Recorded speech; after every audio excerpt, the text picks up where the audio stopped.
All right. Let's move on from this because you might be wondering what the distraction could be about. And this is definitely something that is an ongoing incident, an ongoing back and forth. Here it is. Ladies and gentlemen, the Big Booty Cheeks Bill. Big Booty Cheeks Bill. Let's get into some of the meat and potatoes of this Big Booty Bill.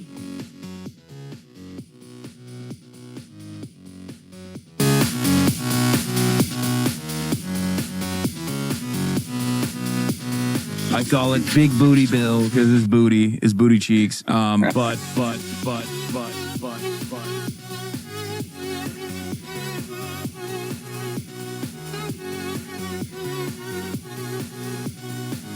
You say, please, it's too much winning. We can't take it anymore. More.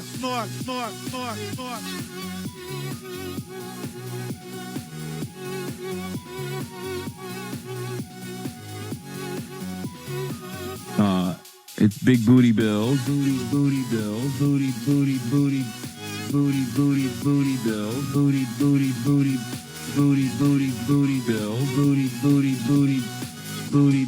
Booty Bill. Don't worry, I'm gonna talk about the Big Booty Cheeks Bill. Huh?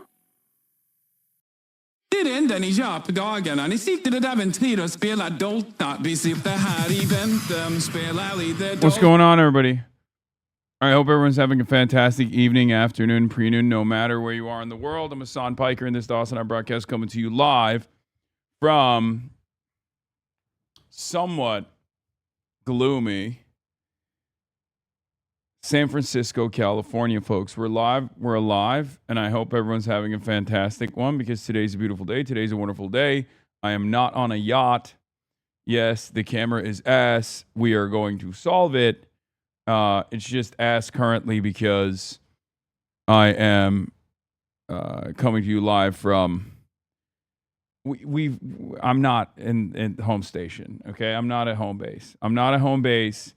And this fucking tour has ruined my life. And we're on tour. We're on Fear and tour, and as is the case always with anything that we do with the whole team, with the whole crew, there's just like a million moving parts, and therefore a million ways to brick the setup. So yeah, this is the part of the broadcast where I tell you about my personal news. Obviously, it's 8/21, very special day on the broadcast in 2019.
or if his campaign is led by like, old school Maine Democratic Party consultants, they are going to lure me into Maine just to shoot and kill me. They would probably bring me into Maine just to assassinate me. They put me out back and be like, yeah, come, let's do this Troy Jackson rally.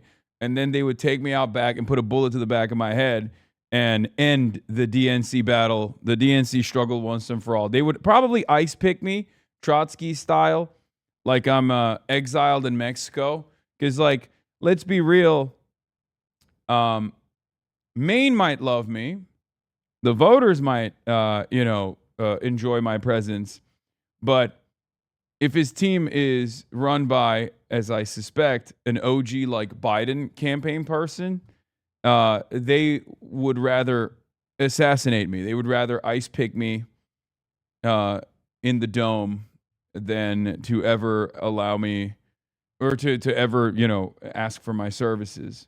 I feel like you've given this bit a little bit too much thought. Yes, I think, and I mean this sincerely, I think the Democratic Party consultants and members of the DNC, not lower ranking members, people that are in this community that are obviously a part of the staffer class, a part of the campaigns, but like old Democrat consultants would literally want me assassinated, murdered, hanged before even the Republicans do.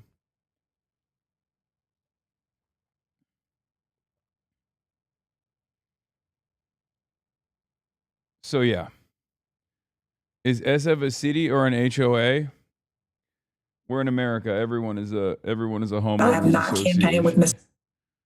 Who is this? Kiki Palmer talked about. Piker. Would you want him to campaign with you? I don't really know who Mr. Piker is. I've heard about him. I hate to say it. I hope I don't sound ridiculous. I don't know who this man is.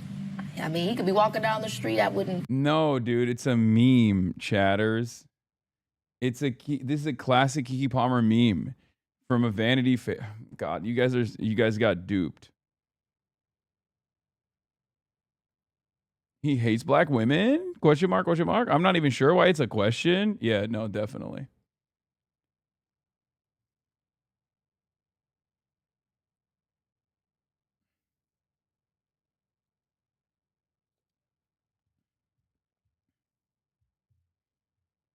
Your outfit is the perfect for the latest Wall Street Journal. Americans socialists are China maxing now. The online left gawks at the Chinese industry yet scoffs at progress at home. I'm literally wearing the same suit that I'm wearing in this photo. So yes. Playlist for later. Thank you, Themasius. Anyway, we got nothing else going on in my life. There's nothing in my personal news. I ended the broadcast at a reasonable hour yesterday. I went and I watched American Doctor. I wasn't a chud ass loser. I went and I watched American Doctor, and it was exceptional. It was emotional. It made me so angry at times. I can't believe that I just, like, in my career, I get to meet such impressive, such heroic individuals. Like Feroz, Tyre, Mark as well. I met him last night, Mark Perlmutter.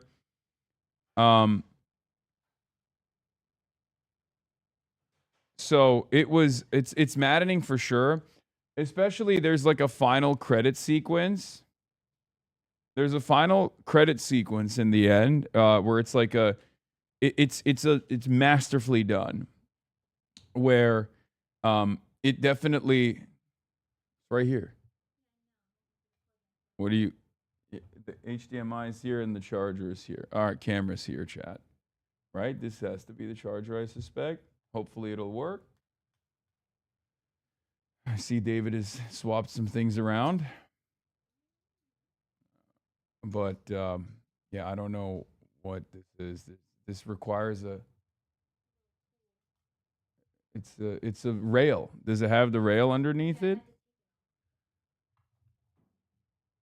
Okay. I don't think that. Is that it? Okay. Anyway. Are you in heaven? Why are you streaming from Clouds of Paradise? Yeah, I'm in heaven. So, you getting surgery done? Yeah, I'm gonna become the ultimate mogler. I'm mogmaxing. But yeah, so Cade.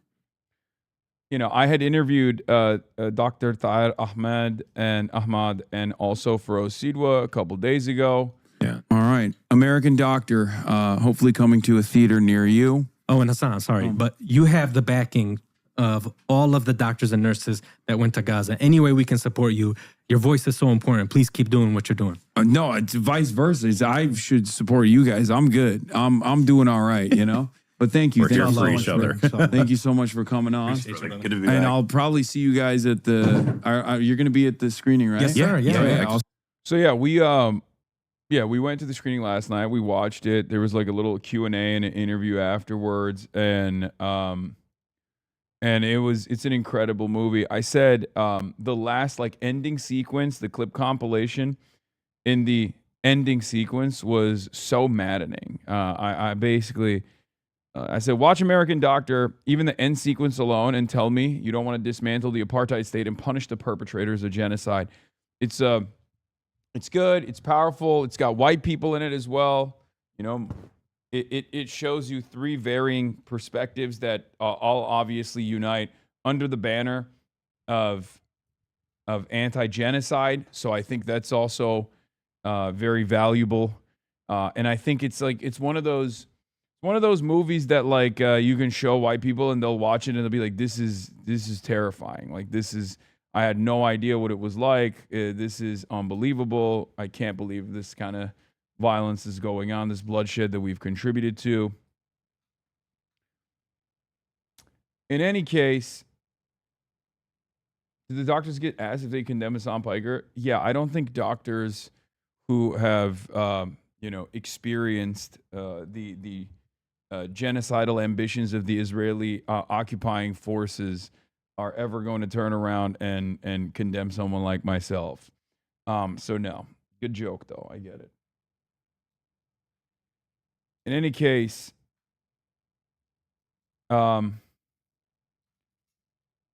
so where was I? The three blue sky HasanAbi heads are going crazy. Wait, really? That's just you.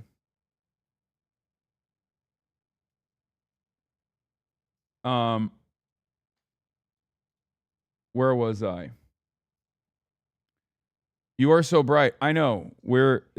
I know. The fucking camera is going to be the camera is going to switch in a second. Okay? Just shut the fuck up. How about that? How about shut the fuck up? Shut your stupid fucking face up. Shut your stupid fucking mouth up and just enjoy the show before I fucking turn it off. Okay? How about that? Jesus Christ, dude. Any little tweak, any little goddamn tweak, and everybody fucking blows a gasket. Okay? I'm in heaven. I died. I killed myself. Okay? Because I couldn't stand the micromanager in the motherfucking chat.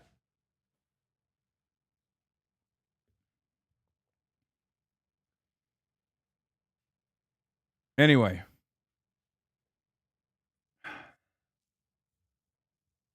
Today's the first day of the tour. It's great. It's great so far. Fucking great. Anyway, yeah, I went and I watched American Doctor. It was remarkable. It was very good, and it's very emotional. And I highly recommend you guys go check it out. I highly recommend you guys go watch it.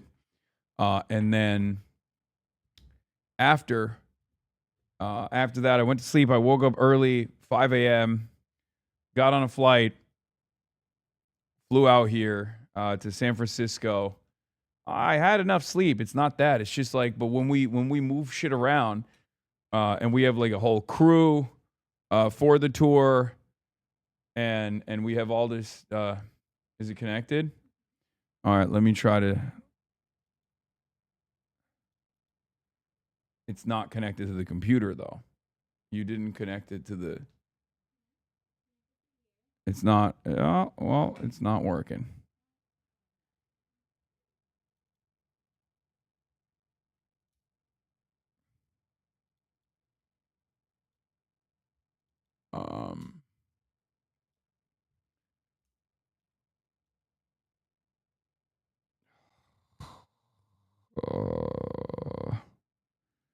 It's gonna be okay. All right, we'll figure it out.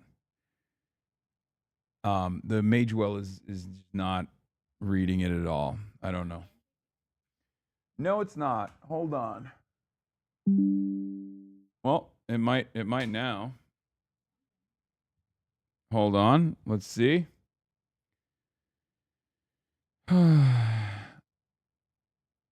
Nope. I keep activating and deactivating it. It's not. The lighting is not that bad, all things considered. No, it's ass. You don't have to say that. Yeah, you don't have to lie. We're gonna fix it right now, eventually.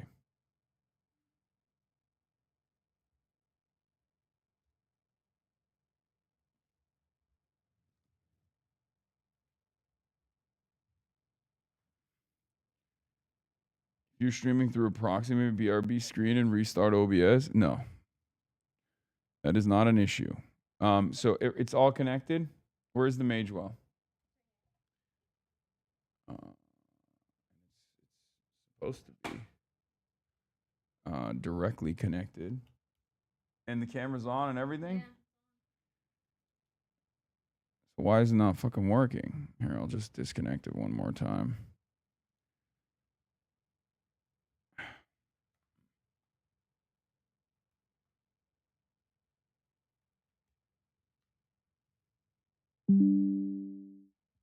I'm gonna see you tonight. Hell yeah, chatter.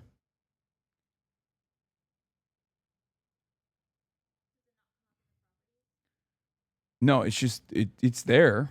I just deactivate it, reactivate it. It's just not showing up. It's just when I turn it on, it doesn't turn on. There's no way because yeah, it's supposed to be on movie mode.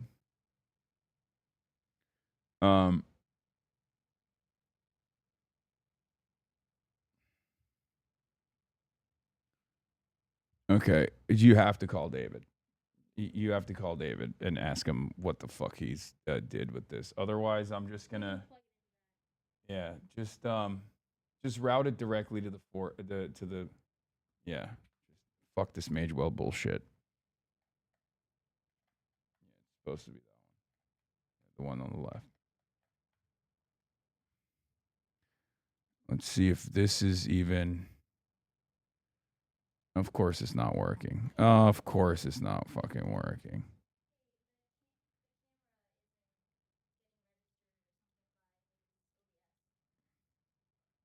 The Magewell does not, I mean, the Magewell's there, but it's just not showing up when we connect the camera.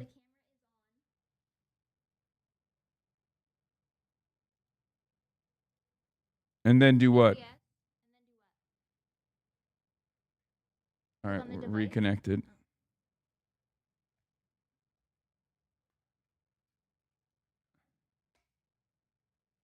What? What is he saying? It's there. It's been there. I can always find it. Okay. It's just it doesn't activate. It doesn't show anything. Yeah.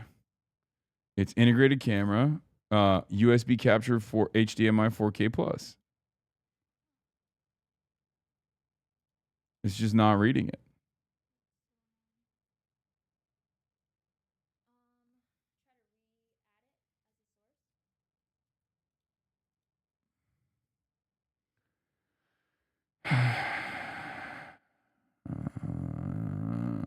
Okay. Oh. So we just have to re-add it as a source every single time? That's crazy. Okay, this is not framed properly. I guess this is fine. No, it's fine. I can do it on my own. All right, thank you.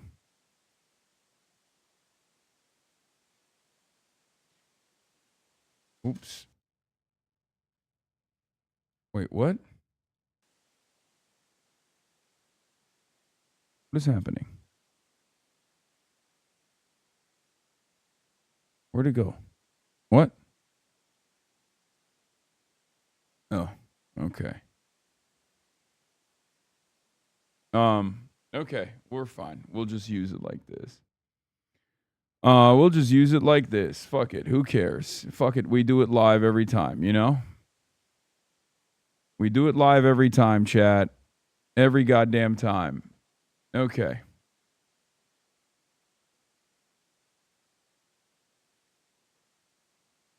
Okay. Okay. All right. We're good. You need that on the soundboard? Yeah, sure. I need a lot of things. Yeah, let me bring a fucking soundboard here when I go on. Let me bring a soundboard with me everywhere I go. So there's another thing that I can freak out over, is that's another point of failure. Okay. Can you make it a little bit brighter? I'm gonna ban you for the day. Why are you being sarcastic? That's a great idea. Okay. For as parasocial as you guys are, I don't think a single one of you understands the technical know-how required to make this fucking thing work. Okay? And also on top of that, the camera frame rate is off. And that's why when I move around, it's ass cheeks. So I have to fix that myself as well, because Hannah doesn't know how to do any of that stuff. I do, but doing it live is very frustrating. Anyway.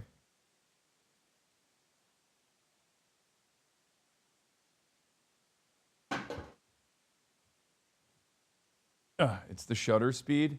Yeah. You're right. You're right about it being the shutter speed.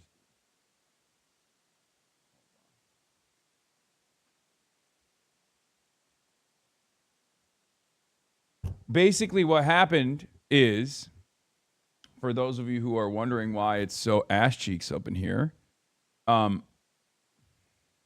fucking out of focus now. Jesus Christ, dude. Nothing is working. Why is it like this? God is punishing me every fucking day. God is punishing me every goddamn day. I am a sinner.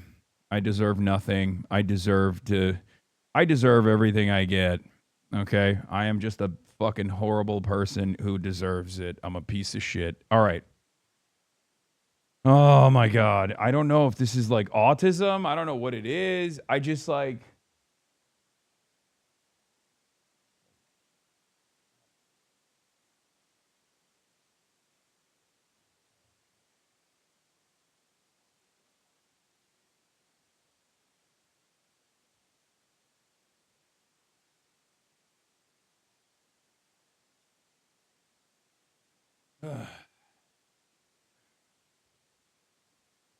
Tour day one going well. No, you don't understand. Like I want to die.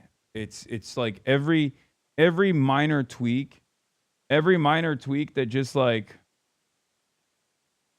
every little thing that is just like every little thing that goes wrong is a disaster. It's an absolute unbearable disaster that makes me go fucking insane.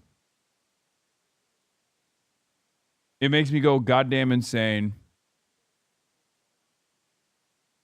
Why did you agree to the tour if y'all were going to complain? I lost a bet, dude. It's not a secret. I lost a fucking bet. It was very public. I very publicly got duped by Austin, as you guys know. What do you mean?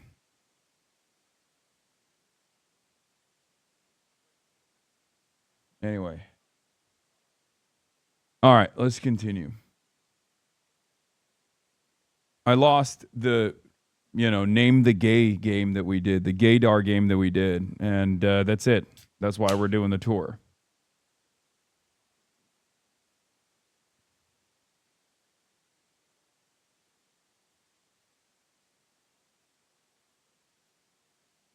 Everything still looks better than most streamer setups. Law. Okay, whatever. All right. All right. You in my city, you need to check in with me or else Daniel Lurie's bodyguards will find you. Yeah, maybe they'll find me and fucking end my life. Okay. Day 24 of reminding HasanAbi he still owes us gaming from Franchise's stream. Friends slop doesn't count. Okay. Take a day off. 1 day for you. 24 hours. I have done numerous gaming streams since then. So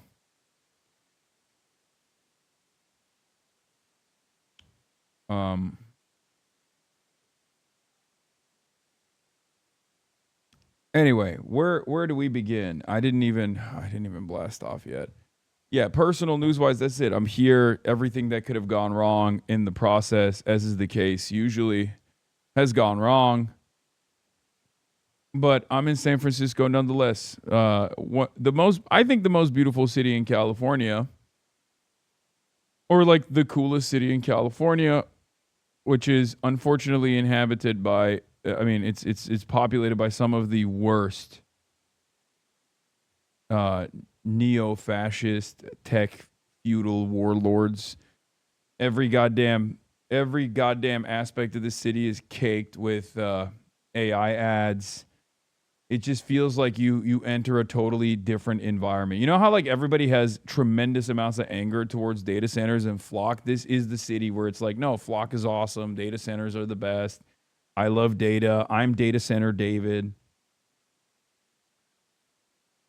Yeah. But yeah, that's where we're at. Now it was the exact opposite right up until the 2000s. Yeah, the tech boom has given this state tremendous amounts of revenue, but at the same time has like absolutely destroyed the beauty and seeks to eradicate what remains of the beauty of this state and this city as well. It's an interesting predicament because it's cool. It's cool. San Francisco is really cool. It's like a real city. If you visit, you're like, wow, there's so much culture here. There's so much community here. There's robust public transit here, which is fantastic.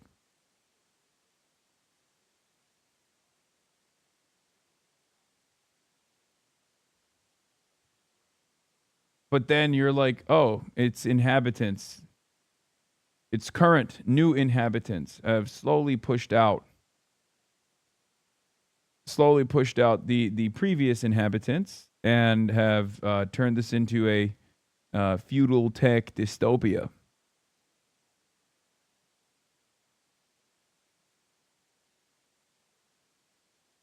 Anyway, Fear and Tour begins.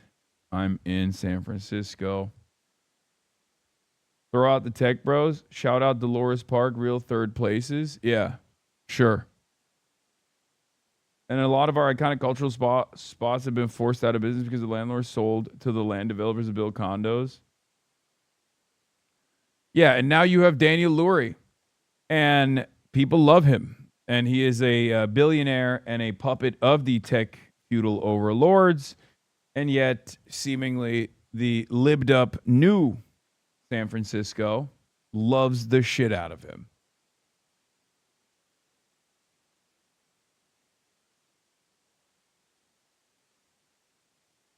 That to me shows like where the current attitude, like what the current San Francisco population has become, attitude wise.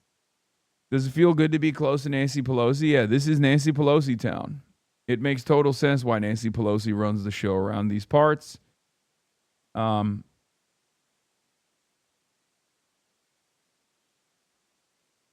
never give us cool futuristic stuff. It's all dystopian trash. Yes, because everything, and I mean everything, here is designed for the almighty dollar. Everything is designed around maximizing profits, maximizing super profits for parasitic capital. It's not, it may give you a modest improvement in your life in the interim.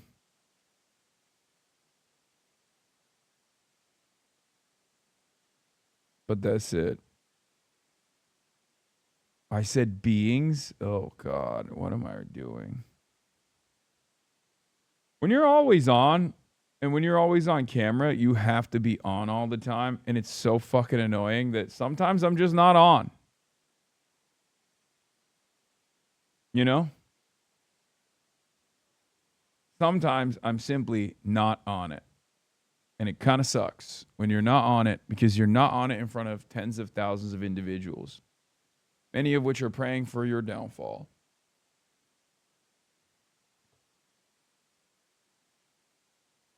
I would love to pay attention, but you're wearing that suit reminded me of how Mao killed millions of people. Yeah. Crazy close-up of Trump's hand. I saw. It's trigger warning. This is necrotic flesh withering away. Pull up the DSA SF headquarters and squash the beef, please. I don't have any beef with DSA San Francisco. They are forced to live in San Francisco in its current iteration. They have experienced a modest amount of success and then watch it get ripped away from their hands. I understand how traumatic that is. It's like DSA San Francisco is what it feels like in a localized version of what it feels like to get Bernie Sanders elected as president and then have the fascists take over right after. They remove him from office and then the fascist plot works like FDR style. And then everyone around them is like, this is actually awesome, and we love that the fascists have taken over. So no matter what kind of beef they might have with me, I don't think they do. I don't think many of the rank and filers do.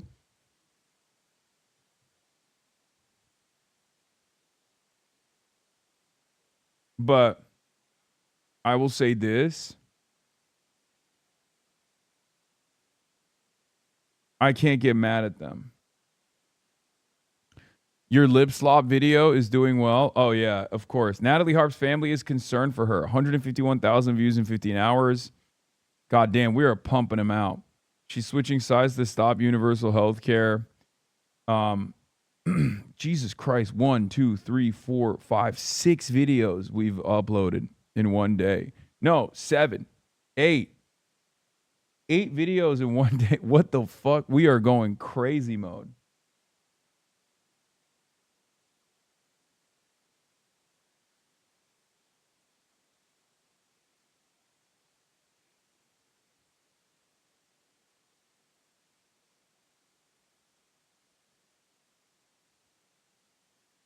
Lip slop is great. It brings the new libs in. I agree.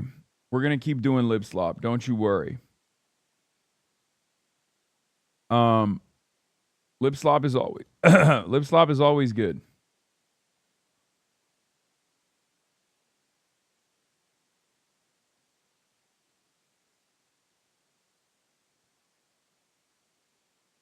Where was I? What was I talking about?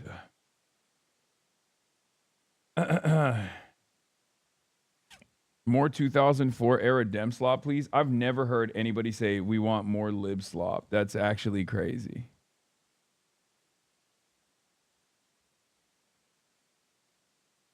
BDBD reacts to your reaction to the Chinese movie. Top political commentator on BDBD. He wanted to collab during your China trip. Do you now understand what I mean by the neutral path is the bloodier path? If we take Hasan's view seriously, we need to find a way to shut up this person who thinks being pro-China gives him the right to criticize and offer advice to China. If we can't do that, it'll be hard to stick to our current path, which is more rational and compassionate. To make the Iraqis speak up, we need to make the American white left and white right shut up. This is already filmed with restraint to ensure it could be released. There's hardly any direct depiction. Yeah, the netizens are mad at me. If we actually make you Chinese food, you'll say it's too salty. Both sides want China to understand them, but who's going to understand us? It's too hard for us, okay? Every day we're being watched, smeared, stabbed in the back, and then when something happens, you come to hold court, say something. I've reached the age where I can understand both the director and Hasan. The only flaw in this movie is that it feels a little bit like Attack on Titan. It describes everything about our war, but avoids offering answers. If you just want to go to the cinema and spend money on the experience, it's great. To be fair, Chinese anti-Japanese war films, there are occasionally individual Japanese soldiers portrayed in a relatively positive light, which is a very normal narrative technique. Anyways, China's national power rises, the whole world will inevitably look up to, draw closer to, and want to analyze and learn from China's path to becoming a stronger nation. It's funny that this guy's like, we need to shut this guy up. He just because he's pro-China doesn't mean that he is allowed to criticize China. It's like, no, I'm allowed to have my opinions. That's so funny. Because Hasan's own country is one of the parties involved, he definitely has a stance. And then the trend on foreign websites recently has been hoping we target Benjamin Netanyahu. The old videos of Wang Yi and Benjamin Netanyahu keep resurfacing and going viral. Hasan is this bloodthirsty? I don't think the movie intends to conduct a moral trial or take a political stance. It simply expresses a common person's desire for peace. I'm bloodthirsty. I'm bloodthirsty for saying that, in a story that you can, in a story about American TikTok comments be like TSAF, rose wilt emoji, and Chinese bitty comments to be fair, the critique as it stands with regards to the aforementioned matter. Yeah. Chinese netizens are still goated at posting. They're so verbose. To seek truth from facts, old China is now achieving the greatest development through trade. So I hope everyone will enjoy the benefits of China's economic growth by minimizing costs and maximizing gains. If trade cannot achieve significant development due to external interference, the traditional grand narrative for small folk perspective is indeed hard for foreigners to understand.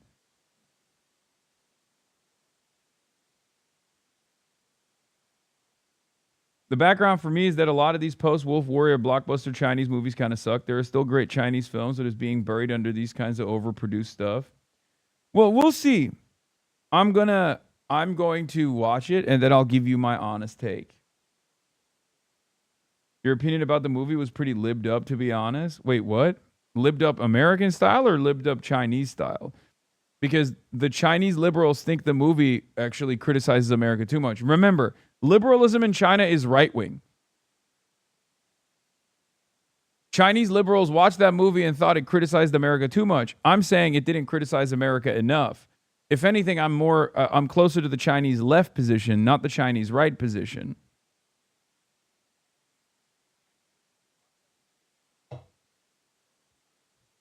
I mean, I guess liberalism in America is right wing too, technically, but I guess adjusted to our current conditions, adjusted to where the masses are politically and how they self-identify.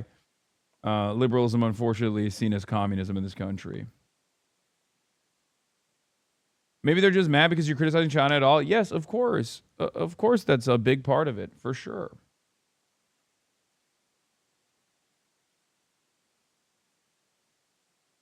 You have to remember Chinese netizens learned Marx and Hegel in second grade. Yes.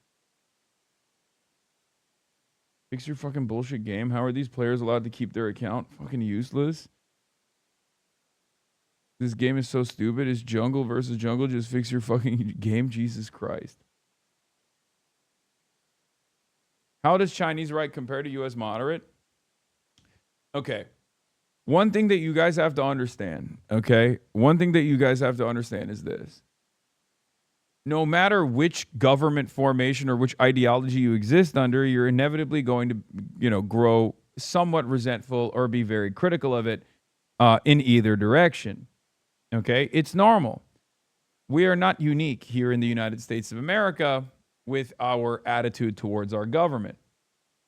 Like, if you grew up in a communist country under single-party communist rule, all of the economic struggles that you experience, you are going to inevitably blame communism for. For example, the reason why I'm bringing it up is because it's like Cuba. There are plenty of young Cubans that have only known poverty, isolation for the rest of the world, and they, lay the blame squarely on the hands of the government and the Communist Party and also the economic system.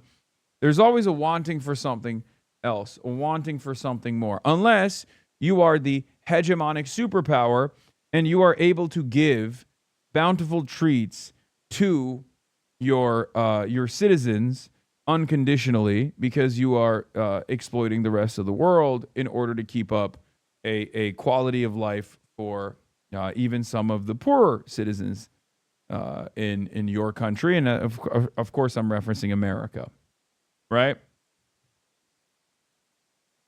My Cuban dad is like that. I'm also Cuban native. And as soon as I stepped into the U.S., I got tremendously radicalized. Yeah.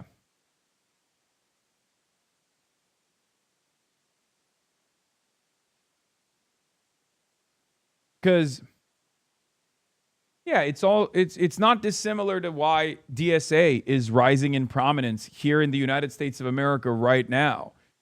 It's not shocking to me that it's ironic because the Wall Street Journal article and like many other, at least like somewhat clever thinkers have identified why there's so much China maxing going on in America, because they look at China's trajectory as a positive one and they look at the American trajectory in their own current conditions and they recognize how negative it is. You understand? And that's the reality. No matter what happens, no matter where you are in the world, if your economic conditions are getting worse, if your material circumstances are worsening, then you are eventually going to seek out alternatives. So, for example, in places like China, the right wing, the Chinese liberals, not in the rural countryside, usually the liberals that live in big cities that might have a problem with job attainment because there's a lot of educated youth in China and there's a significant amount of youth unemployment in China, and they live in these big cities and they get frustrated and they're like, oh, we should liberalize further, or they might be frustrated in many instances with like some of the more repressive elements of the state, social issues, things of that nature. Yes, China also is running into elite overproduction problems right now. Do I have faith in the Chinese government to overcome this problem? Absolutely. But lazy ass kids, come on, man. You think that's the problem? That's so funny.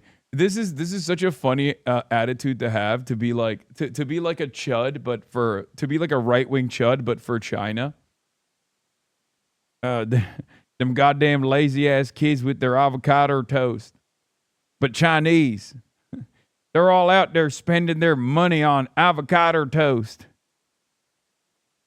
LemonFay, no, come on, you don't think that's a real take? I don't know. Some people do that, but the point I'm trying to make is the best possible way to overcome these sorts of issues. The best possible way to overcome these sorts of issues is good policy. Okay? That's how you do it. You design a system that will identify these problems and seek to solve them. Right? I have faith that the Chinese government is very responsive to issues like this because they're very sensitive to anything that breeds rebellion, right? So I suspect that they are working on it. I don't know how, but that is a real problem. In any case, we will be talking a little bit about China in a little bit, but I wanted to show you that the brain rot, the Fox News boomer brain rot, has reached the TikTok debates.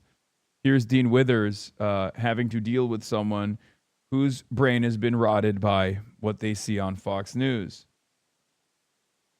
I think that democratic socialists are Muslims in a Trojan horse playing nice to then hijack the nation. Well, To me, I haven't seen any Democratic socialists up until Zohran Mamdani, which is ruining my city that I love. Explain how. I wish I could understand what a person like this means when they say this. You have these people like Abdul Saeed, who's running with somebody who said that 9/11 Abdul Saeed, who's running with somebody who said America deserved 9/11, like as though I'm his vice senator or something, as though there's a new position unlocked. It's called vice senator. When someone's running for senator, you have a compatriot. America deserved 9/11. I mean, do we agree with that? Do we agree You're with talking that? about Hasan Piker. He's not running. Hasan Piker, Hasan yes. Piker. That's false. Huh? I mean, he's campaigning next to him, and I mean, it worked. I mean, look at. Yeah, it's so funny that these guys are like, at a certain point, I've come to the recognition that most Americans are totally checked out of politics. They don't pay close attention to it at all. Everyone at the end of the day is a low information voter, every single person. And those who we assume are like higher information voters aren't actually demonstrating coherent thought, but instead are regurgitating what they saw on television. For the Republicans, it's, of course, what they see on Fox News, what they see on Twitter, what they see on their timeline. And for the Democrats, it's not that different either. Obviously, Democrats, by and large, liberals, by and large, have a much more diverse media diet. But even then, they are still totally malleable to media narratives, especially if it's overbearing, especially if you hear it all the time. And yes, this is more proof of the process. How many times have we seen this? How many times have we seen someone on TikTok say, oh, well, Fox News told me Hasan Piker is running. I have to be angry about this because Fox News told me this is something that is worthy of anger and frustration.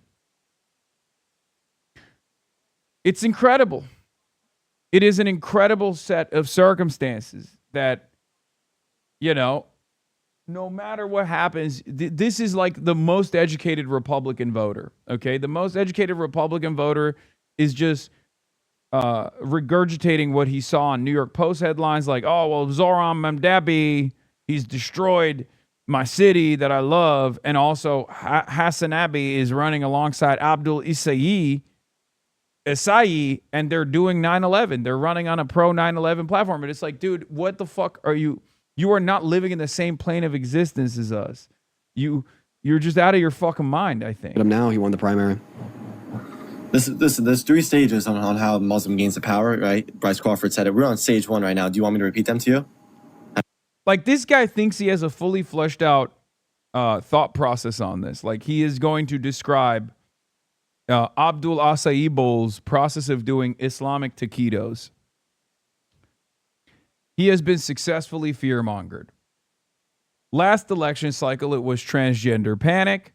This election cycle, it is Islamophobia. Muslims are the new transgender.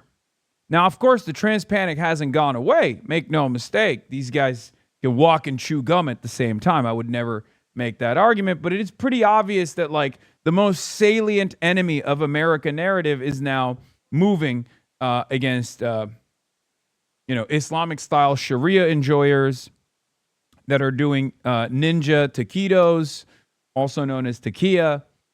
And we are also simultaneously, transgenderifying, transmogrifying your youth as well. It's Islamic-style woke Sharia, because at the same time, they're like, these guys are unbelievably conservative. It's not American at all, but they also are pro-trans, which is also not American, and that's far too woke. And none of it makes sense. None of it makes sense. Like, are we too woke and we want to transmogrify the children? Or are we too conservative but it's also bad? It's like brown conservatism, not white conservatism, which is good. The reason why I'm bringing this up, this inconsistency, this idiocy, is because I brought it up earlier as well. I brought it up last night. because I was getting attacked by Katie Britt. Katie Britt is a GOP politician who said this. Hold on. Here's Katie Britt on Fox News last night saying this. That's what these candidates are talking about. They're jihadist sympathizers. We're seeing that there with El Sayed. You're seeing Hasan Piker become the voice and the spokesperson there for the Democratic Party. So I think we have to highlight it because America needs to know what we're up against. And I think this is going to make sure that in November, people turn away from that. That's So yeah, Stepford wife Katie Britt says they are jihadist sympathizers, referencing myself and Abdul Asaibo. Okay, and then Vance said this too. I'm going to get to that as well. Don't worry. To which I responded with, we are for pluralistic secular democracy. You are not. You're a conservative. You're a reactionary. You do not like that we live in a diverse, pluralistic, secular democracy. You want to change that. We want to defend it. We want to preserve it. And yet you call us, Islamic jihadists, right? And it's ironic because the Islamophobia is directly attacking pluralistic secular democracy. So I said, yet you call us jihadist sympathizers because we oppose genocide being funded with our tax dollars and our weapons. And what's crazy about this process is like these guys are Al-Qaeda, okay? They are literally Al-Qaeda, which is a far greater threat to America, American democracy, what the United States of America is. Who is this? Did you see ADL for Catholics is up your ass? Oh, Bill Donahue. I love that guy. Yeah, he's awesome. Yeah. It's funny because I love Catholics. It's my favorite. It's my favorite type of Christianity. Like no joke. I'm being sincere about this. I think Catholics are awesome. But this guy hates me. Bill Donahue, president of Catholic League, fucking hates my ass. And he hates Zoran as well. He's the one who's like, Zoran Mabdabi shouldn't actually participate in 9/11 because he already participated in it in 2001. The league under Donahue's leadership is criticized for its conservatism and for its combative response to high-profile media stories. Besides education campaigns, the group issues condemnations, initiates boycotts and protests, defends priests against accusations of child sexual abuse. Yeah.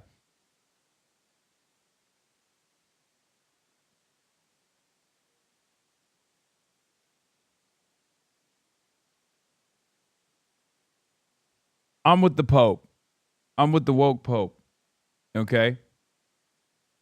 In any case, where was I? So yeah, what I was trying to say is these guys are trying to do what they perceive Sharia is, right? They're trying to do Christian Sharia, or at least like what they unironically claim is Sharia, right? When they talk about Sharia law, what are they talking about? They're like, oh, well, it can range, it ranges from like lowering the age of consent to I don't know, treating women as property. Like, I'm not saying this is what Islam is about either. I'm just saying like their association with Islam is like unbelievably conservative, right? It's like fundamentalist, it's conservative.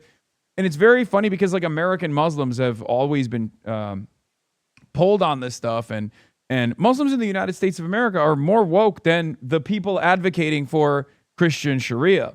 While simultaneously decrying Sharia law is coming to the United States of America, they actually are trying to literally do Al-Qaeda style policies. So that's what's so interesting about this process. But that's just how racism works, right? There's nothing you can do about it. It's just like, we're white. When white folks are advocating for conservatism, it's good. And when a brown person exists, that's bad because they're, doing conservatism, but brown style. So be on the lookout for this kind of initiative a lot more frequently, because obviously this is going to be base boosted by a lot of conservatives because it's very successful in targeting some less educated people and like leaning into their fears, especially because you have an upwardly mobile minority population that many people are not privy to. Many people have not actually been around. And it's very easy to fearmonger against this upwardly mobile, somewhat isolated minority population, especially when the last 30 years of propaganda has made the Muslim population out to be the number one enemy of the Western world and the United States of America in an effort to justify the global war on terror. So that's what the conservatives are leaning into. And of course, if the liberals do not, across the board, the anti-Trump forces do not across the board oppose this kind of racism, it's going to get completely out of hand. And I would go so far as to say it is already completely out of hand. Have you heard about that? All right. Stage one, the Muslims are minority, little political power. They are, preaching, they're persuading people that they're good. They're dealing with the LGBTQ and the Jewish people, which they hate. Stage two is that they grow political power. We're slowly getting there, as these more democratic socialists come in and we're electing these people in. They're gaining more and more influence. And then stage three is the Muslim, when they have majority of the society.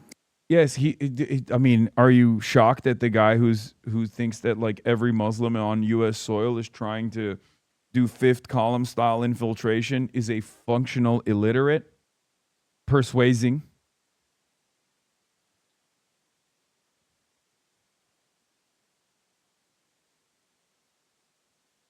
It's funny because it is rebranded Protocols of Elder Zion shit. Yeah. It is what Nazis and what fascists use, what anti-Semites used as like the Jewish problem and the Jewish question in the 21st century is now the Muslim problem and the Muslim question. That's what we're doing. Okay? That's it.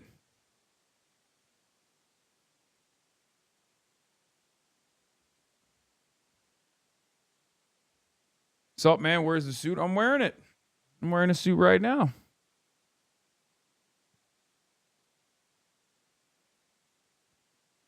Yeah, Muslims control the media. Muslims control banking. Muslims control the world. Muslims are infiltrating the democratic socialist movement. Muslims are trying to Islamify the United States of America. And Muslims have a policy of lying in order to accomplish their agenda. They're going to start killing Christians on the street. They're going to start killing gay people on the street. They're going to start slaving women, making women their slaves, just like how they do in every other Muslim country. If you go onto a strip in Gaza and you say you're gay, they're shooting you on sight. Yeah, check this out. This will be a really good question that will expose you as the low IQ droid you are. Convince me that it's reasonable to believe these things about Zohran Mamdani and Abdullah al-Said. What? Convince me that it's reasonable to believe these things about Zohran Mamdani and Abdullah al-Said.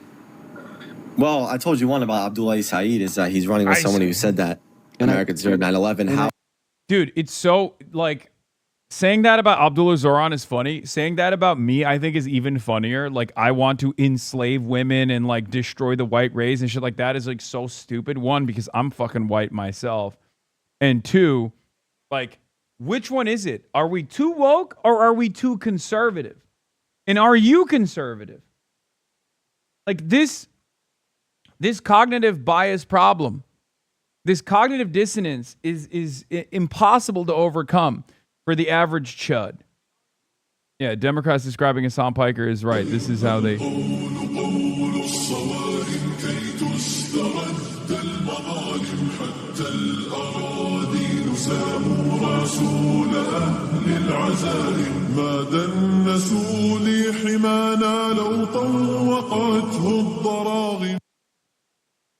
And it's kind of sad because, like, we joke about stuff like this, like Islamic Robespierre, right? But Islamic Jihad Robespierre. But what's crazy about it is that these guys actually take those jokes seriously. One example I can go back to as recently as like a couple of weeks ago is when Elon Musk lost his damn mind. Unearthed tapes of Hasan Piker from when I was making jokes about the Great Replacement and how stupid it is. And I was like, yeah, Latinos with their salsa hips, we're coming. You know, we're gonna consensually steal your girlfriends and your moms and your sisters, and then you know, we're gonna eradicate the white race. And they were like, dude, what the fuck? He's admitting it. And it's like, no, you dumbass, I'm making fun of you. But what do you do? What do you do when the opposition sincerely believes this fear mongering? Is secular Islam a thing outside of racist projection? Never pegged you for a very religious person? No, I'm not. That's why it doesn't make any sense, because the very same people that have called me a homosexual who paints his fingernails, who like dresses up transgender style, are now saying we are trying to make America, like make every American woman wear a burqa. It just doesn't make any sense. But it doesn't have to, because, you know, sucks for all of us that have to involve ourselves with these people. They're just dumb as fuck.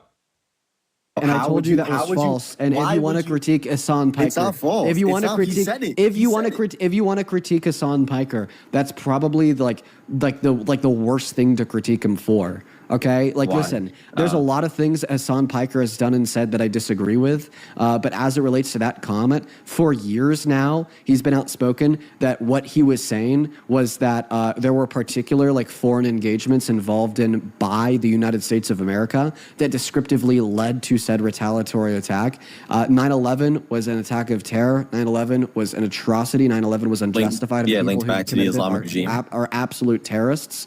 Linked back to the Islamic regime. But I mean, he's even apologized for wording it in the way that he did. Like, if you want to hold, of course he did now. Yeah, no, because he got caught, right? It's like, no, I did at the time. I did at the freaking time, dude. Anything against Hasan, I just feel like that's one of like the like more difficult things to hold against him, because like that's one of the things that he's explained in context and held himself accountable for saying. But obviously I still disagree with the wording. Does this mean that all Christians are pedophiles because Donald Trump was pictured standing next to Jeffrey Epstein? Yeah, by that logic, Christians of the Holocaust, yeah, I mean, it's fucking ridiculous.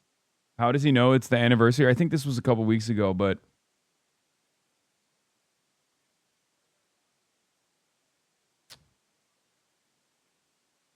he said stuff that I disagree with. Why is it something every fucking person says? Because I have been so successfully tarred and feathered that it's like virtually, and I talk so much, and I also have a robust, I have a fairly aggressive group of motivated cyber stalkers who will be all up in your replies as soon as they see anybody defending me, that they have to do the throat clearing all the fucking time.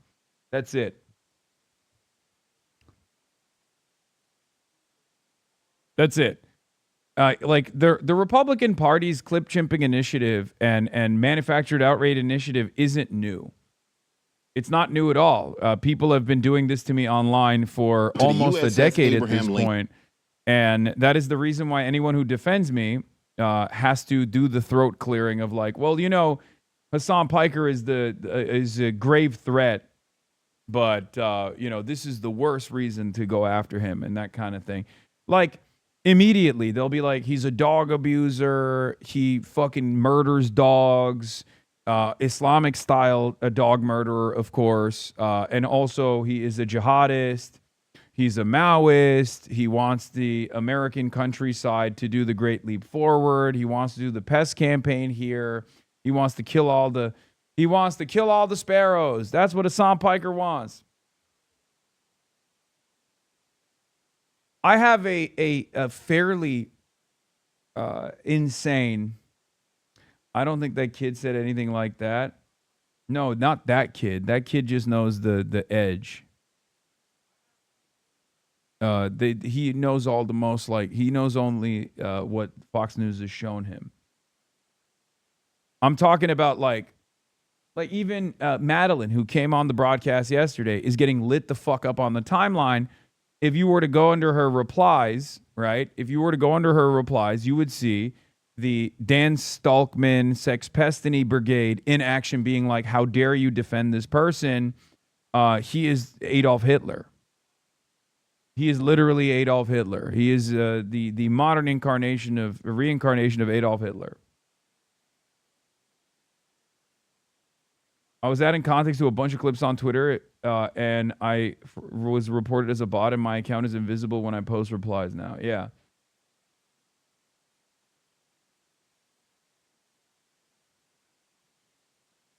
Sparrows are invasive birds and not native to the USA. See, there's a slander iceberg out there.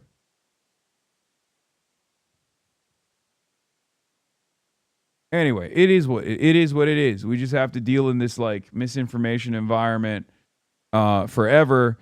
What has made me so attackable and so easy to attack, which is my accessibility and the fact that I'm constantly on and constantly live, is also what makes me so accessible to show people what the actual context is. All you need to do is redirect them to a YouTube video. There's a million of them out there. The first time I think people watch a video of mine directly or a podcast appearance directly is when they realize like all of this is just nonsensical slander and that I'm a fairly reasonable person that is very agreeable.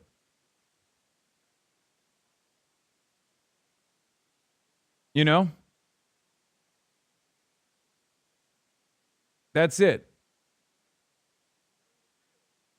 The exact same reasons as to why I'm endlessly fucking ContraPoint's been piling on you on her Patreon and claiming you love Mao. I know. There's also a lot of like petty vindictive people in this space that have decided that I am the most significant threat.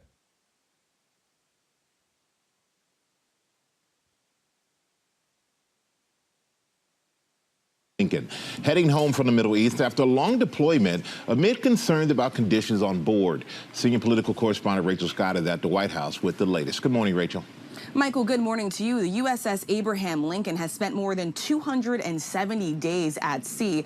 After a 9-month-long deployment, they are finally making their way back home. They were only supposed to be out on that aircraft carrier for about 6 to 7 months, but that mission was extended the longer this war with Iran has continued to drag on. And of course, all of it comes amid new reporting about the worsening conditions on board that aircraft carrier, with the Military Times reporting they spoke to families of service members who said at least 2 people on board tried to jump overboard. President Trump dismissing those concerns, brushing it off, saying those Marines and sailors had not been on that ship long enough. But this war with Iran is at a virtual standstill. Oil prices are continuing to rise. Gas right now is about $4.10 a gallon. Over on Wall Street, the Dow plunging about 700 points. President Trump now trying a new strategy, threatening severe consequences for any country that tries to help Iran evade sanctions and help them.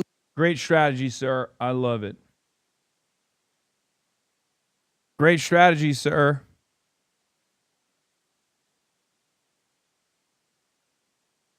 Thank you. It's going to surely work this time. So this means the USS Washington has to leave the Pacific, right? Yes, the USS Washington has already left the Pacific. It's on its way to be deployed in the region to relieve USS Lincoln, even though Donald Trump was claiming the other day that the USS Lincoln has not been deployed long enough. Well, it turns out it has been deployed long enough. USS Lincoln is leaving. Financially, but notably, the administration is not saying whether China, Iran's top trading partner, will face those severe consequences that President Trump is talking about. We know the White House and President Trump, well, they are now preparing for Chinese President Xi Jinping to visit here at the White House. Yeah, it's actually really funny that their third-way consultant tried to say you were homophobic because of this clip. Okay, we're done. It's enough. Just, if you're in the trenches and fighting, keep fighting. I don't want to fucking see every like random DC consultant and beltway moron that has like 8 followers being like, this is why he's homophobic, this is why he's transphobic, this is why he's Islamophobic. Well, I guess none of them say I'm Islamophobic because that's the one phobia that they all entertain and enjoy. Like, how can I be hyper woke and also hyper conservative at the same time? Why has no one ever fucking asked that question, you know? How is that possible? How am I both weak and strong? How is the enemy both weak and strong? How is the enemy both conservative and also hypersensitive and hyper woke?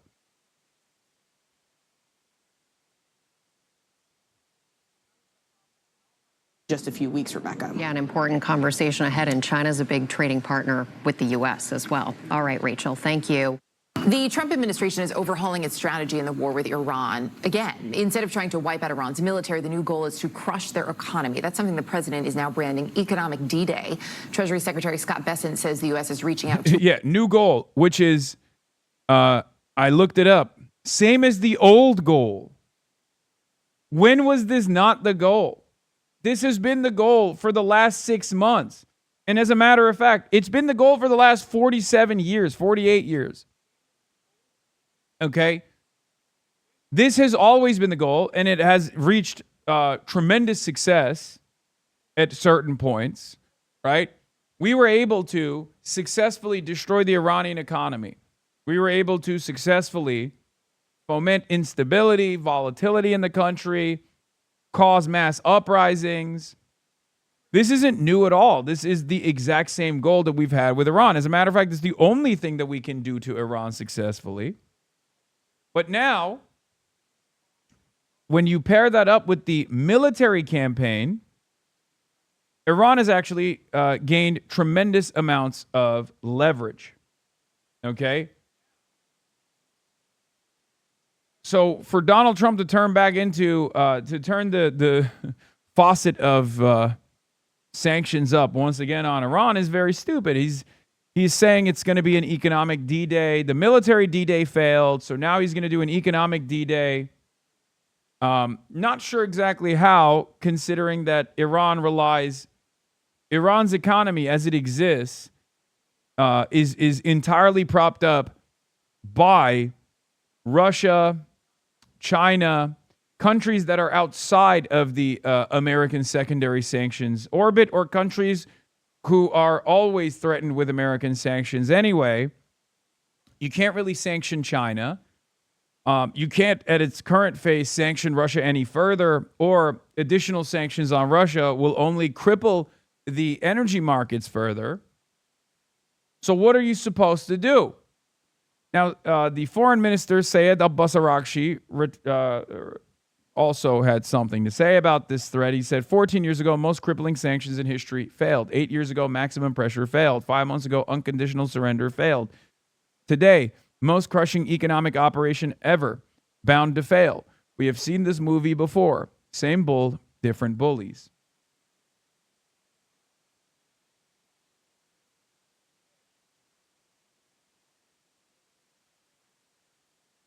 It's true. VP Biden on Iran. These are the most crippling sanctions in the history of the sanctions, period.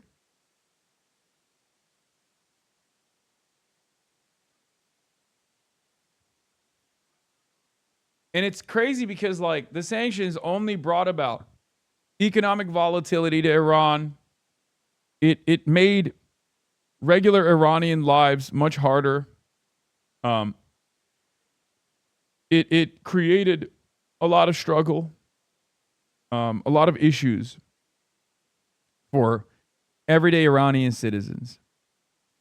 Sanctions always have been an act of collective punishment, and they are infinitely more successful when those threats are directed towards our allies, whose entire economies are designed around continuous trade and normal relationships with the Western world. That's why they would work on apartheid South Africa. That's why they would work on Israel, apartheid Israel.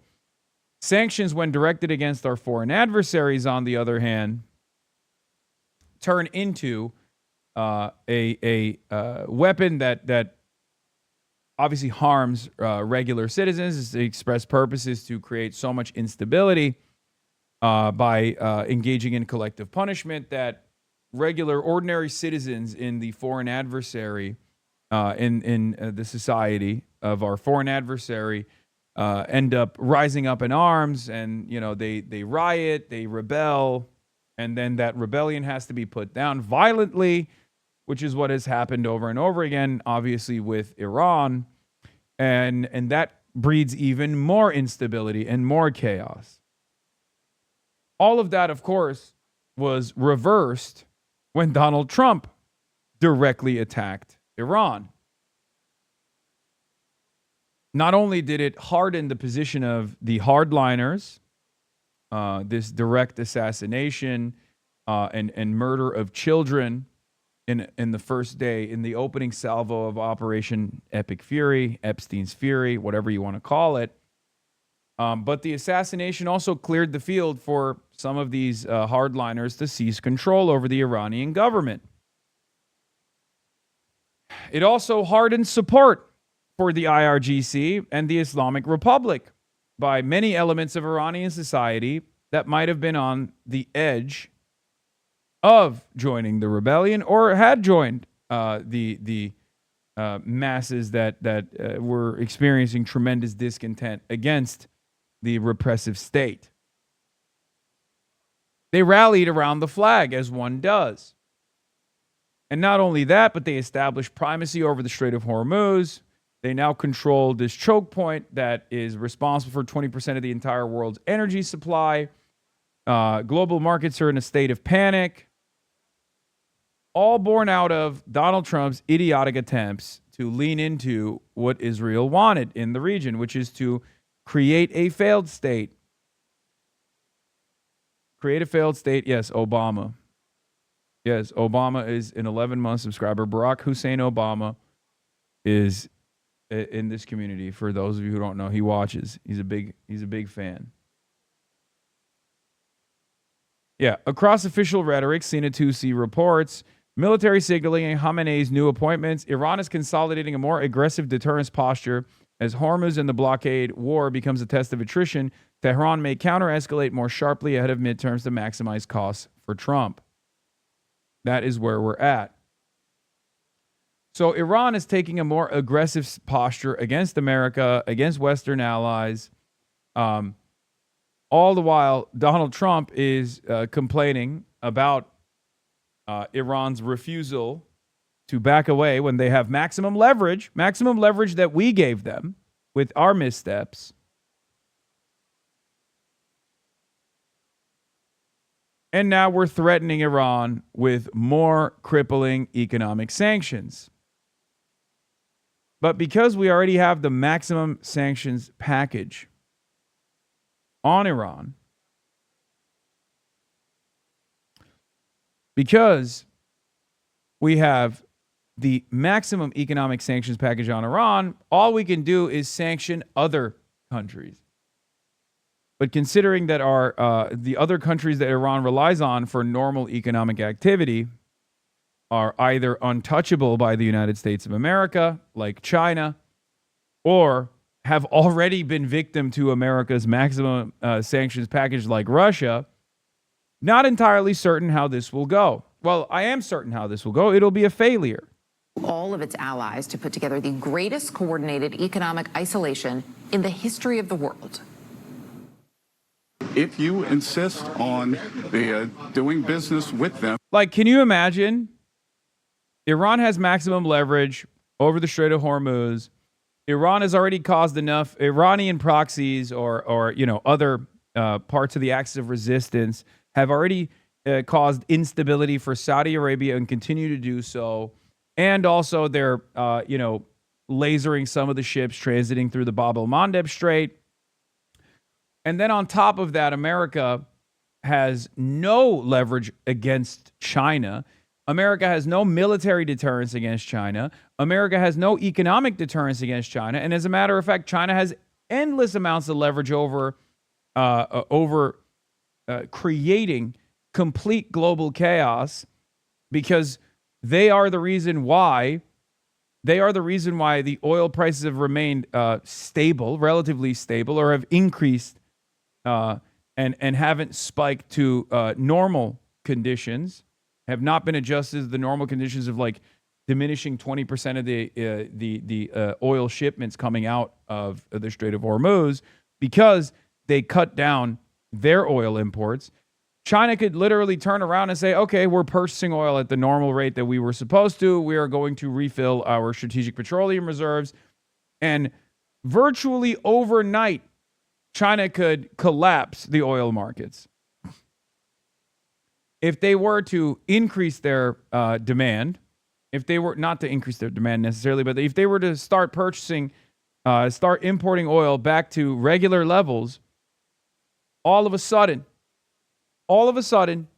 America's position would be worse.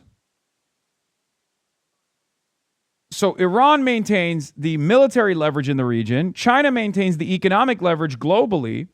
And America's talking about offering a D-Day of sanctions to, I guess, China. Because who could they actually deploy the economic D-Day weapon on? Because Iran is already carved out of the international trade design for years now. So who could you possibly deploy the sanctions package on? You can't do it to Pakistan because Pakistan is an American ally. You can't do it to, like, who are you supposed to sanction? Yemen?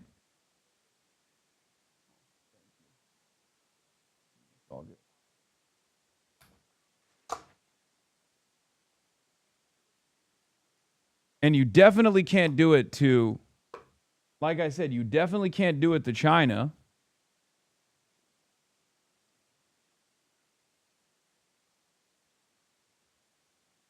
So my question is, who are you going to do this to? Either transferring money, buying their oil, they're doing seaborne ship transfers, then the U.S. Treasury and the U.S. government, they will put its full might and force toward enforcing against you. So the U.S. is also imposing new sanctions against Hezbollah and designating the Lebanese militant group as an Iranian proxy. Joining me now, Edward Fishman, former diplomat and international relations scholar. He's the author of the book Choke Points, American Power in the Age of Economic Warfare. It's nice to have you with us this morning. So, I should point out there are some signs here that this economic approach is having some impact, but we're also dealing with a brutal regime, which we know is not necessarily moved by the plight of its citizens when they are suffering. How long do you think this regime will and can hold out? In your mind, is it months? Could it be years? Well, look, Erica, the track record of economic pressure bringing about regime change is very poor. So I don't think we should expect the Iranian regime to collapse under economic pressure. I mean, go back even to Trump's first term, when Trump launched a maximum pressure strategy against Venezuela. The Venezuelan economy declined by about 75%. It was one of the biggest peacetime collapses we've seen of an economy. And Maduro stayed in power until Trump launched the Maduro raid earlier this year. So I don't think we can expect the Iranian regime just to collapse under economic pressure alone. There's also, what I find interesting is we heard from the Treasury Secretary, from Scott Bessent, saying that it's unlikely that the U.S. is going to resume any large-scale fighting here. The reality in making those comments, while in some ways they may have been meant to soothe perhaps certain parties, Iran is listening to that as well. 100%, right? I think the Iranians understand that Trump doesn't want to fight a war. And this economic D-Day just sort of strikes everybody as Trump trying to seem tough and showing that he's doing something when he doesn't actually want to go back to the battlefield. What I'd also note, and a very important point here, is that Iran has been under comprehensive sanctions for decades. So really the only thing left to do on sanctions is to target Iran's trading partners. And really their top trading partner by far is China. And with Xi Jinping set to come to the White House in just about a month, it strikes me as pretty unlikely that Trump wants to ignite an economic war with China right now. Which is fascinating. Yeah, not only is it, the timing makes it so stupid. Not only does the timing make it so goddamn stupid because Xi Jinping is coming to America, but America has no economic leverage over China, which Donald Trump learned the hard way.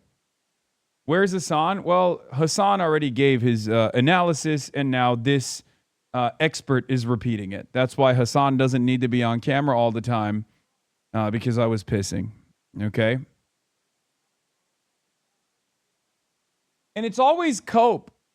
It's always unbelievable cope from these guys where they'll be like, oh, well, it's because like Iran can withstand these sanctions because they have a repressive state. It's like, no, that's not the real reason why Iran can withstand the sanctions now. The real reason why Iran can withstand the sanctions now is because it's withstood the sanctions for 47 years. They've designed their entire economy. They've been forced to design their entire economy around survival around the sanctions. Okay?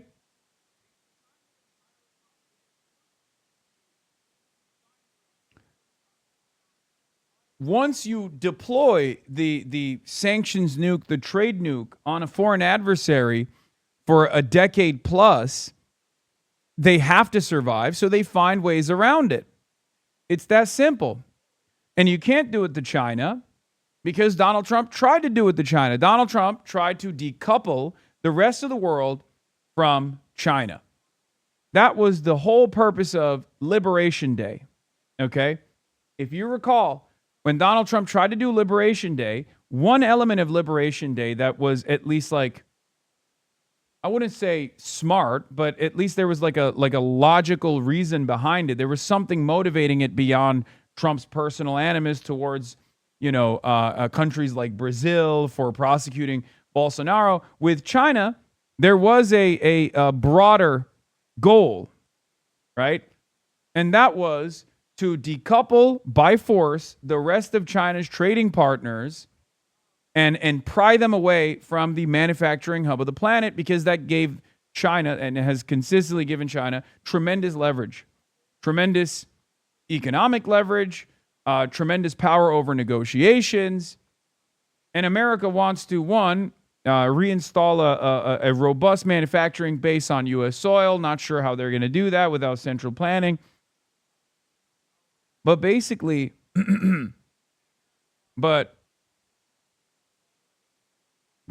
what Liberation Day was supposed to do was, bully our allies, Canada, Germany, EU, India, and our allies or countries that we have, normal trade relations with in the Asian region, in the Asian continent, Asia Pacific region, to move away from China and to develop more extensive trade relations with the United States of America by force. They wanted, these countries, including places like Cambodia, to purchase American things that we're making. Okay? And it failed because China turned around and said, fuck you.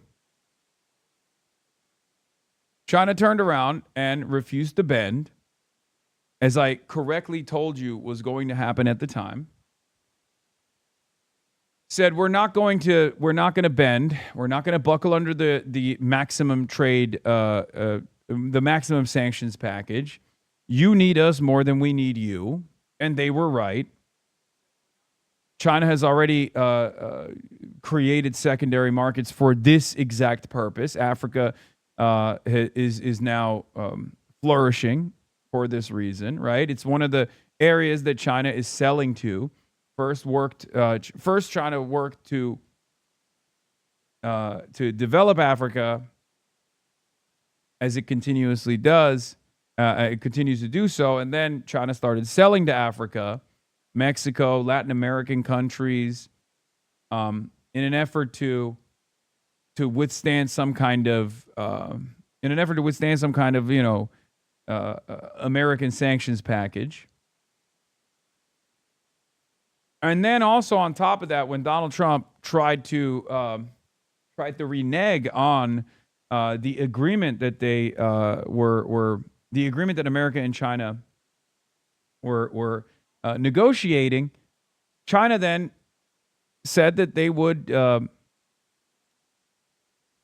institute strategic export controls over rare earth minerals and magnets. These are incredibly important for defense. This is what we make our missiles with. So when China actually floated the idea of doing strategic export controls, America had to back away. This was America waving the white flag. Varoufakis said China needed more the U.S. than the other way around because China is the net exporter. I don't think Varoufakis is right on that. Does China still need the U.S.? Absolutely. But does America need China more than China needs America? That is absolutely correct. Okay?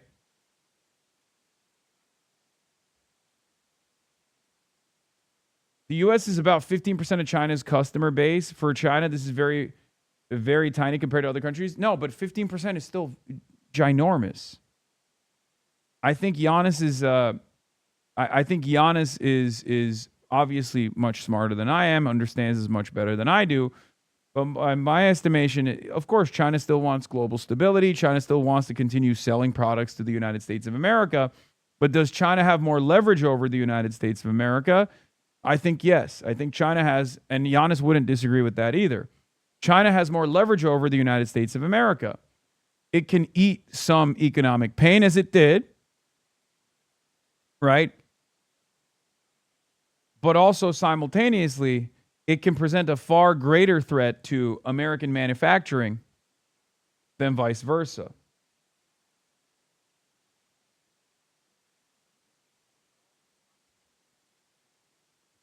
But the reason why I'm bringing this up is because we already learned this lesson last time around. I know Trump learned this lesson last time around.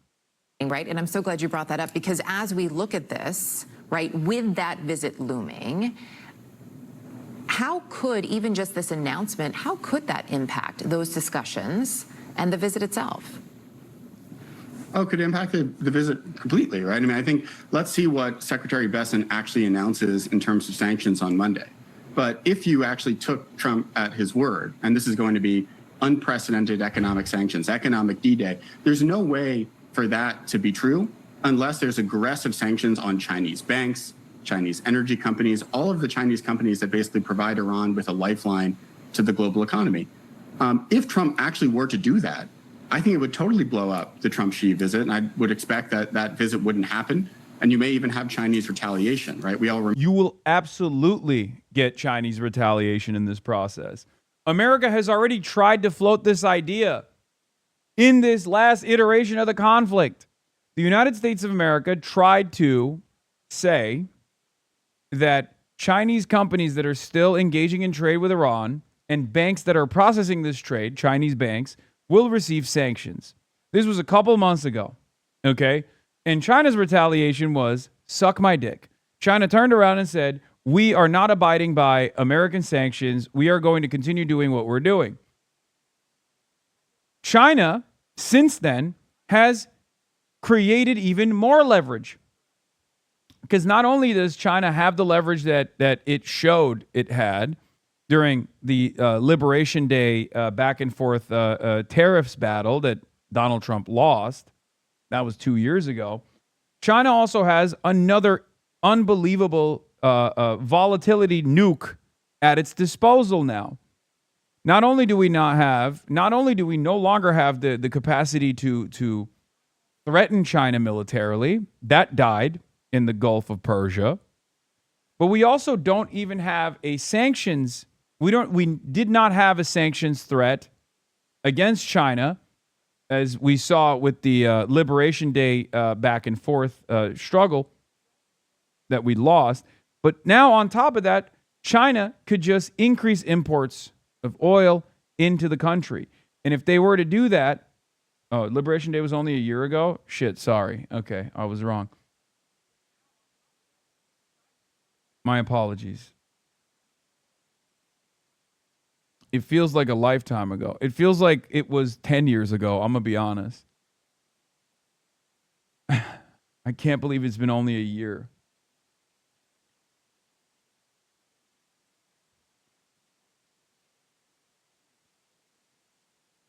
Once again, China could explode the global energy markets. And that's part of the reason why when Bessent was asked about China directly, he kind of shied away from naming the player here. Does it include China? Because that's the primary economic partner of Iran. Again, many conversations are best to have in private, and we are confident that everyone wants the Strait reopened and for energy prices to come back down. And sir, keep in mind that the Chinese get 50%, 50, the other energy from the Gulf. So it would do them a big service to get with the program.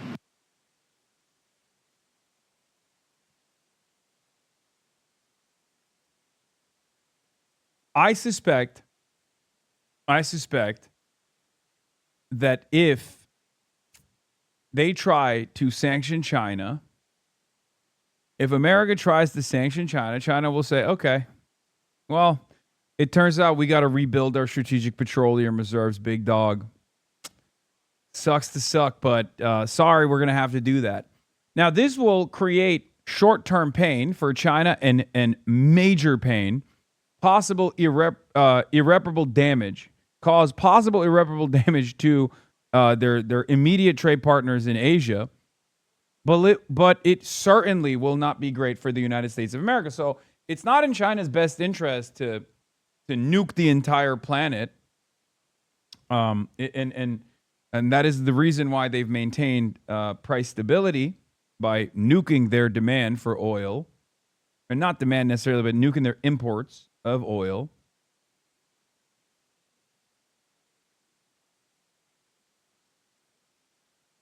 But if they were to open up the faucet,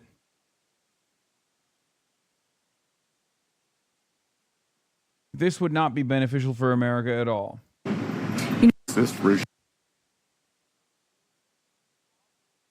Remember last year when China cut off our access to rare earth minerals, it really upended supply chains here in the United States. So that's to say, if we could take Trump at his word, it would significantly imperil the visit. But I'm skeptical we're actually going to go in that direction. I found interesting some recent comments from Chris Christie when he was talking about the war recently and the way. Look, here's the calculation from the Chinese side versus what America is doing. Okay, China is behaving as the adult in the room, as it has over and over again. They're bailing us out one more time.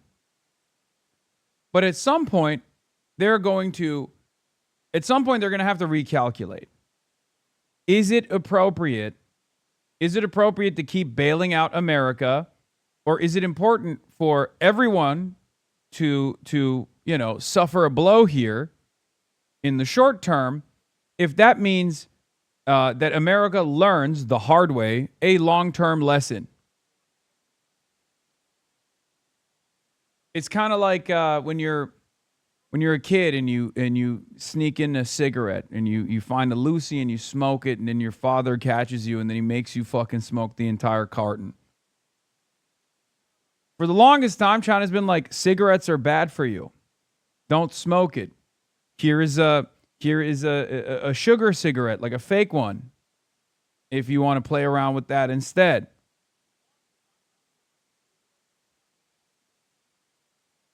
China could turn around and go, all right, you have to smoke the entire carton of cigarettes. Unk-ass analogy? I don't know. I feel like I had to come up with something, and that's the only thing I could think of. That didn't happen to you, Hasan. That was Bobby Hill. I know. I'm using a common story.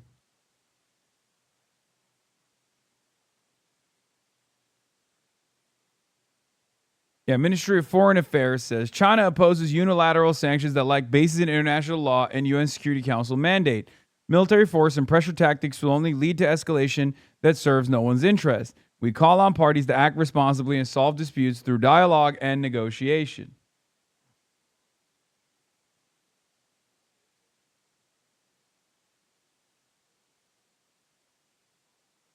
The problem with your analysis that America would learn the wrong long-term lesson? No, I don't think so. Because whether they want to admit it or not, they've already learned a devastating lesson in the Strait of Hormuz, right? I'm sorry. Here's the thing, okay? Here's the thing. here's the thing.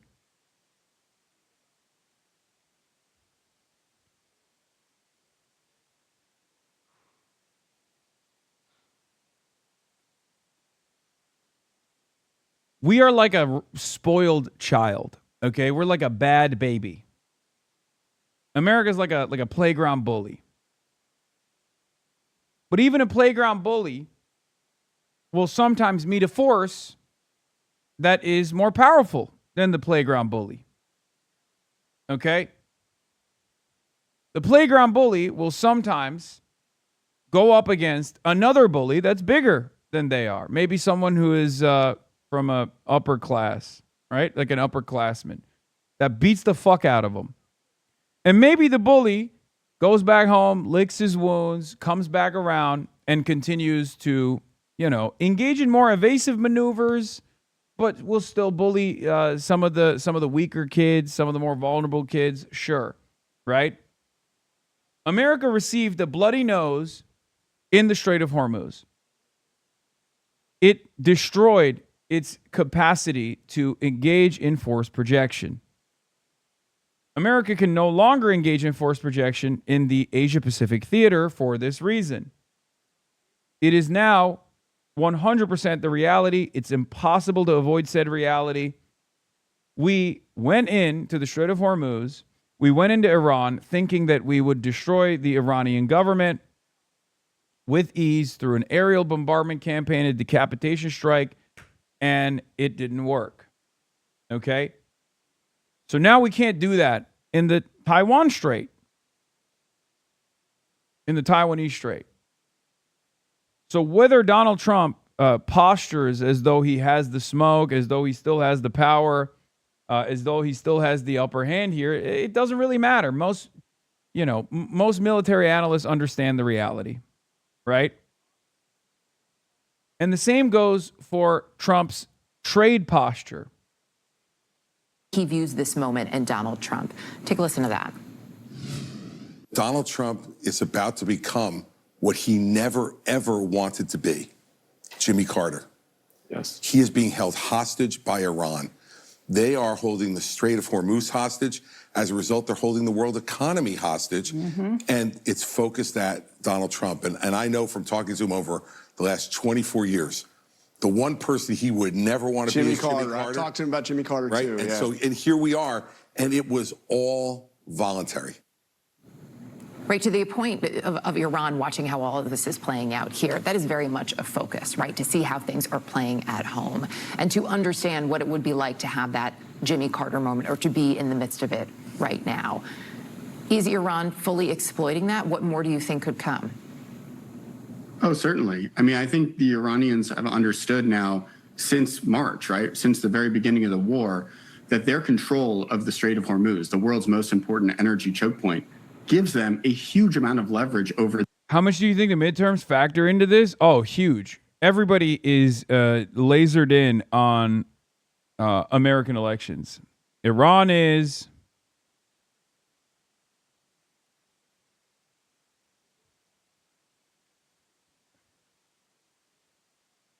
Iran is lasered in on. Iran is laser focused on American elections. China is laser focused on American elections. Of course, everyone makes these sorts of decisions by thinking about like domestic pressure, by thinking about the potential domestic pressure that could be applied to the United States of America. It's normal. It seems Aisha is a J Street back candidate. Yeah, as opposed to the AIPAC back candidate, chatter. What the fuck do you want? Yeah, Ana Lilia Mejia was as well. What do you want me to do? Like, I'm sorry, just because J Street backed Aisha Wahab doesn't change the reality that AIPAC dumped $6 million into that race over the course of 17 days. Okay? We take what we can get. Bernie is a J Street back candidate. The United States. Because remember, in any sort of economic standoff, what matters isn't so much who inflicts more damage on the other side's GDP. What matters is which side has the capacity to withstand whatever pressure they're under. And I think the Iranians have assessed that even though their economy is certainly suffering much more from a sort of quantitative standpoint than the United States, that America's tolerance for economic pain is a lot lower than theirs is. And I think that's just going to be Iran's strategy moving forward. Edward Fishman, really appreciate your time and your viewpoint this morning. Thank you. A spokesperson for Beijing's foreign ministry said, quote, sanctions and pressure tactics are not the solution. That's vis-a-vis Iran. This as President Trump declared what he called an economic D-Day on Iran.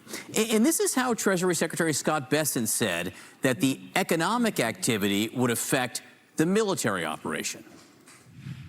If we are doing the maximum economic pressure, then that means that likely there will not be a large-scale kinetic restart. But I would emphasize that is for now. With us now is Congressman Rich McCormick, a Republican from Georgia. He is a member of the Armed Services Committee. Congressman, great to see you. So economic D-Day, but the Treasury Secretary there, did he just tell the Iranians that likely for now, no more military strikes? It kind of sounds like that. I really don't know. I don't want to interpret what he's trying to say, but it didn't sound like he wanted to, although he doesn't make that decision. That's the Secretary of War and the President directly. The Commander-in-Chief gets to make that decision, not him. No, I get that. And you, of course, are. Weren't we already sanctioning them to hell? What else can we do to them? No, it's literally the point. Yes, we've already been sanctioning them to hell. There's not anything else that we can do in terms of sanctions. We already hit them with the maximum sanctions package for decades now. The only thing we could technically do is maybe sanction some of Iran's trade partners. But because there have already been secondary sanctions on Iran, because there's like two different kinds of sanctions, right? You directly sanction the country, and therefore they can't conduct normal trade, right? They can't sell to the United States of America. But then you can apply secondary sanctions as well, a process in which they can't do trade with other American trade partners, right? Secondary sanctions are not against Iran directly, but against, Iranian trade partners like France or Germany. If they were to conduct normal trade with Iran, then they get hit with American sanctions, and therefore they can't do it. They don't want to trade with Iran because they're fearful that America will sanction them instead, right? Arnaud Bertrand says, pretty confident any country won't include China. Hard to imagine the U.S. would declare economic D-Day on China in a handful of weeks before Xi's visit. Back in May, the U.S. tried to sanction some Chinese refiners for buying Iranian oil. Yep. And China's Commerce Ministry issued a formal prohibition order stipulating that U.S. sanctions shall not be recognized, enforced, or complied with, effectively putting a line in the sand. The U.S. then basically blinked and never meaningfully enforced the sanctions. It would have meant sanctioning major Chinese financial institutions with probable consequence for the entire global financial system, which they were obviously not ready to do, which means this is what I was talking about, which means that any country, literally means any country we can actually coerce, which is a shrinking list, precisely because the more you coerce, the more countries build antibodies against it.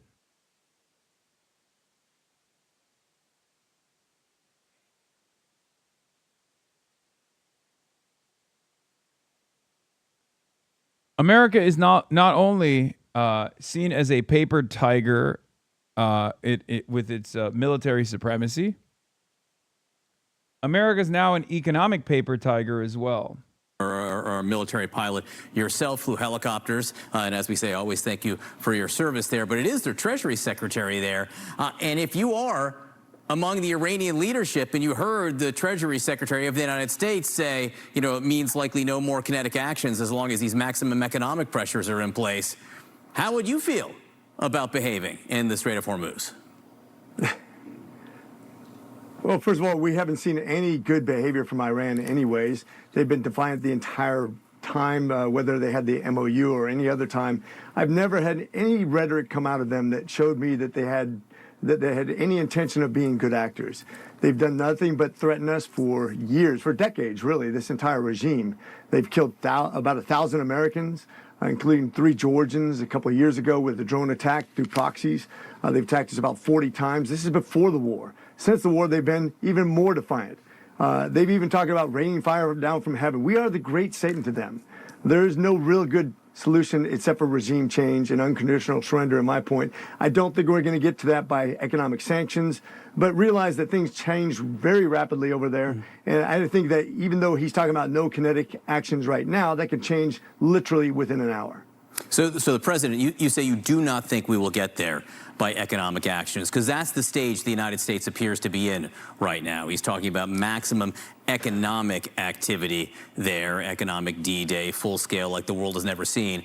But you don't think that will be enough? I don't see any time where this country has shown anything but defiance. I think we should have put that on them from the very beginning. Of course, I'm also one of those people that thought we never should be at peace with these guys until they came to unconditional surrender, until they came to regime change, because this regime will threaten your. I think this is all hot smoke. Okay, it's nothing. We're just blowing smoke up one another's asses over and over again. What matters is the reality on the ground. Okay, I expect Americans to engage in this like militant posture. They're all war hawks. Who gives a shit? Okay. You got our military in tatters. You got people trying to kill themselves on USS Lincoln. You have American bases that have been thoroughly dismantled and destroyed. You have American assets moving further and further out west or further away from the Gulf by force because Iran destroyed these bases. Iran is capable of sufficiently threatening the remaining American assets that are on Gulf bases around the region. It doesn't matter. It doesn't matter what we say here in the United States of America. We're basically just lying to ourselves, lying to one another, making it seem as though we have any kind of military posture here that will somehow magically carve out a victory. It's not going to happen. Everybody in the region understands that. Most American military analysts understand that. Most American intelligence assessments recognize that reality. Outside third-party think tanks understand that reality. It's a declining empire that can no longer establish military supremacy. So to say, oh, we can just do this, we could just hit them hard, we can hit them hard, it's just pure cope. We are delaying the inevitable, but we're not even delaying it. We're just delaying our recognition of the inevitable. Children. They will threaten your grandchildren. They will be always trying to develop nuclear weapons and ballistic missiles.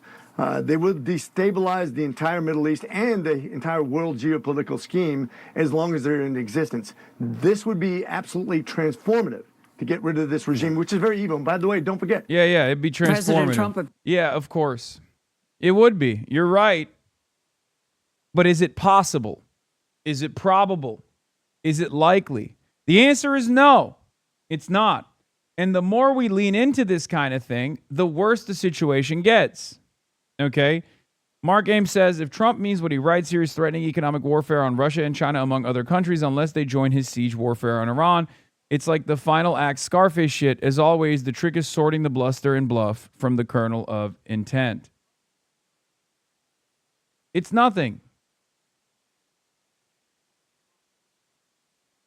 The nuclear aircraft carriers took the space that would have been occupied by a fuck ton of fuel and turned it into extra freezer space. So the guys aboard the carriers are used to eating really good. Them living on rice and tortillas right now. Yeah, it's kind of amazing. Things haven't gone more haywire. Appears to have reconciled with one of his most outspoken critics. His name, Michael Cohen. You may remember he turned on Trump after working as his political fixer. This week, he interviewed the president, who suggested that Cohen was forced to testify against him. Ed O'Keefe is at the White House with. Yeah, this is Trump, or not Trump, but another former Trump fixer turning back to Trump once again. Anyway, hold on. Before we get into the Michael Cohen story, friend of the show, Michael Cohen, shows us what he's really about. But before we get into that, let's continue. Let's wrap this up, okay?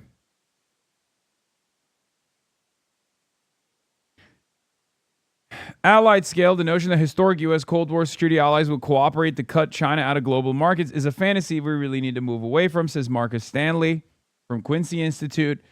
The analytic core of this proposal is basically just adding up GDPs of the U.S., NATO, traditional Asia-Pacific allies, noting that it's significantly larger than China, and applying a liberal dose of wishful thinking. These countries lack incentives and in many cases the capability to cut economic ties with China. Recent moves by the U.S. to coerce one-sided economic benefits from allies don't help here at all. That doesn't mean countries want to be dependent on China either. We need to innovate forms of cooperation that make sense for a global economy that maintains significant interdependence and where China continues to be a major player. Yeah. It wouldn't be called against China, but it would be effectively an alliance to create a bigger market outside of China. Thrilled that Ezra Klein. Oh, that's why. That's where this is coming from. Brad Setzer, CFR Senior Fellow, went on Ezra Klein's podcast, The China Shock 2.0, and I guess explained Trump's thinking. That makes sense. Explained like Trump's... It's so funny. These guys all used to get mad at Donald Trump for taking this like militant trade posture against China. And now every single one of these people are just like, no, Trump is actually not doing the wrong thing against China. It's actually a good idea. Yes, Trump does have a unique trade design, chatters. So there is thinking driving, there is something motivating Trump's decisions against China. It's just, it's a failure. It's just, it failed. That's the problem. Do you understand? I know it's fun to say Trump is thinking. Trump's thinking about burgers. Trump doesn't think. Like, yes, you're right. But there is definitely a different attitude with Trump's trade policy and trade posture against China versus the previous American trade policy with respect to China. Okay, and I guess this CFR fellow went on Ezra Klein and explained the second China shock, its causes, its consequences, including for American workers. It wouldn't be called against China, but it would be effectively... Do we have a video? I would love to watch that video, by the way. It wouldn't be called against China, but it would be effectively an alliance to create a bigger market outside of China with sometimes common barriers to China that would have allied scale would be big enough that it would easily support competitive EV industry that didn't rely on Chinese parts. And a competitive magnets industry that didn't rely on China, and so on and so forth. Where should we have gone? I think we should have moved in that direction. There are ways to do better coordination of industrial policies too, but basically extend our security alliances into economic alliances, try to compete with China, don't give up. Don't accept that every EV in the world is going to be made in China, which is a realistic outcome right now. China can expand its EV production capacity and has enough spare capacity to meet all global demand. So the entire EV industry could be Chinese production. China is supplying 10% of the European auto market. There's a future where it could supply 70%. What is this? Help. At some point during COVID, I came up with a scheme to create a catfish account where I'd lure men with thirst traps.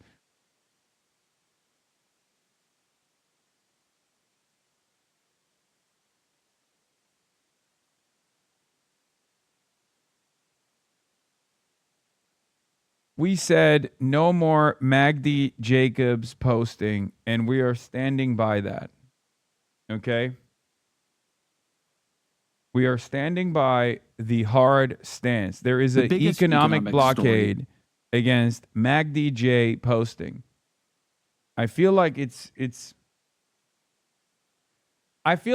sad. You're kicking someone who's like very clearly going through a long and extended mental health episode. Okay? Yeah, it's not funny. She's just not all right. She is not well. She is not mentally doing all right. Yes, I have already delivered a fatwa. Yeah, high key, low Lol, cow farming, but leftistly is right. Yes. I have already issued a fatwa. Does Ezra not want you on? No, he does. We're going to link up. In the world right now is China's growing dominance across advanced manufacturing sector after advanced manufacturing sector, from electric vehicles, batteries, to solar panels, to things that aren't even traditional manufacturing, that are software like AI and open models, where they become a world leader. What is happening here is very different than what we call the first China shock, where China became a big exporter, but of things that were not that important to advanced economies, things that mattered maybe for particular communities, mattered for many, many jobs, but weren't the frontier of economic growth. But now it's different. China is very much at the frontier, and they're dominating it. And that is going to transform geopolitics. It is going to transform the politics of countries, many say in Europe, where China is pushing them out of manufacturing that has been the absolute cornerstone of their economies. And so I think understanding it is about as... Dude, Ezra Klein is, by my estimations, much more interested in movements on the left, even if it's to co-opt it, even if it's to like liberalize it, it doesn't matter. I think there's a real opportunity, and I know people will always, you guys hate him, I know, but I put Ezra Klein in the same category as I put the Pod Johns. Perhaps I'm wrong about this, but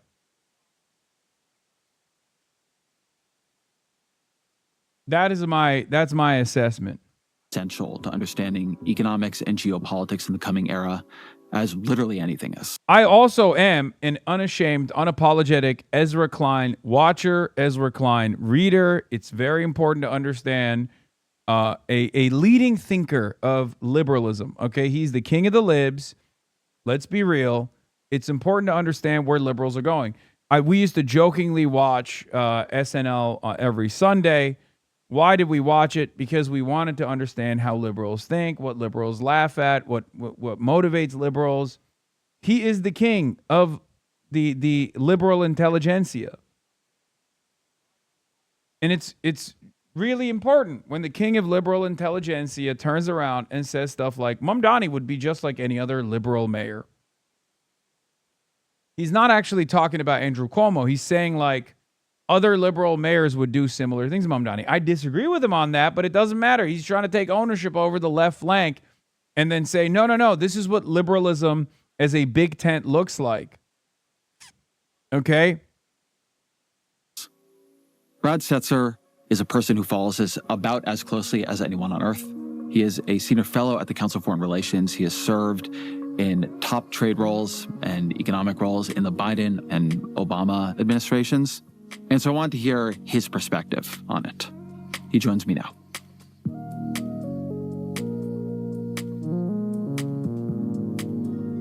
Brad Setzer, welcome to the show. Oh, thanks for inviting me. So you've been arguing that the world economy is going through a China shock 2.0. I mean, okay, right off the rip, I don't even disagree with this assessment. It is true. It is true. China is the domineering manufacturing power of the entire planet. It's the manufacturing hub of the entire planet.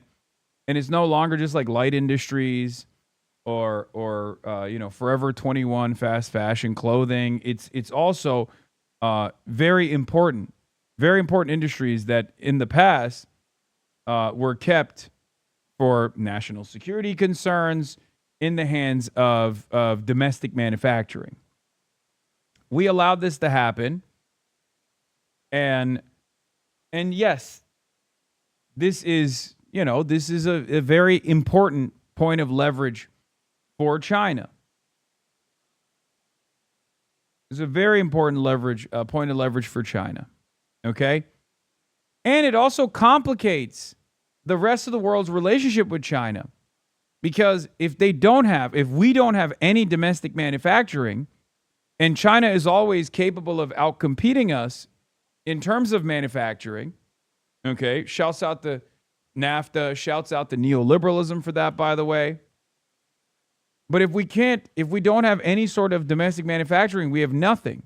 it's not even just like a national security problem at that point. It's a major issue overall. Okay? Because then we're just not producing anything. We don't have any jobs.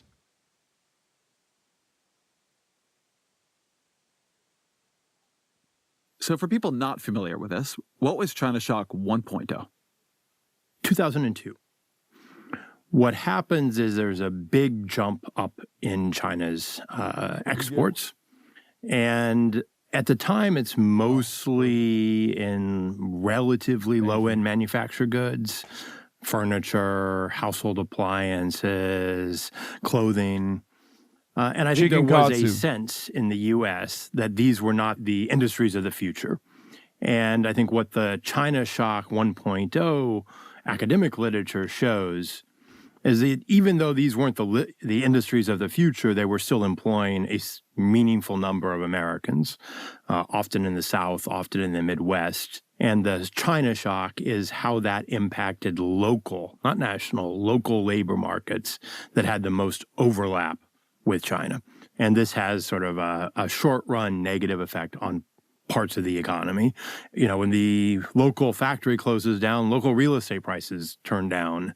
And so, and the people who sell lunches to the factory workers have fewer people to sell to. So it becomes a generalized downturn in those communities. That was clearly underestimated. And then people have done all sorts of further studies which correlate the areas that have the most exposure to the Chinese export wave to, you know, deaths of despair, to political realignments. Voting for Donald Trump. But the basic idea here is that you have a bunch of places in the Midwest and the South primarily that are manufacturing towns, that their factories are outsourced to China or the goods are outcompeted by China, and basically the community goes into sharp decline. Correct. And we never have a very good policy answer. I mean, I think at the time we didn't even try to have a policy answer, but it is actually conceptually difficult to deal with the decline of a small town when it's big industry. Let's live in that debate for a minute. What is the argument about whether or not this rapidly accelerating level of trade with China is good or bad for America? Yes, I have a wig on. I have a toupee.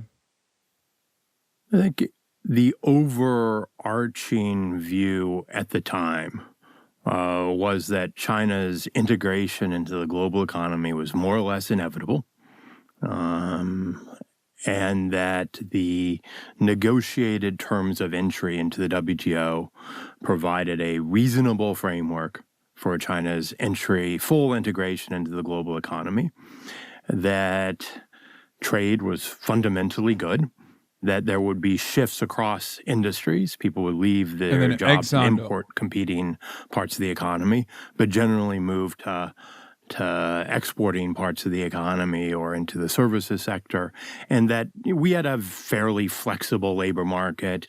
And by the way, integration would be a positive force for China's political development. It might lead to some forms of liberalism within China.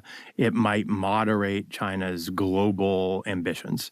It would sort of the commerce would tame the dragon, so to speak. And the other dimension of the argument, as I've heard it and remember it, is if China wants to make cheap goods for Americans, people like low prices, they like low inflation. Like, why would we fight this gift? I mean, in particular, because the industries that were going to China were not the source of top, cutting edge technology at the time, not generating a lot of high wage jobs. So there was indeed a sense that, consumers would benefit and did benefit from cheap goods. And the adjustment would not threaten the core strengths of the American economy. I think that was the belief. I would put a little tiny asterisk around the cheap prices thing. Unambiguously, China's explosion of exports lowered the price of manufacturers. If you look at the overall evolution of consumer prices during this period, there's not much of a change. China's integration into the world economy led in huge amounts of investment, ended up putting a lot of upward pressure on commodity prices. So you see oil prices really take off during this period, and that's an offsetting change. So, you got to always look at both sides of the ledger. Yeah, so when you're going to Target or Walmart and you're buying clothes and toys, I mean, they really are cheaper. Oh, yeah. Like in real terms from when I was a kid. But you're saying that, what we're not seeing there is, the price of oil, the price of... It costs you more to fill up your car to get to Target. But once you got to Target, it was cheap. Okay, so China's shock, the reason we use this term is... It's so funny because, this was America's grand trade design because it benefited the goals of American capital. It benefited the short-term goals of American capital because labor is the most malleable aspect of production. And it's the only movable aspect of production. And therefore, the easiest way to reduce labor costs was to move it instead of engaging in suppression of unionization, which we were doing, right? Which American capital had never let up on. They were able to move it to an entirely separate, low-cost labor force altogether. And the problem, and this has always been the biggest issue with China in general, is that China, by way of redistributive policies and through central planning, right, the small c communism of China, was able to take that foreign investment and turn it into internal development. The issue with China is that China developed and became a competitive power and gained sovereignty, okay? Or always was invested in developing sovereignty for itself. That's the issue that we have with China. That's the problem with the grand China design. If China developed in the same way that India developed, we would have no issues with China. No disrespect to India. Obviously, it's a different story. It's much more complex. But the reason why we hate China and see China as a foreign adversary is not even because of the ideological battle that we have with China. That's secondary. The real issue with China is that China was able to take the foreign investment and not circulate the foreign investment in the same way that capitalist countries do.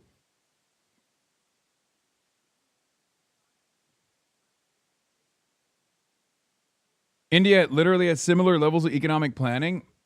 No, India is far too diverse, wasn't capable of dealing with, or wasn't as invested in even development in the same way. To say that India has the same level of central planning is crazy. India also has separate issues that were greatly elevated initially by colonial powers. It's not a one-to-one comparison. It is a very reductive comparison. Okay, it's not an appropriate comparison. I'm just looking at it specifically from the perspective of what's that guy's name? The Noah guy, No Opinion. He loves India. He always presents India as this bulwark against China and a much better alternative. I'm just flipping that script on its head.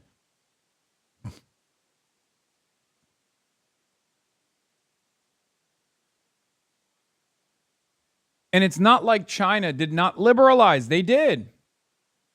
But even through the marketization period, even through the liberalization of the Chinese economy after the, Dengis reforms, there was always still a hyper focus on development. And especially in the Xi period, now they're cracking down on some of the concentration of power that exists within the party system after they brought in the billionaire class. They developed a billionaire class, the national bourgeois, as they call it, and then they basically stamped out some of the national bourgeois that had maybe a little bit too much power. Okay? So there's a push and pull there, and China, for all intents and purposes, has been able to manage that friction, and has kept capital under control. India never did.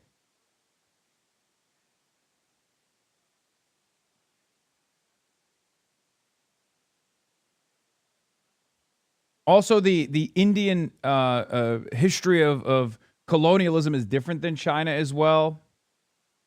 Like, that's why it's not a direct comparison that you can make. Yeah, China was never completely colonized. But, again, ultimately, the major difference between China and India is capital controls. Okay?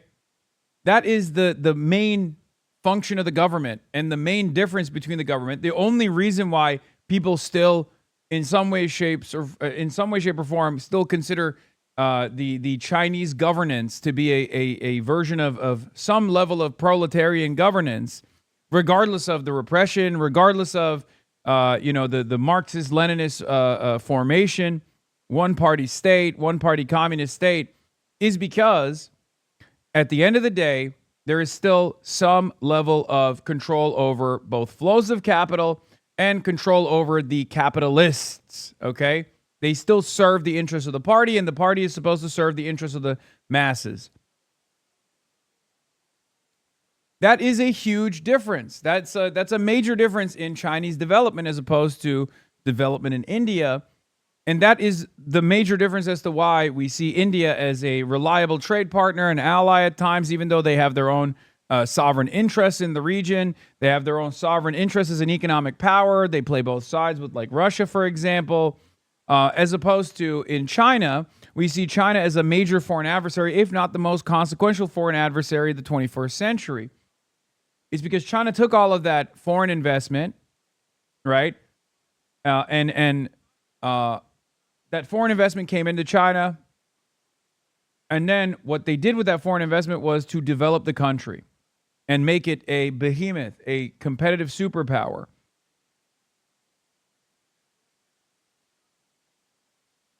In some respects, if you were to look at this as global capitalism, the capital owning class, the bourgeois class in China, is still beholden to the interests of the party, is still subservient to the interests of the party. Okay? As opposed to the Indian capitalist class is a part of the global capitalist class. So they play ball. They're not unpredictable. They're not a force that like a French capitalist is ever going to be fearful of. Does that make sense? And if it wasn't for Xi Jinping, by my estimation, if the party had moved in the opposite direction and continued liberalizing, the Chinese capital class, the Chinese bourgeois, would probably also be in the same category. And therefore, we would not be looking at China as this scary behemoth as we do right now. Because it's not just about improving the living standards of as many Chinese people as possible. It's also about whether or not our international capitalist class can look at the Chinese capital owning class and see them as allies.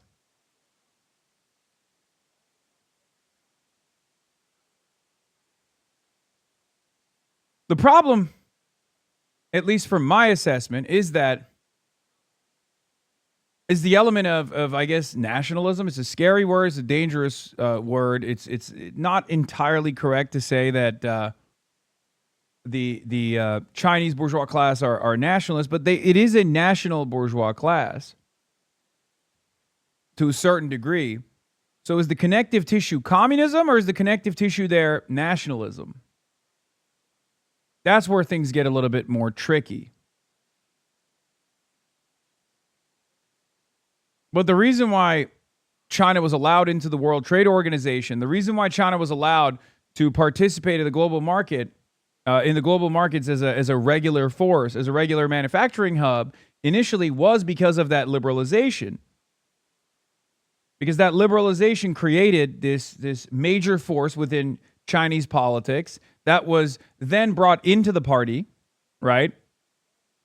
Hu Jintao, and that these folks, the Chinese bourgeois, were now a part of the party apparatus, and they were gaining a lot of power within the party until Xi Jinping. That's why if you look back at China from the perspective of our capitalist media, from the perspective of our capital owning class, if you go back to like the 2000s, our media, our super wealthy, they didn't see China as this like major threat at all. I mean, there were obviously nationalist elements in the country that did, because there are plenty of people who have been complaining about Chinese manufacturing for decades at this point. Initially, it was the left, and then it turned into somewhat of a right-wing position. Trade protectionism has moved from the left to a right-wing position at this point in some weird ways. There are still elements of the left that engage in trade protectionism. I believe in trade protectionism as well, as long as we have some kind of trade to protect.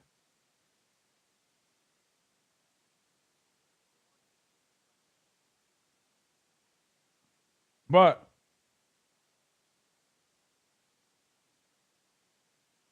this is the reason why we see China as a major threat. That this whole argument got reevaluated. And so which parts of it would you say panned out and which didn't? I think the extent to which China would become a big export market was overestimated. China never was fully open to U.S. exports. I mean, one of the more striking things is that after 2004, so 2 years after China's WTO entry, China's imports as a share of its GDP start to fall. And then it was not expected, in a sense, that China would succeed as much as it did while retaining the core aspects of its different economic system.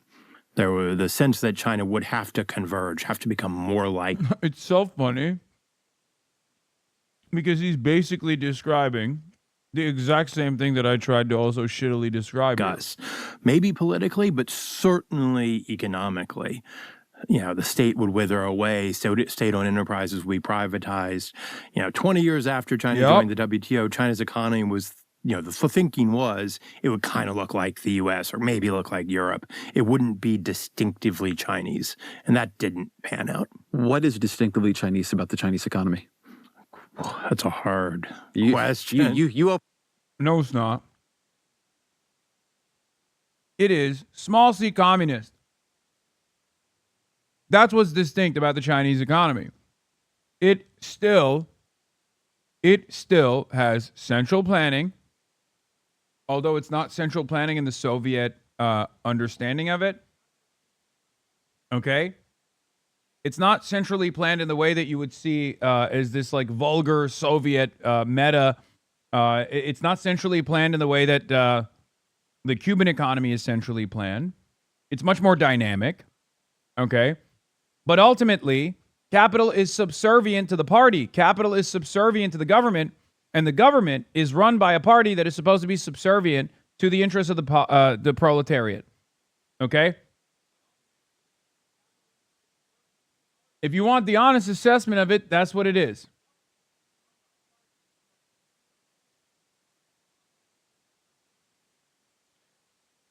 Cuba isn't centrally planned anymore. No, I'm not talking about Cuba now, brother. I'm talking about Cuba for the longest time Cuba for the longest time was literally the last remaining real Soviet-style economy on the planet, okay? Like down to rations, down to like the specific allotment of food that you could get.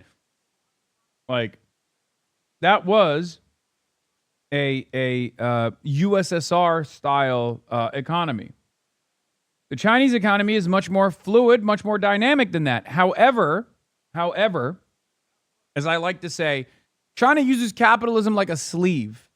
Okay? If they have an iron fist, they put the sleeve of capitalism over that iron fist. Okay? where ultimately there are strict controls. It's still a centrally planned economy, and the way that the central planned economy is designed is around control of capital flows. Okay? They still absolutely control which way they will pour money into. There's also obviously, yes, corporate accountability and things like that, but ultimately they even allow some level of corruption or some level of exploitation as long as that means boosting trade, as long as that means improving the GDP. So they are just state capitalists. One could say all socialist formations run by communist governments have always been state capitalist. The whole point is it's a transitional socialist state. Open the door, man. Yeah, I did. One thing that is distinctly Chinese, which is not what you would normally think about in a communist-led society, is that China actually has a rather thin system of social insurance. It doesn't actually collect that much tax. Personal income tax collections are like 1% of China's GDP. It's 8% here. If you're not collecting personal income tax, you're not going to have the resources to be very generous in helping, low-wage work. There's nothing like our earned income tax credit where you get a subsidy, basically, money back from the government if you don't get paid that much. The taxation system relies heavily on taxes on consumption. It's really quite regressive. It hits poor Chinese workers much more heavily. It also does not have a unified national. He's not wrong. This is not wrong. Yes, their tax structure, they have a welfare state, but it is marginal. It doesn't mean that their system is failing, mind you, but he's not wrong. And this isn't to say that like welfarism is the only solution. I'm just saying it's a different system.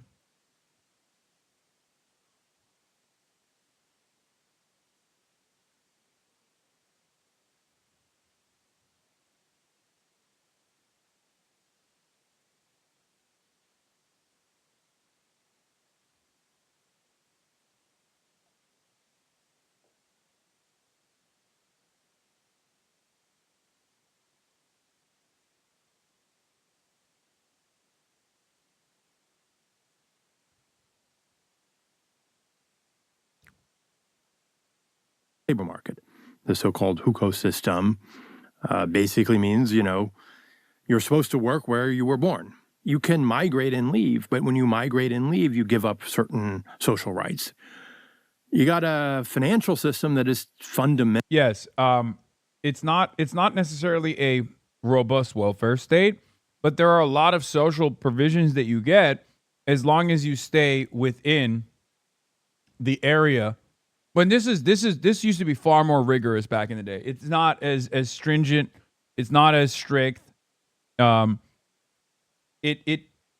is nowhere near as strict as it used to be.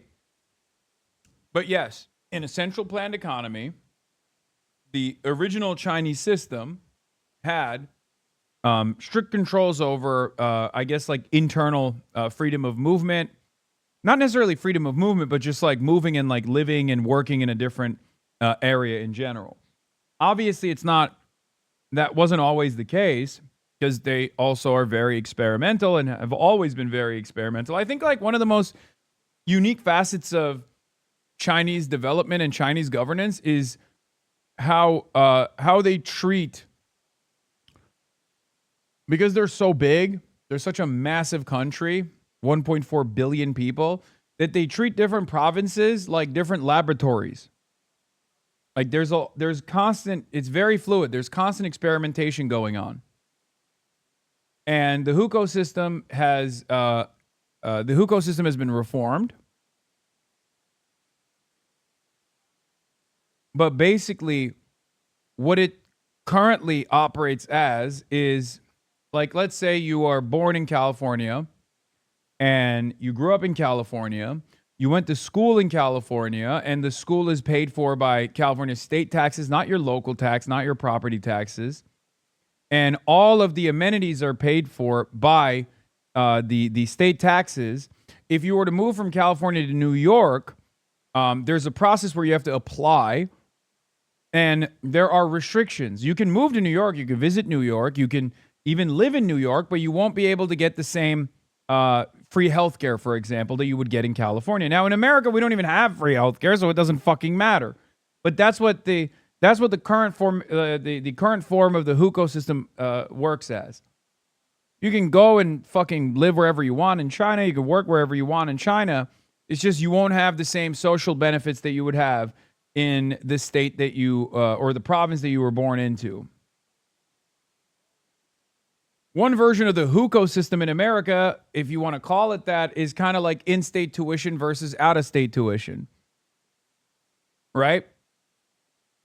We don't really have additional amenities in our welfare state, so it's hard to make this comparison, and college is expensive regardless of whether you're paying in-state tuition or not, but that is one version of the American hukou system.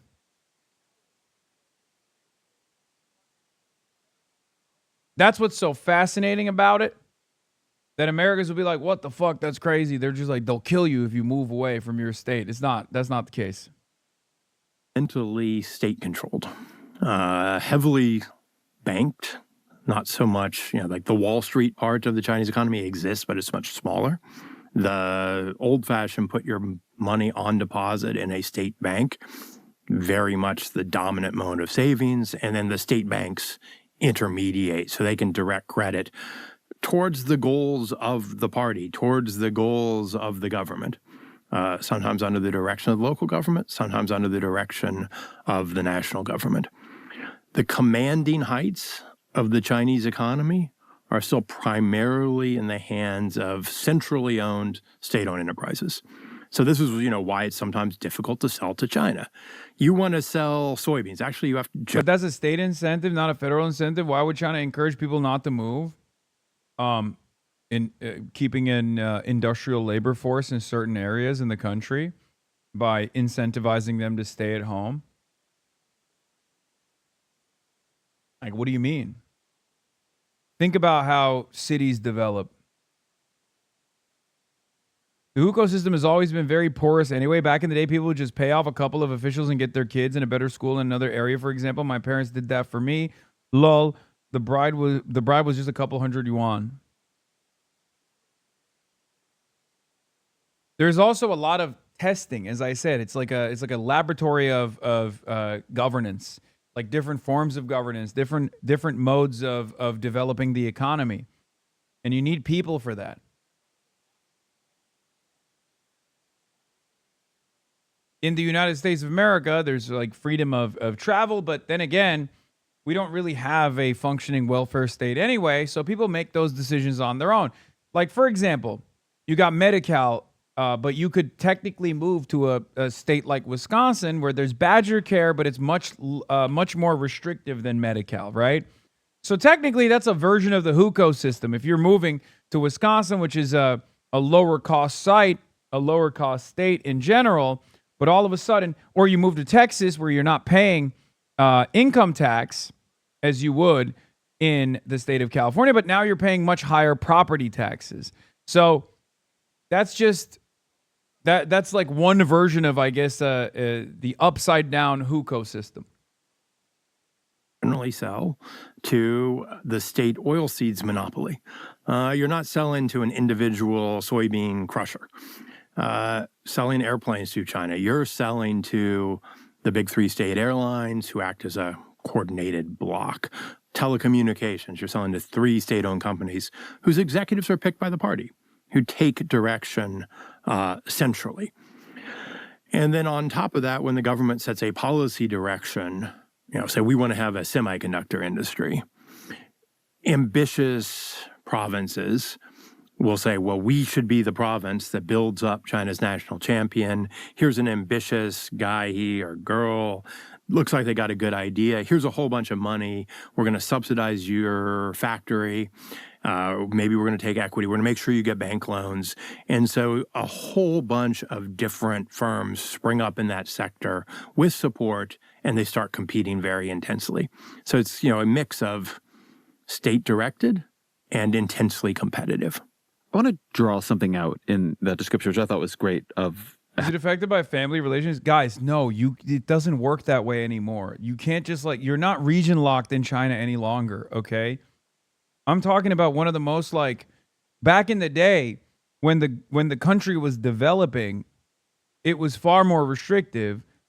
The hukou system itself now exists as the way I explained it to you. You can go to a different province. You can work in a different province. Many people do. A lot of people do actually in China.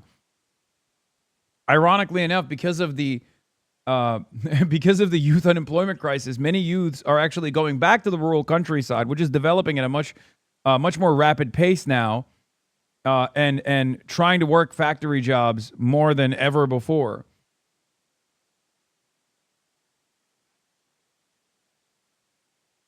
Another aspect of hukou is land rights for rural Chinese. Land reform gave land to rural farmers and the right to live in big cities without everyone piling in on one city. Yes.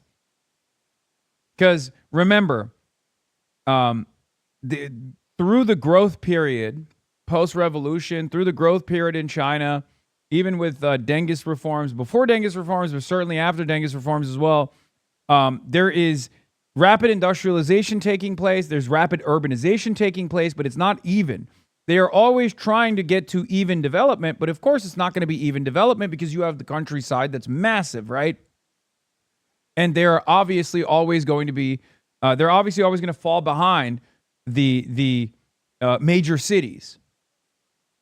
So then, in an effort to make sure that the rural side, the countryside is also, the rural side is also industrializing, or the rural side is also developing, they have to keep people there.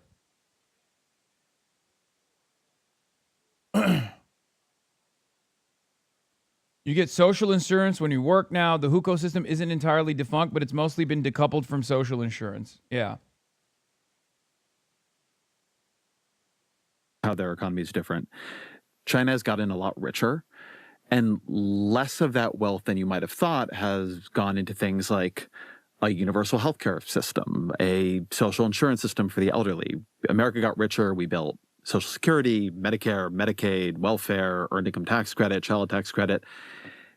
China's gotten richer because it has not allowed a lot of that, because also you have such power over the financial system. It has just been able to move much more of that money into subsidized. I love hearing liberals react in awe to the power of a centrally planned economy. Okay? Because, look, every economy on the planet is a mixed. Every economy on the planet is a mixed economy. Okay? There is some capitalist elements in every one, and then there's socialist elements in every single one. Okay? Obviously, social democracy is still a capitalist formation because capital owners still get to make decisions decoupled from the rest of society, and sometimes actually capital owners make decisions that are antithetical to the needs or antagonistic to the needs of the working class in their countries. They don't have any sort of national ambition. Okay? I guess the truest sense of capitalism would be something as decentralized as Somalia, or maybe I guess the current formation in Argentina. But even then, it doesn't make a whole lot of sense. But there are obviously higher degrees of socialization in Nordic countries as opposed to the United States of America. But there's still some level of socialization. The problem is with China, we treat it like they're cheating. Why are they cheating? Well, because they have subsidies on steroids.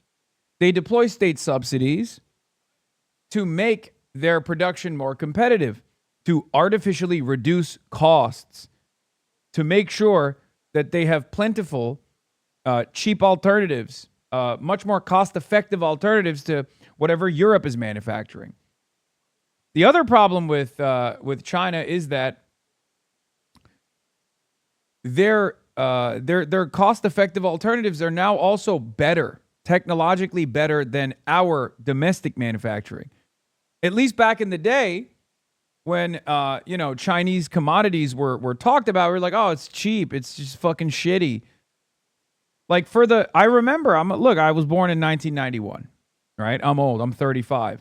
But I remember like leading into the 2000s, the idea, the trend was that, Chinese goods are shitty.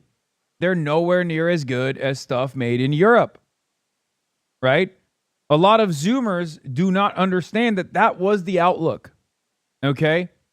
That was the outlook. Nowadays, people don't say that no more. And it's ironic because while, still some people believe that and it's wrong, what matters not is how people approach the subject. What matters is what the reality is. And if you look at business owners, for example, now American titans of industry will look to Chinese commodities and Chinese cars, like EV, for example, and they look at it in admiration. They say, like, if these cars were to come into the American market, they would destroy us. We'd never be able to sell another car again. That was Farley. What's his name? The CEO of Ford, who went to China, and his daily driver is a Chinese car, who straight up came back to America, the Ford CEO, and said, if Chinese vehicles were to enter the American market, we would never be able to sell another fucking car ever again.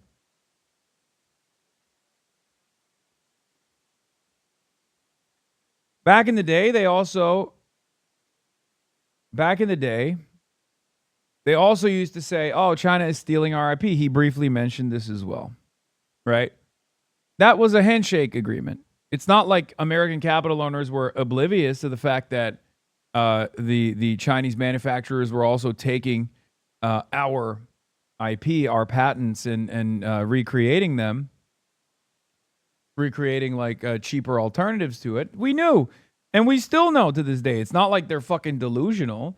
That was absolutely a handshake agreement from American capital. You get to manufacture our goods. We get to displace our labor. We get to, manufacture our goods in your factories, and you get to, take the patents and make the exact same cheap alternative and slap a Chinese sticker on it. Nowadays, that's not even happening. Nowadays, the Chinese innovation has actually gained a stronger foothold, where Americans are purchasing Chinese goods to try to retool their vehicles with the Chinese bells and whistles. We're stealing from them. Not that it matters, because we will never have a competitive edge in manufacturing, because we've destroyed our productive capabilities. And therefore, in order to rebuild domestic manufacturing, we would have to spend decades. This is decades of training, decades of proficiency. Chinese manufacturing is superior to the American manufacturing, as Tim Cook openly admits, because they have decades of experience as well. High precision manufacturing is not easy to recreate. Production innovation in like new economic areas it wants to dominate. The basic retirement benefit that anyone in China gets, no matter what your residency status, is like tens of dollars a month. It's really, really trivial. The health insurance system, people aren't confident that when they walk into the hospital that the costs will be covered, and frequently there's a lot of upfront payments. And some people also say the one-child policy in an incredibly competitive marriage market has made it, a requirement for young men to save if they want to get married. All this has produced an economy that just saves an incredible share of its national income, over 40% of GDP, uniquely high. And that means the state financial sector is just flush with money. So part of it is that China has the capacity to direct investment through the state. Part of it is just it can finance out of its own. This is not entirely true as well. As far as the only aspect of this that's true is the savings side. He's not wrong about that. China is a saving nation. America, on the other hand, is a nation in debt. China is the exact opposite. And the only other thing that I would point to that he's not entirely correct on, but he's not entirely wrong on, is the healthcare system. Because healthcare is an area that needs a lot of improvement in China. This is true. So it's still state-run, but it is one aspect of it is one it is one area where they have to improve dramatically, and they are improving. Savings, levels of investment that no other country has matched. All right, so this, I think, this is all true through China Shock 1.0. The view is maybe more of it would change as time went on, but it didn't. So what is China Shock 2.0? When do you date it? How do you describe it? So I date the start of China Shock 2.0 to the collapse of China's property market in 2021. Now, we all know there was an awful lot going on in 2020, the pandemic. Xi gets concerned that there's too much investment in property, probably rightly so, that there were empty buildings piling up.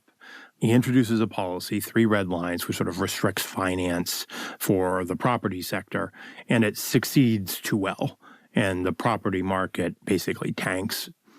And then in order to offset the economic impact of this fall, Xi more or less gives the banking system guidance to lend, to finance a new wave of manufacturing investment, and particularly manufacturing in more cutting-edge sectors. So electric vehicles being the leading example. But in general, it's investment in any sector where China has import dependence. And for Xi, that's a vulnerability. And so he really directs the state's financial sector and, the party to throw money into building out sectors where China has an import dependence. The effect is China moves back to growing on the back of net exports. China's domestic economy is growing 3-4%. So, you're getting 1.5 to 2 percentage points of growth from net exports. That's a lot of statistics, but what it basically means is China is exporting a ton of cars. China is supplying the entire world with batteries. China is now the leading exporter of tunnel boring machines. True. You name the category of machinery, China's exports are growing. It's no longer just consumer electronics. So China starts getting growth, big part of its growth, from an expanding trade surplus. Imports stop growing. This is, I think one of the key factors around the second China shock. Normally, you would say imports would grow with domestic demand. Chinese import. The reality of the matter is, the reason why we say China's cheating is because they are capable of, due to centrally planned, central control and centrally planned economy, due to their centrally planned economy, they're able to do what I like to call like nuclear levels of subsidies. And they also have complete control over how those subsidies are utilized, as opposed to in the United States of America, when we offer subsidies, some of that goes to price control. It's a crude way to look at it. But much of that still goes back to executive salaries and improving shareholder value. That's it. So we look at it and we go, That's fucking cheating. You're cheating. It's not, they're not cheating. We're just not competing with them appropriately. And then we're calling it cheating.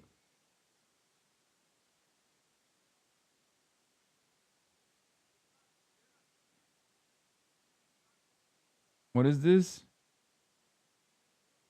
Dog, did you just send me? Wait, this is from August 27th, 2025. This is a Taylor Lorenz article about Chorus from a year ago, like exactly a year ago, that was very controversial at the time. That's so funny that you're posting that right now, saying David Pacman caught. That's hilarious. Exports basically aren't growing. And in key sectors, China's selling ever more to the world. and but then it is Chinese not export. buying more from And ultimately, look, they are, a version of this is what Amazon does, right? Like at a more localized scale, at the domestic scale, this is kind of what Amazon does, right? It's called predatory pricing, right? Amazon, due to its tremendous industrial capabilities, due to the fact that it owns the marketplace and can create much more cost-effective forms of the same exact things that are selling well on its own marketplace, they can artificially cut prices, right? And outcompete other, smaller businesses that are relying on their marketplace. Okay? So basically, China is doing that on an international scale. From the perspective of, what the fuck is this? Dude, what are you sending me, man? China is capable of creating unbelievably low-cost alternatives with the with virtually every kind of good, and therefore, China has been able to gain a competitive edge and become the global manufacturing hub, and he who controls the entire globe's manufacturing controls the fate of the entire planet. This is what he's talking about when he says this is the second China shock, and it's terrifying. Exactly. And Chinese exports, particularly in the years right after the pandemic, after the currencies depreciated, start growing at 2 times or 3 times the pace of world trade. So China's imports of autos used to be about 1 million cars a year. That's now down. It's now under 500,000 cars a year. And over this same period, China's exports of cars have gone from a little under 1 million to now 10 million in the space of 5 years. Just a stunning shift in a range of industrial sectors, and heavily industrial sectors that compete with Japan and compete with Europe. And so you sort of see bad economic performance in the manufacturing heart of Europe in particular, a little less so in the U.S. So I think this point about the Europe versus U.S. is really interesting. And in one of the pieces you wrote about this, you wrote that the U.S. share of global output has been remarkably constant over the last 40 years. China's rise has come at the expense of the other G7 countries. Can you talk about what that looks like? I mean, I know let's use maybe Germany as an example. I love watching liberals talk about this without identifying what the problem is, by the way. It is my favorite type of conversation, is my favorite type of back and forth, because at the end of the day, you just go back to, well, they're cheating because their system's design is better than ours. But they will never admit that, because then they would have to take the L on capitalism. Because that's what it comes down to. Like, they can say, oh, it's because these, initially these were low-cost labor sites because the Chinese labor force was much poorer overall. The Chinese conditions were much worse overall. Oh, they did this at gunpoint. They put nets outside of the Foxconn factories, whatever the fuck you want to call it, right? Like, oh, they were forcing people to do this. Idle hands go starving. But at the end of the day, the reason why China was able to develop is because of how they redistributed how they redistributed the foreign capital that was flowing into the country. And now they've developed to a degree where they are able to compete with the rest of the world. They're able to move their weight around.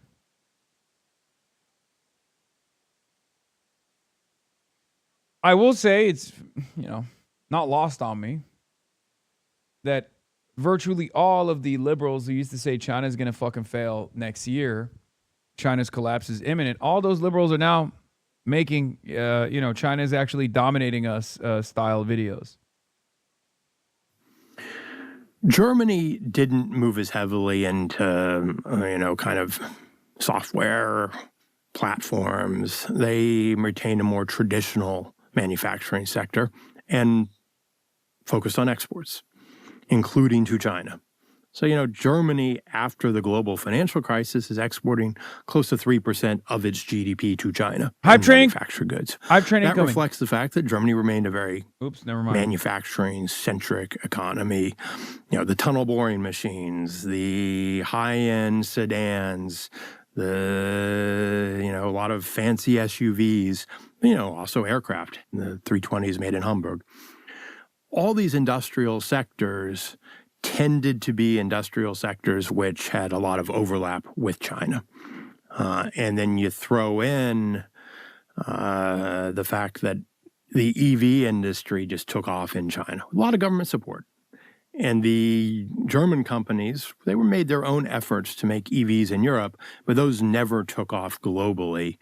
Like, the reason why I don't think it's an apt comparison with predatory pricing that Amazon does with respect to China competing with other countries around the planet is because Amazon is destroying mom and pop shops that have to rely on the Amazon marketplace.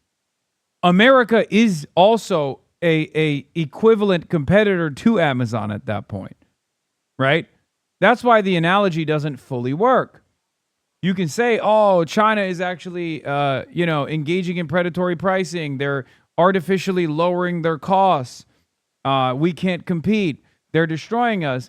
But we also have, objectively, throughout this period of Chinese development, have had far more power than China. Far more power than China. And still, to a certain degree, have far more power than China. We just fucking destroyed ourselves. We destroyed our industrial base at the behest of capital.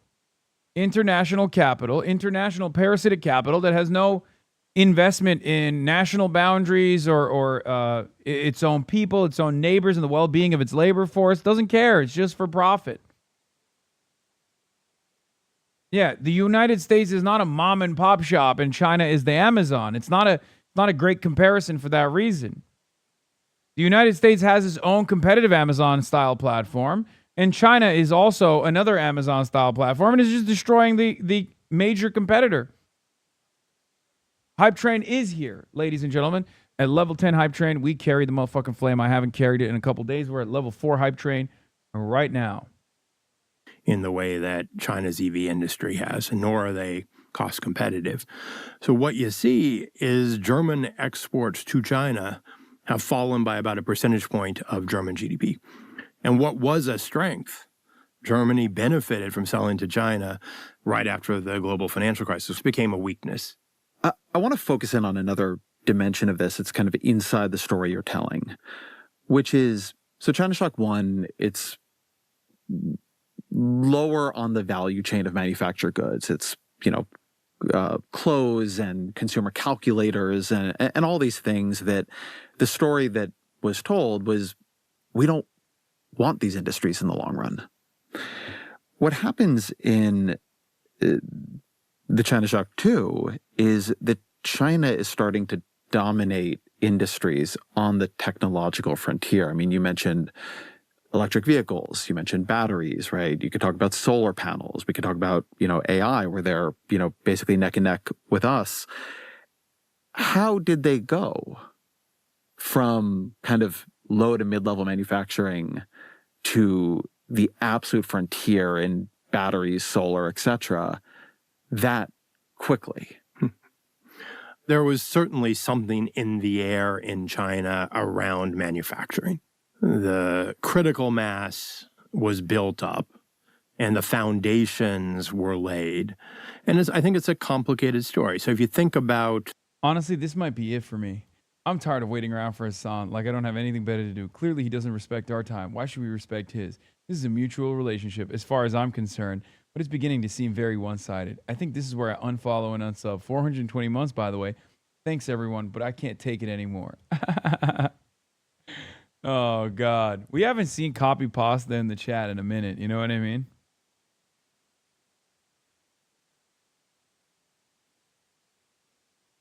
Paralyzed Pendant Plug. Thank you for the 25. Get the subs. Level 6 Hype Train. Ladies and gentlemen, at level 10, we will carry the freaking flame.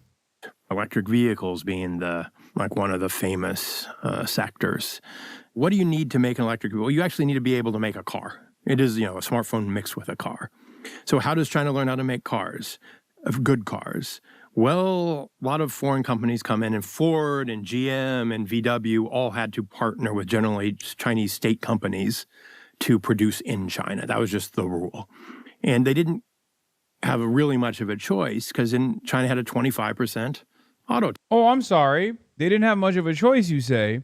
Well, there was one choice, which was to keep manufacturing at home. But no, our capital owners wanted to do everything in their power to depress wages. They wanted the cheap labor alternative that China offered. So they moved their fucking manufacturing there. Sorry, but that's exactly what happened. That's exactly what took place. If you want to get mad at someone, get mad at capitalism. Get mad at the capital owners who made this decision. Why are we acting like capital owners these factories went to China at gunpoint? Like they were killing you if you don't go and move your factory to China and partner up with the government. No, it was part hubris and part greed. Okay? It was the greed of a low-cost labor alternative, and it was the hubris because they wanted to maximize profits. Again, like I said, labor, most malleable element of production. And it was part hubris, the hubris that these Chinese folk would never be able to make competitive products. Hubris also known as racism, right? Oh, they're Chinese. They could never comprehend our brilliant Western minds. They would never, for years and years, they said, the Chinese products that they're making are dog shit. They're nowhere near as good as these superior Western quality products.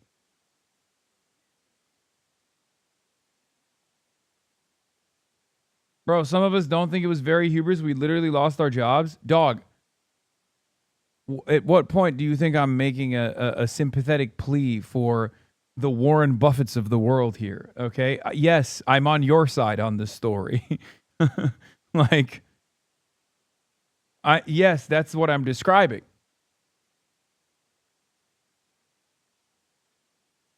Unless you are a factory owner or a business owner, I'm not criticizing you. You're the worker. You lost your job. Industry moved away from your hometown. Here, I'll give you one example. Gary, Indiana. Gary, Indiana is a high black density town. Used to be a place where industry thrived. Gary, Indiana, factories closed down. Gary, Indiana is in a dire situation. Gary, Indiana, for the last 10 days has not had any electricity. Okay? United States of America. We're talking about the United States of America. There, for the last 10 days in Gary, Indiana, there has not been any electricity. Think about that. No power whatsoever. It's fucking insane. We don't even talk about it in the news.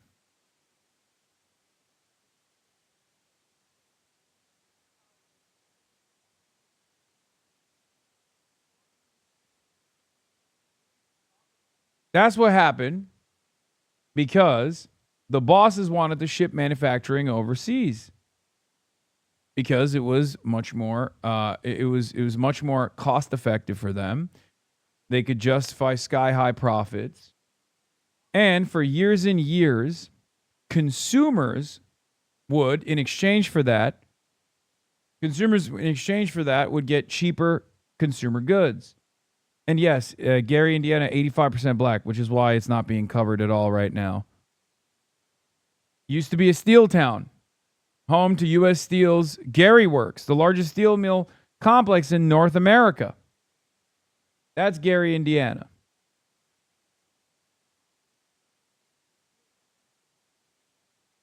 Now, it's devoid of power for 10 days, and it barely makes a fucking blip on anybody's radar. Part of that is because it's experiencing abject poverty. Part of that is because it's very black.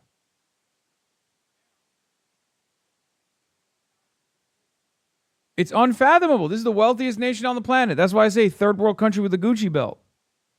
Big example. In 1979, GM domestically employed about 620,000 jobs. Now, GM employs about 150,000 employees worldwide.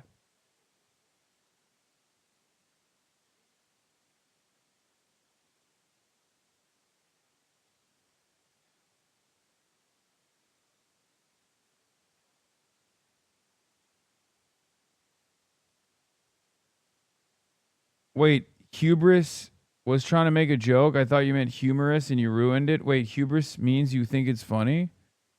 What? No. Oh, I thought you misunderstood the word hubris, and that's why you were saying it. You were just making a joke and saying humorous. Got it. Tariff. Like for a very, very, very long time. So in order to, if VW's on the other side of the tariff with a JV partner. You're talking about general outsourcing, but he's talking about how Chinese auto manufacturing, which he mentioned started with tariffs on imports in China that pushed those auto companies to manufacture. They're a good example of targeted tariffs. They're going to have a big cost advantage. So GM had to also jump the tariff. Toyota had to jump the tariff. Everybody does the JVs, joint ventures. And then you want your parts suppliers to come and produce high quality parts. So they come to China. Well, guess what? They probably, once they learn how to make parts in China, they are making parts at a much lower cost. Level 8 hype China's train. relatively cheap. And you're starting to use those never mind. parts Hype to train died export at to the level world. 7. And China, and then local competitors spring up. So China ends up having world-class automotive parts production well before its companies suddenly master EVs. At a certain point, and China was they liked the results of the joint venture, but they didn't completely like the fact that for a while, most of the Chinese market was being met by, auto market was being met by joint venture output.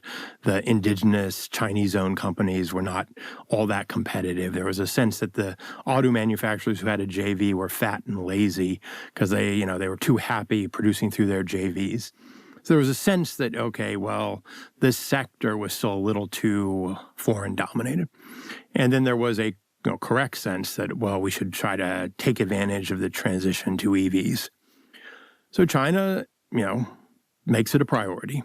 When China makes something a priority, credit is available to local firms that want to enter the EV market. The state banking system gets mobilized. Local governments start throwing money at it. You get a lot of small companies springing up.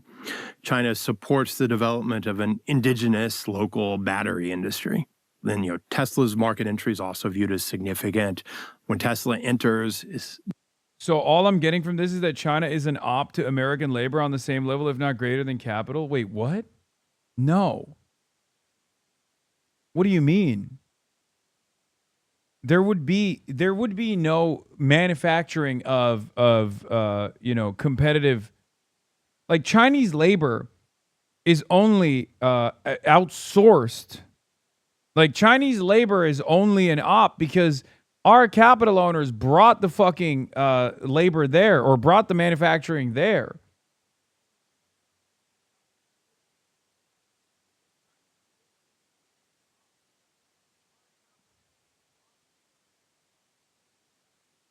That's crazy.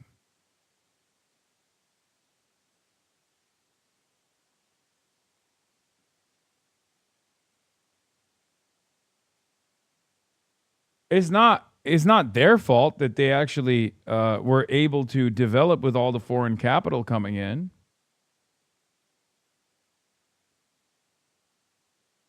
They were experiencing abject poverty. They had extreme poverty.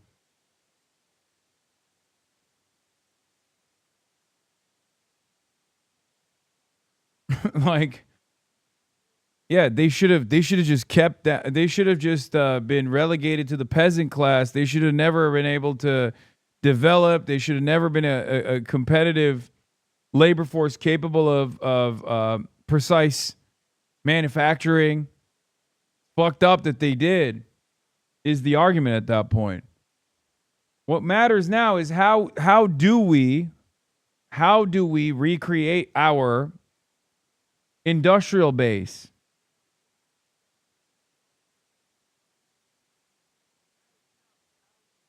The Chinese working class are not our enemies, chatter. China as a state is not even our enemy. If you want to understand who's responsible for this situation, look no further than those who own capital. Yeah, why would the Chinese state guarantee U.S. labor welfare? Why would the Chinese state think about anything other than other than improving the material conditions of their citizens? If you're going to get mad at someone, get mad at our state. If you're going to get mad at someone, get mad at our capital owners. Get mad at capitalism. That's why I always jokingly say, like, if you want to beat China, if that's like your goal, then you kind of have to be China.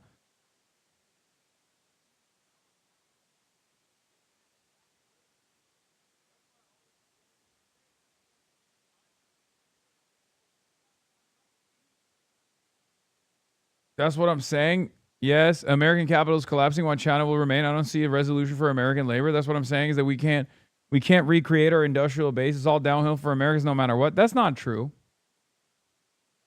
I'll give you an example. For the last decade, we have been begging America to create a domestic manufacturing hub for solar panels. This was one of the major demands from the Green New Deal. And our fucking animal reactionary corporate media and our right-wing Republican Party and many of the right-wing centrist Democrats aggressively postured against it. We had a fucking decade. We had all the wealth on the planet. We could have just fucking designed these goddamn factories. We could have made cheap solar panels. But we didn't do that. We talk about how, England blew a 13-colony lead. We blew complete global control.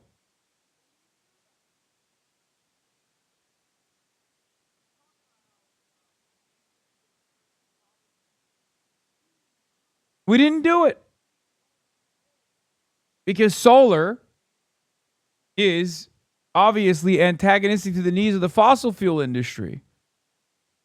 So now we're heading down a climate disaster and also simultaneously have no foothold in the next generation of energy around the globe.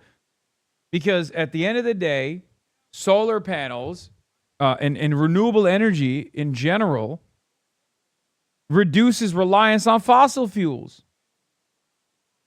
Our entire economy is also anchored around the petrodollar, and we had no investment whatsoever in diversifying our over-reliance on fossil fuel.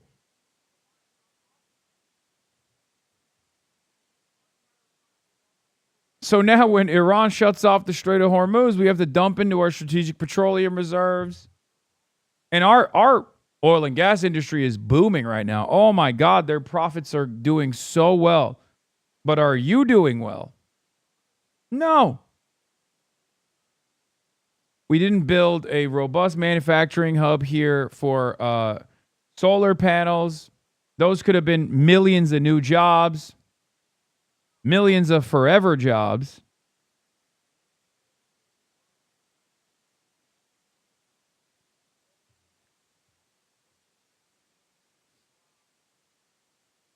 So it's not like we don't have the opportunity, or we didn't have the opportunity. There's always a There's always a way to turn this around. It's just that, unfortunately, let's be real, we're too fucking stupid.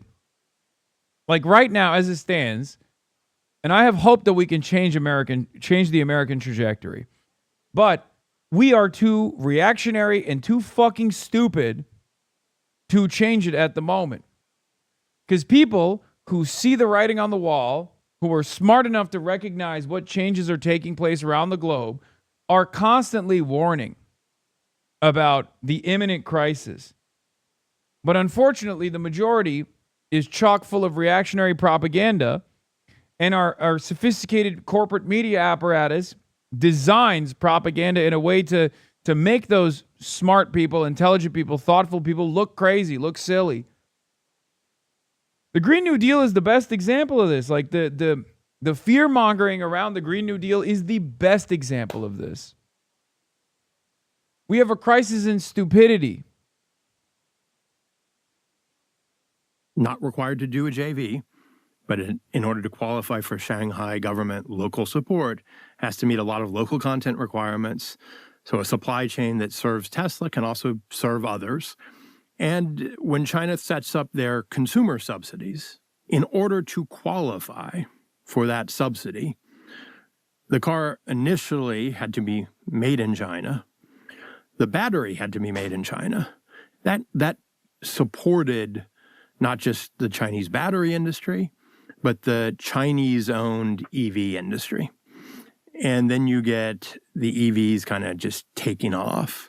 And so all of a sudden, you just get an explosion, which has been built on a foundation from the migration of Western parts makers, copying, emulation, and then an awful lot of industrial policy. So something people may have heard is this argument that China has overcapacity, that overcapacity is a crisis. This is sort of related maybe to trade imbalances. I don't think that makes a lot of intuitive sense. Like, why is that a problem if they produce more cars than they buy? So how would you describe what the overcapacity issue is? To me, the most coherent way of defining the concern about Chinese overcapacity is a set of sectors where China produces more than its domestic market can absorb, and where globally China's adding capacity in a sector that in aggregate already has more capacity than there is global demand. So in batteries, for example, China's ability to make batteries is a multiple of current global demand. So there's just no scope for anyone else to enter the market. I think the concern in a sector like autos, where there is overcapacity globally, there are more auto factories in Europe and in the US with capacity than there is demand. So many factories are operating at low levels of capacity or being underused. And there's overcapacity in China. A lot of Chinese factories are not being fully used. And China is adding to its capacity. So China, has the ability to make 55 million cars, which is, well over a half, close to 2/3 of world demand. And that is growing. And so China's expansion necessarily means the exit of capacity elsewhere when there's already spare capacity. Now, you can say that's just the operation of a market. New entrants going to displace old capacity. But it does feel different when a closed market suddenly is adding capacity to an industrial sector where in aggregate there's plenty of capacity and they're squeezing margins, squeezing production out of the rest of the world. One thing I've heard people ask is, how is this different than America? America rises as a manufacturing juggernaut from being a much more modest economy, when the country is founded. It does over time displace great companies from other countries. It does lead to competition that, is harder for other countries. But I do think economically, America's rise is not in every respect. But that is what happened. That is literally what happened. Accelerated by World War II as well. Especially because America, due to its distance from the conflict, was able to recover far better than the rest of the world did at the time, or far better than the rest of the competitive Western industries did. But yeah, that is a big part of it. That's a big part of why America was such a dominant force. He who controls manufacturing controls the world.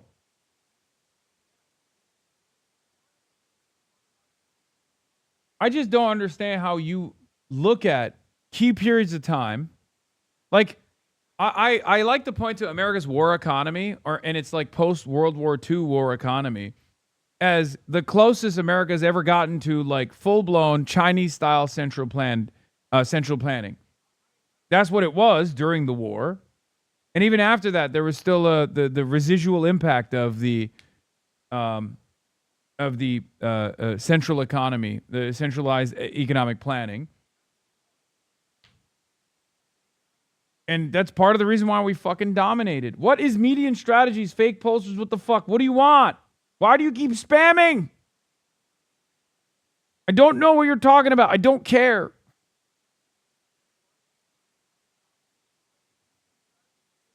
Broadly considered to have been win-win in a lot of ways. So what is different about the rise of America as a manufacturer, like the rise of Detroit, the rise of all these dimensions, from what China is doing? So our story is much more one of industrial investment for our own rapidly growing internal market. And we only really become a big exporter after World War II when the world's on its back, and that doesn't last that long. China's industrial rise is much more tied to exporting, and it's a much bigger exporter than we ever were. Except I know. It's the one that had the Hong pole. It's the one that had the Karen Bass pole. I know. For that brief period after World War II. So one argument here is simply China is winning. They're outcompeting the world, pretty fair. Interesting. It's got to be tough to say as a liberal. I don't know how much Ezra leaned into the China is going to implode any day now type narratives. I don't know if he did that himself, but many people on the liberal side for years said over and over again, China's economy is about to implode. China's economy is about to implode. China's economy. Any day now, on the verge of demise. Remember? What did we say? That's not the case.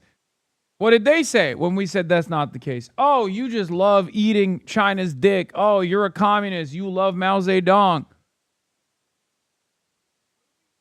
You're wrong, and you will see, filthy commie. Enjoy your tofu dreg housing in ghost cities. And sewer lard based food substitutes. Enjoy it.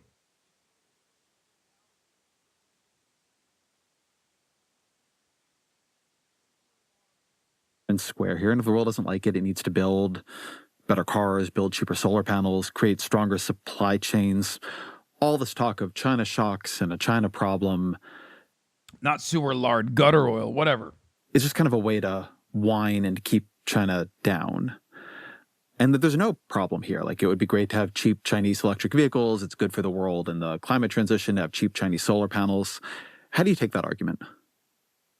Look, if your only goal is maximizing benefits to consumers in the short run, you should certainly import Chinese EVs, Chinese solar.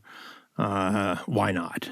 Open economics say buy from whoever is cheaper, and then the competition will raise everyone else up.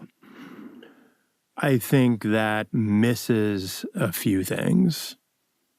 One, it misses the shock that happens to our economies if traditional, even like traditional but still kind of cutting edge sectors disappear. China could supply, out of capacity that it has already built, the entire European auto market. All of it. 10 million cars. No problem. That's just giant compared to the global market. If an industry suddenly goes away, you have all the China Shock 1.0 type effects. Communities that grew up around building cars will just kind of disappear. Now, in the China Shock 2.0, you're not going to be moving to an export sector because no one's exporting to China. So you're going to move to necessarily a services sector. So you're going to become less focused on producing traded goods. Now, you might say, I mean, that already happened. So he's just basically saying America is going to be even more service sector oriented. Who cares?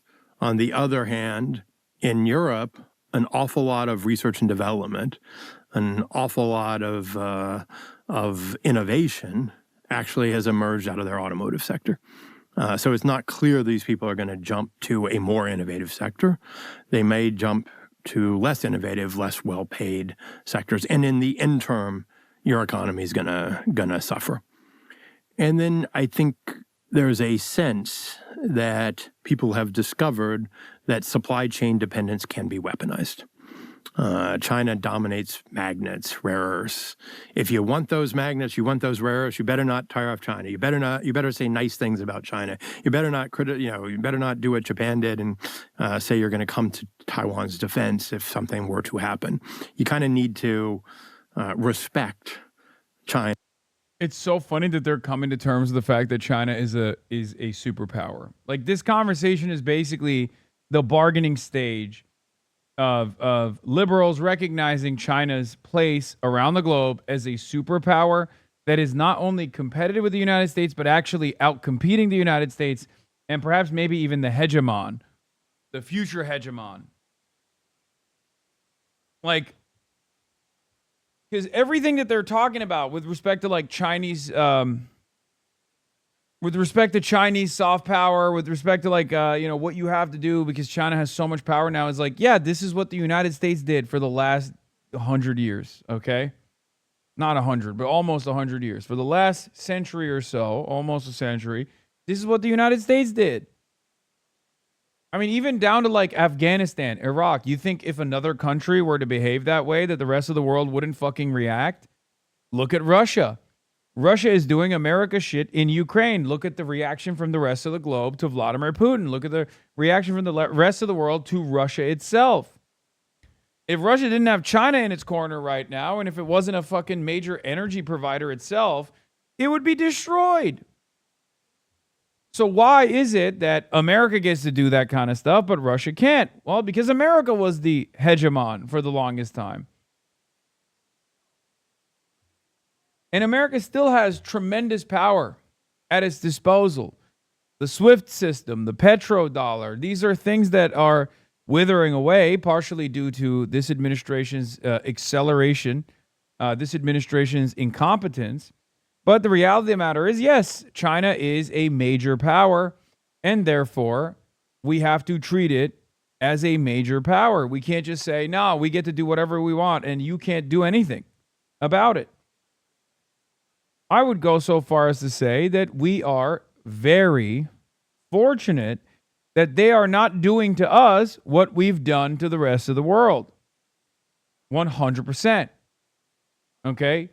Can you imagine if China moved like America does? Like, at most, we complain because China's built like artificial islands, right? Oh, they take over coral reefs and they build artificial islands and they put military bases on it. Okay, that's in their backyard. We do that in their backyard. Okay? Like, people complain about the 9-dash line and how much China is just like dominating the South China Sea. Meanwhile, they have their own separate security cooperative agreements, with one exception, obviously Taiwan, and also the Philippines. But that's literally their backyard. At the end of the day, we do that to their backyard. Why the fuck won't the Philippines do a separate security cooperative agreement with China? You think it's in their best interest? No, of course not. It's because we won't let them. So the point I'm trying to make is we should be thanking God every day that China, at least in this stage, this might change. I don't think they will, but we should be thanking God every day that they don't behave in the way that we do.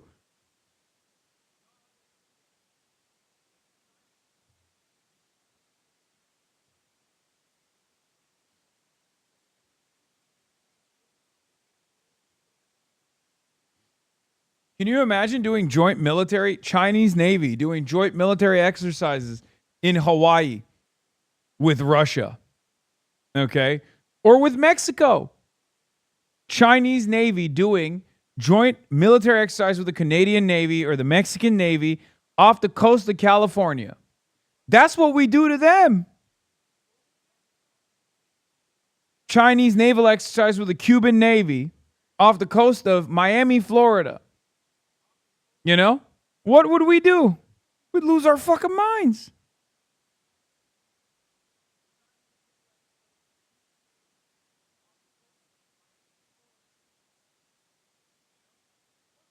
If you want access to their supply chain, that's kind of the argument that they are making. That kind of dependence scares people.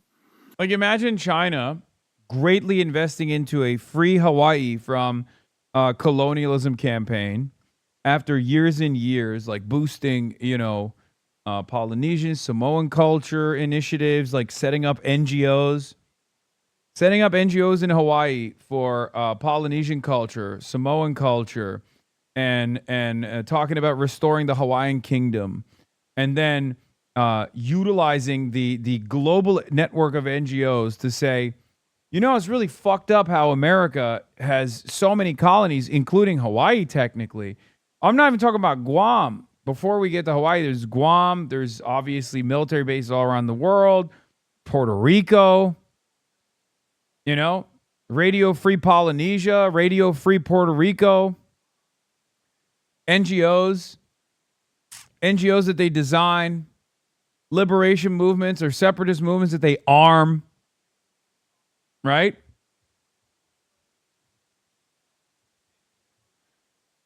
Like, there's so much that China could be doing that they don't do. Like a free Tibet, but for Puerto Rico. You know what I mean? Free Tibet, but Hawaii. Fuck it, free Tibet for Mexico, for Texas. That's an even more apt comparison. Free Texas. Texas is Mexican. California is Mexican.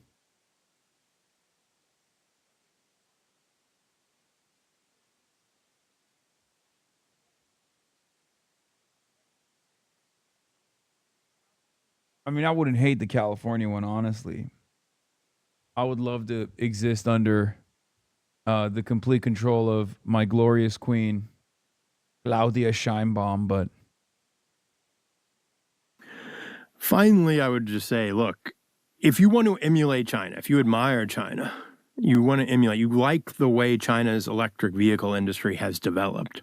It did not develop just... Doesn't Chinese poverty start to look a little worse in the U.S. when you use U.S. poverty standards, even after accounting for Chinese subsidization? Yes, China is still objectively a much poorer nation than the United States of America. This is true. But you have to look at their living circumstances. There's like still very poor areas. Holy shit. IMEU, YouGov poll, they leaked it. I thought that they were going to make this poll revelation on my stream, but I guess they leaked it already. This was going to happen next week, but I guess they released it ahead of time. I will be talking to someone from IMEU. Percentage who say Israel's committing a genocide against Palestinians: Michigan 80%, Nevada 78%, New Hampshire 78%, New Mexico 76%, Virginia 72%, South Carolina 57%.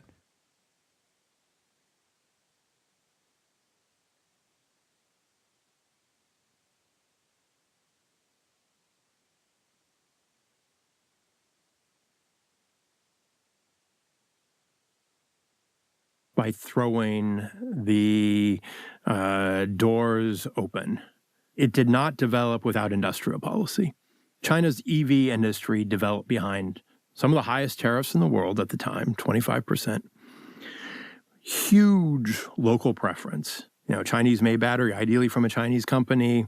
Chinese-made car, could be a Tesla, but it was going to be Tesla made in China with 90% Chinese content. And then an awful lot of local government support. There are stories of entire factories being built, not by the company, but by the local government to the specifications of the company. So there's a story of protection and industrial policy that leads to the creation of this sector. You throw your doors open to China, you're going to get the cheap cars, but you're not going to get the EV industry. And I think many countries are reluctant to just cede more industrial ground to China. So for a long time, the critique that you heard in American trade debate most often of China is that they were a currency manipulator. Then you stopped hearing that as much. I think your view is that that has actually become a bigger part of the story again. So let's do this in two parts. What is currency manipulation? Why does it matter? And then what has been the sort of roller coaster, or where are we on the roller coaster of Chinese currency manipulation? Sometimes currency manipulation is just like a currency whose value we don't like, which is, I think, how the president sometimes used to use it. He hasn't been talking as much about it. But the more accurate way of defining it would be a country that has an undervalued currency. You can quantify that. And so you look for... Genuine question, as a fellow train lover, how do you deal with the contradiction when China wants to export cheap cars everywhere but will lead to more car-centric infrastructure because it's so cheap? What are you talking about? China literally has high-speed rail. China, in many respects, is very similar to America, except much better in terms of its public transport alternatives. Yeah, they got trains too, buddy. They could export cheap train cars as well. Or, fuck it, we could make them here. I know we forgot about this, you know? It's like, oh, we can't go back to the moon. The scientists forgot how to get there, you know? We lost the ancient recipes. But, like, we kind of didn't lose the ancient recipes. We could just make this shit here, you know? I wish. Or a surplus that's bigger than you would expect given the underlying characteristics of the economy. Factor one. And factor two is government or quasi-government intervention in the foreign currency market. So it's not just the outcome of differences in monetary policy. There's a government with its finger on the FX market, buying currency to hold the currency down. China met both of those definitions unambiguously from 2003 to 2012. There was a political decision not to call them a manipulator.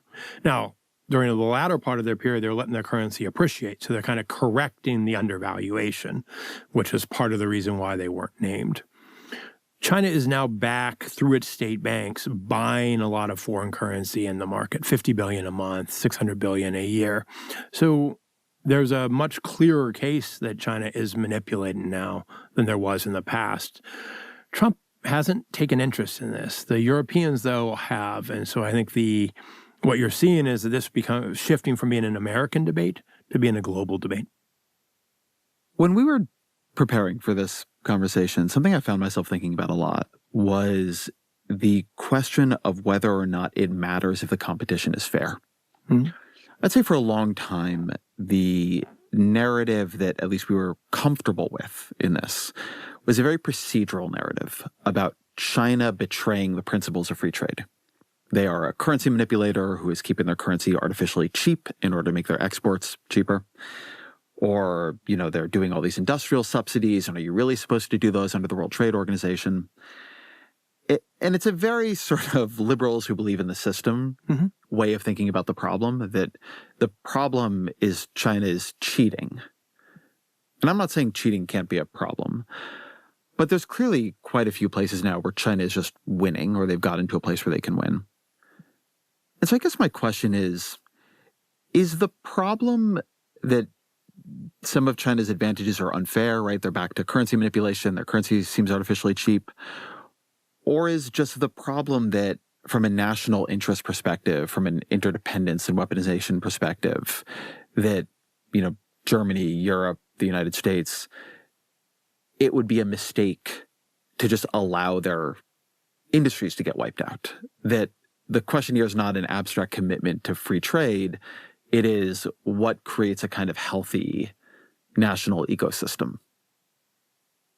Look, I increasingly lean towards Look, we just want these kinds of industries. We don't want full-on dependence. We don't have to rely on arguments about procedural violation of rules, which feel a bit dated in a world where we ourselves are clearly not following the most basic of the rules. And, the rules have a lot of complexity. You're allowed to subsidize under the rules. You're not supposed to subsidize if it's to substitute for imports.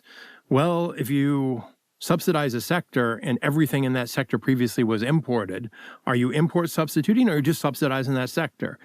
Is a government-guided fund that puts money into private equity funds and venture funds to invest in chip manufacturing, is that a subsidy? Yes and no. It may not be a subsidy under the rules. So the rules themselves are contested and not uniformly followed.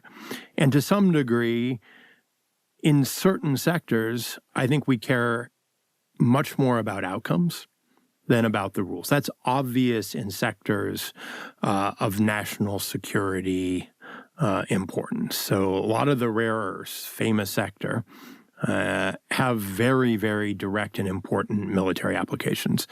We should probably not, even if China played completely fairly, want to be 100% dependent on China for the supplies of those key materials. And then you kind of have to work further from that. Where does the line come about what do you care about? Where do you just care about the outcome?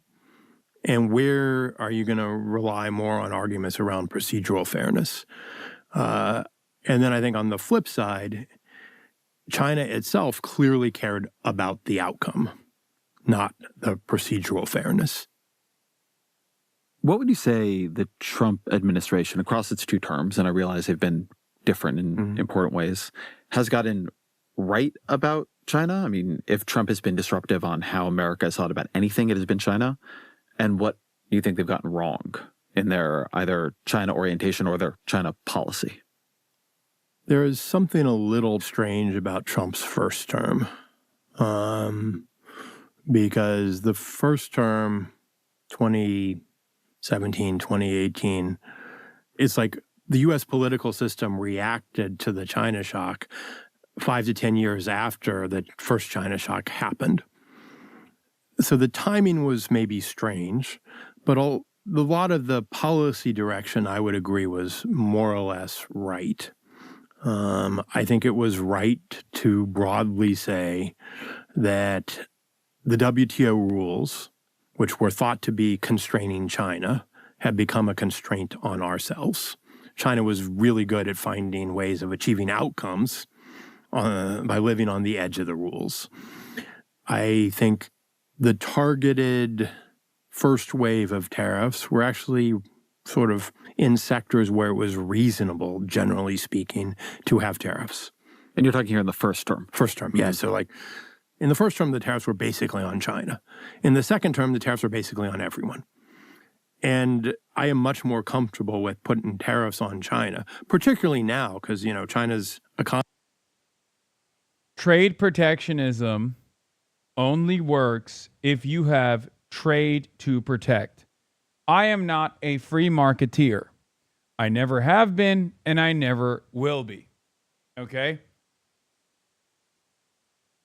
But if you were to actually do trade protectionism, you have to ensure that you have some kind of trade to protect.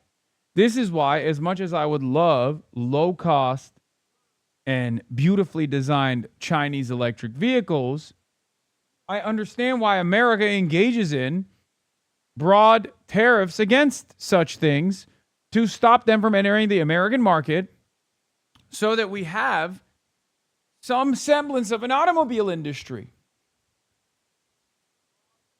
The problem is, free market is fucking bullshit. It's not real, right? Obviously, America's never abided by that standard. There's no such thing as fairness in capitalism. It doesn't work that way. But what's frustrating about this is we don't even fucking have any industry, man. We don't have any industry. We cannot, because it's at this stage, without a command economy, without central planning, we will never be able to keep up with China. It will forever remain the global manufacturing hub of the planet, and it will only grow in its power, and it will do whatever the fuck it wants to as we slowly but surely continue experiencing more Gary Indiana style situations all around the country. And now China's already moved into the realm of entertainment as well. They're going to start dominating us there too. There's just no way to solve this problem without solving capitalism, without fixing capitalism. As long as capitalism remains, as long as capital is the domineering force, we will never be able to compete against China. We will never be able to do anything. It's that simple. Second thought video on China too. Okay. China is beating the US by every metric. And when we say that, you know what's crazy, by the way? You know what's really frustrating about all this? They never stop yelling at us for being right, but too early. People never stop yelling about the fact that we were just right all along about China. Now they're coming to that conclusion, but they won't stop. They won't stop punishing us from being right. They won't stop punishing us for being right, but too early. Like, oh, dude, how dare you? When I was saying China was on the verge of collapse and you were telling me no, and I yelled at you and said you're a fucking CCP dick rider, you love Mao Zedong. Well, guess what? You were right about that. I'm arriving at that conclusion now, but fuck you anyway. It's like, dude, well, if you recognize that now, if you recognize my conclusions now, then you have to fucking, yeah, dog, I know you like collars. Yeah, this shirt is crazy. It's a Yoji Yamamoto shirt. It's got collars upon collars. But my point is, then listen to my warning now. Not that you ever will. No one ever will. Everyone's like, oh, you're a fucking dummy. You're a stupid socialist. Fuck you. But economy has shifted dramatically and become much more export-oriented, much more of a competitive threat now than it was then. I've never understood what to do with these collars, by the way. Because, like, you got the normal collar here. Yeah, the Japanese have gone crazy. They put collars on collars. You got the normal collar here. And then you got you have two additional collars here. And they got buttons on them as well. And I have no idea what the fuck you're supposed to do with it. You can double pop it if you want.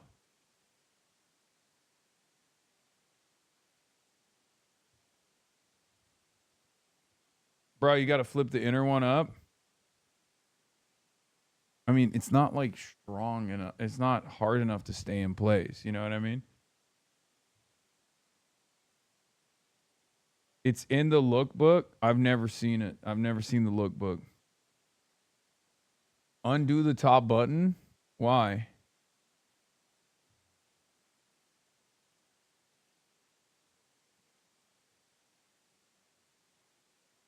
You only double pop if you went to...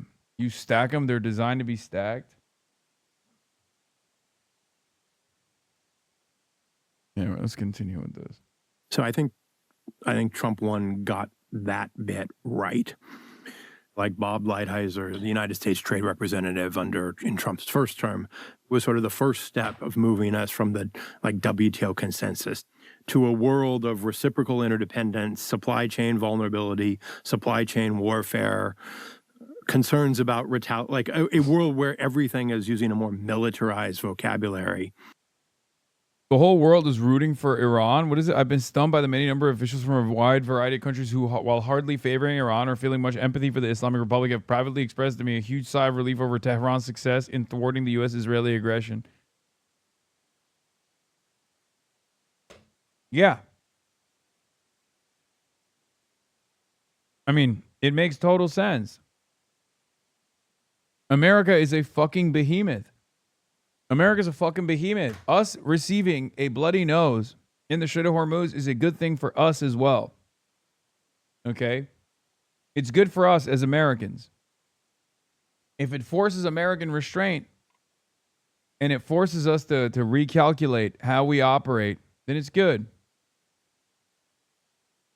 An important point by Eli Clifton and Ian Lustig. The biggest cost of the U.S.-Israel relationship is not in dollars, but in opportunity cost and path dependency. In other words, closing off America's freedom of action. It's not just good for the rest of the world if we are no longer this like towering behemoth that's dominating the rest of the planet at a moment's notice, whenever we fucking feel like it, but it's actually good for us in general. It's good for Americans as well. Because the current the current modus operandi for the United States is not beneficial for the rest of the world. It's certainly not beneficial for them, but it's not beneficial for those who are living in the United States either. You know?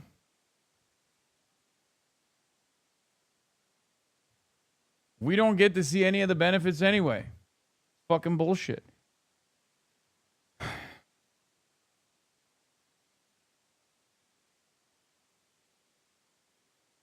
Even around economic exchange.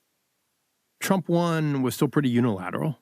There was a famous story, I think, in another newspaper where, President Macron asked, like, well, maybe we should negotiate something together. So they're negotiating phase 1, the deal. And President Trump was like, no. We've done the tariffs. All the benefits should go to us. This has to flow to us. And so there was an element in the first term of unilateralism, which obviously becomes unilateralism on steroids over time. So maybe before then we get to Trump too, it's worth talking about Biden. Yeah. Because, there's a lot of Democratic criticism of the way Trump talks about China, to some degree of Trump's tariffs on China. But the Biden team comes in. They largely keep the tariffs. In some cases, expand them into new areas. They begin doing more to limit the export of what they consider to be strategically important technologies like advanced chips to China. They put on higher tariffs on EVs, and they do a lot of industrial policy that actually looks sort of like the way you're describing Chinese industrial policy. So the Inflation Reduction Act is trying to build a domestic... See, this is bullshit. No disrespect to Ezra, but this does not hold a fucking candle to Chinese industrial policy. That is crazy. Okay? No, it shows the limitations of capitalism. This is 100% a clear-cut, demonstrable limitation of liberal capitalism. Those motherfuckers move mountains, dude. Sometimes literally, like sometimes figuratively, but sometimes literally, many times literally. They move cities, they move mountains. They have 5-year plans. They have growth targets in specific sectors, and they deploy the flows of capital in that direction. Okay? It is ridiculous.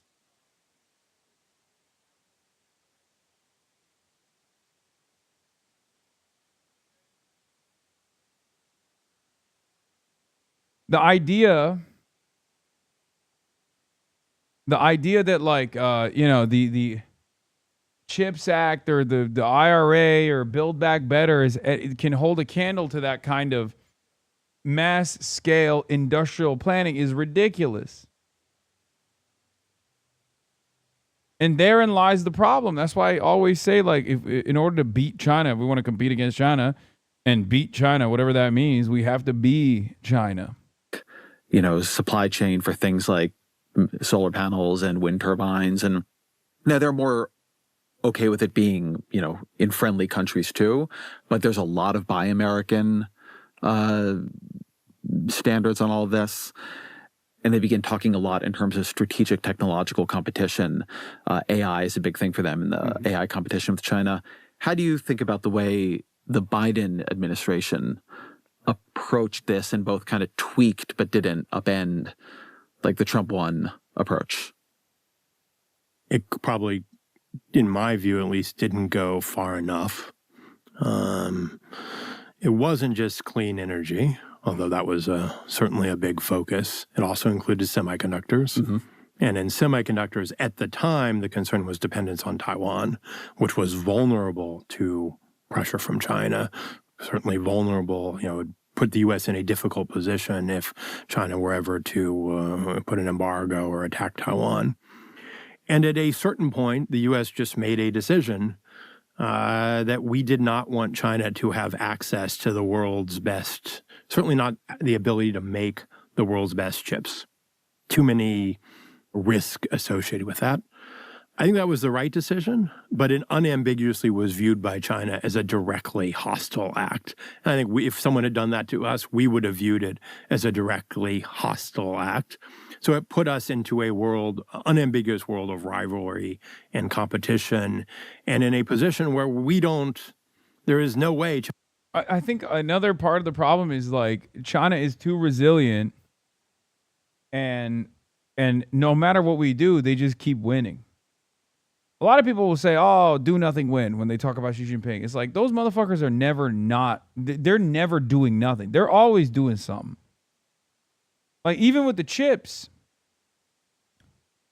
America went to the Netherlands and told them that the Netherlands, which had the technology for the latest lithography machines that are necessary for chips production, okay, we told the Netherlands you can't sell these to China.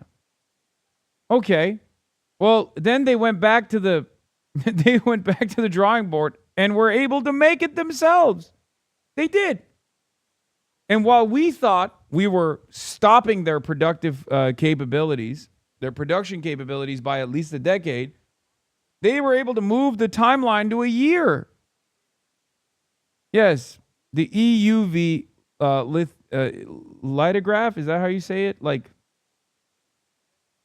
lithography? Is that? I don't know how you say it. It's just the fucking machine, the extreme ultraviolet lithography, the machines that make the chips. Not the latest chips though, no. Dude, it doesn't matter.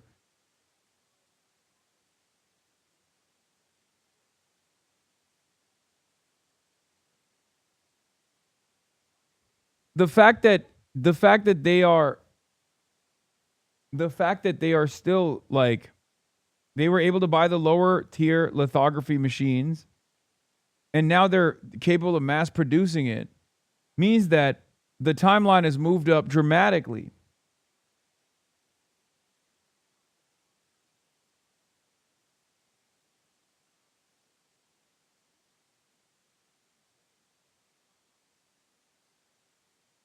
Lithography? Lithography? I don't know how you say it. The fucking chip machine, man. I'm not smart enough, okay? I'm not a goddamn nerd.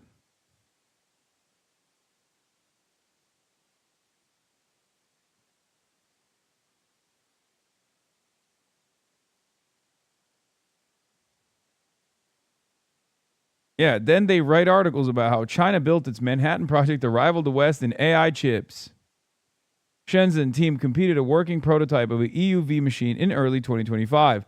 The lithography machine, built by former ASML engineers, fills a factory floor, sources say. China's EUV machine is still undergoing testing and has not yet produced working chips. Government is targeting 2028 for working chips, but sources say 2030 is more likely.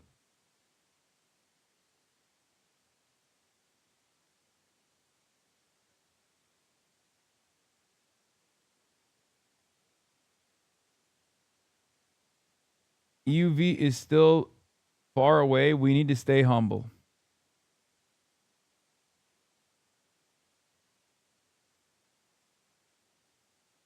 I mean, even this was unforeseeable. Okay? This was unexpected and unforeseeable. Can they produce consumer grade RAM, please? Yes, they will. And then the American government will make it illegal for you to purchase it. They'll come to your house and break down your door with masked ICE agents and arrest you for purchasing Chinese goods. They already are making RAM. And yes, it is much more affordable.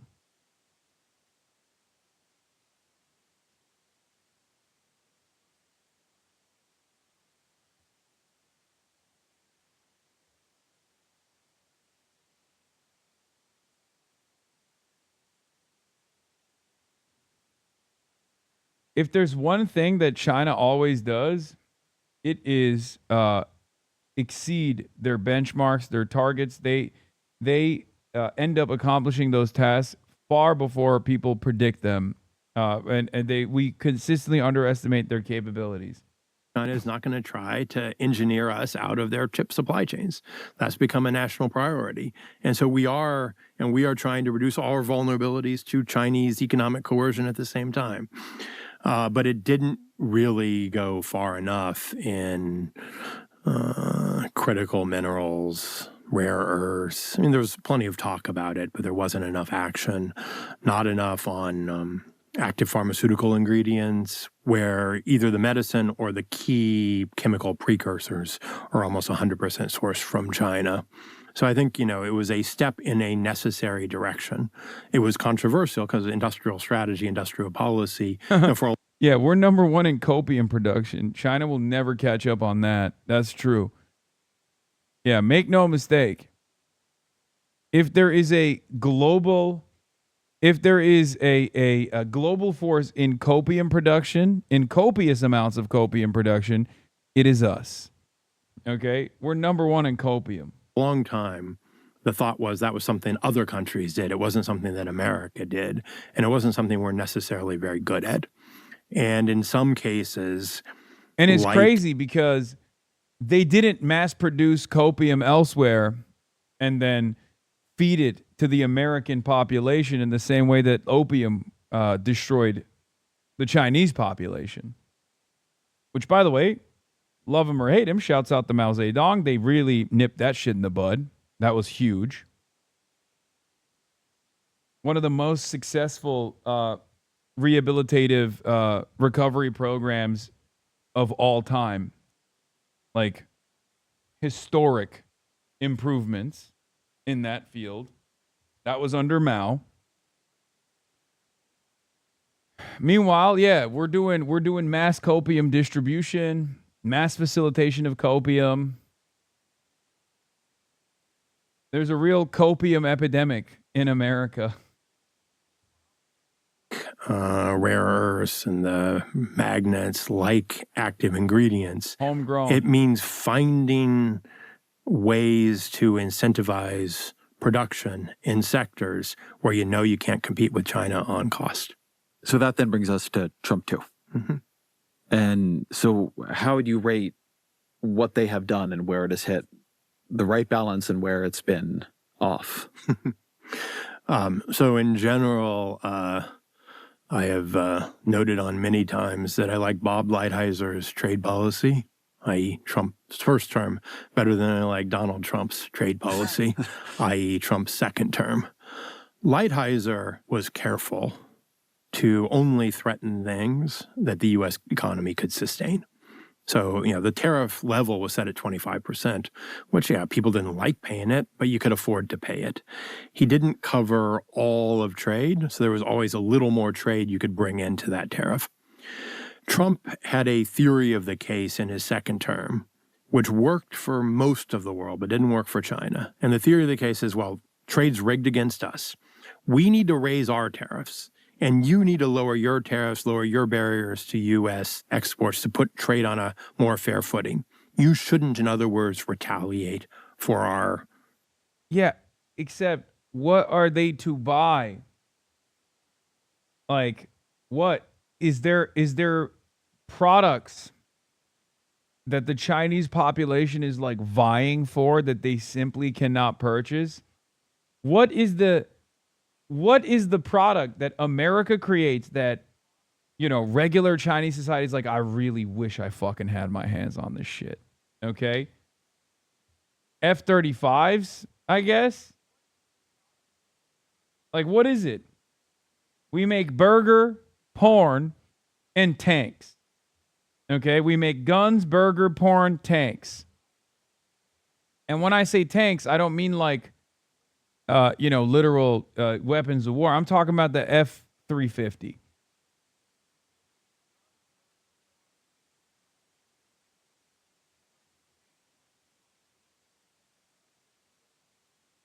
That's what I'm talking about.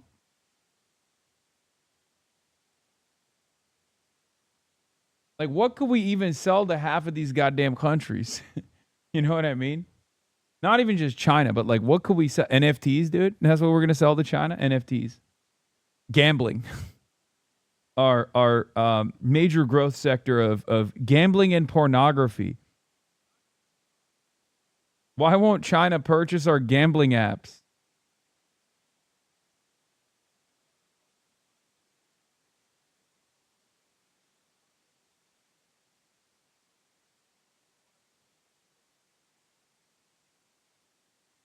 Guns, small arms trafficking. Why won't China purchase Smith & Wesson weapons so they can give it to their citizens so people can shoot one another like we do? Why won't Cambodia purchase F-150s, a fleet? Why won't the UK purchase salmonella chicken? Why is nobody purchasing our goods? We want to sell them. Yeah. Fun fact, the U.S. sells weapons to one or more sides in about 2/3 of the world's active conflicts.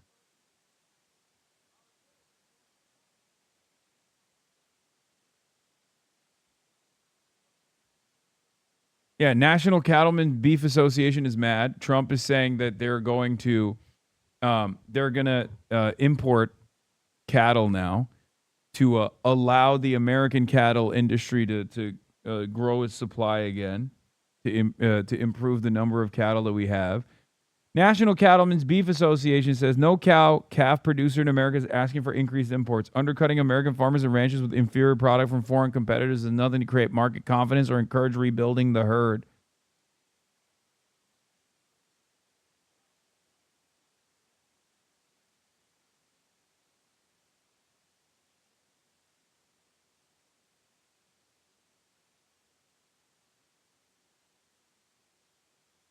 We're also killing live horses. Yeah, I've heard wild horses. Yeah. We're eradicating the wild horses. Hasan, do not show to Navy HasanAbi heads. What is this? Ethos. On the Shandong, the morale of the crew is heavily influenced by the quality of food and drinks provided. Stop. Well, they're not your average cooks. These folks are highly skilled chefs. Probably the kind you'd find in fancy restaurants. Stop. They've got the expertise to whip up delicious meals without any Gordon Ramsay-style drama. But it's not just about taste. The menu is carefully planned to ensure the crew gets the right mix of nutrition and calories. They focus on fiber and protein over fat, keeping everyone in top shape. And get this, they offer 7 meals a day. Yep, you heard that right. What? This variety accommodates the crew's different schedules and dietary needs, making sure everyone gets what they need. Bro, sources on the ground told me that there were some people on USS Lincoln that watched this video, and that's the reason why they tried to kill themselves.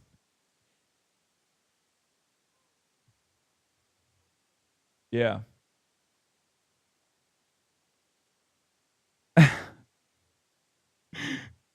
Sources on the ground. Sources at USS Lincoln are reporting that this video was distributed amongst the regular ranks.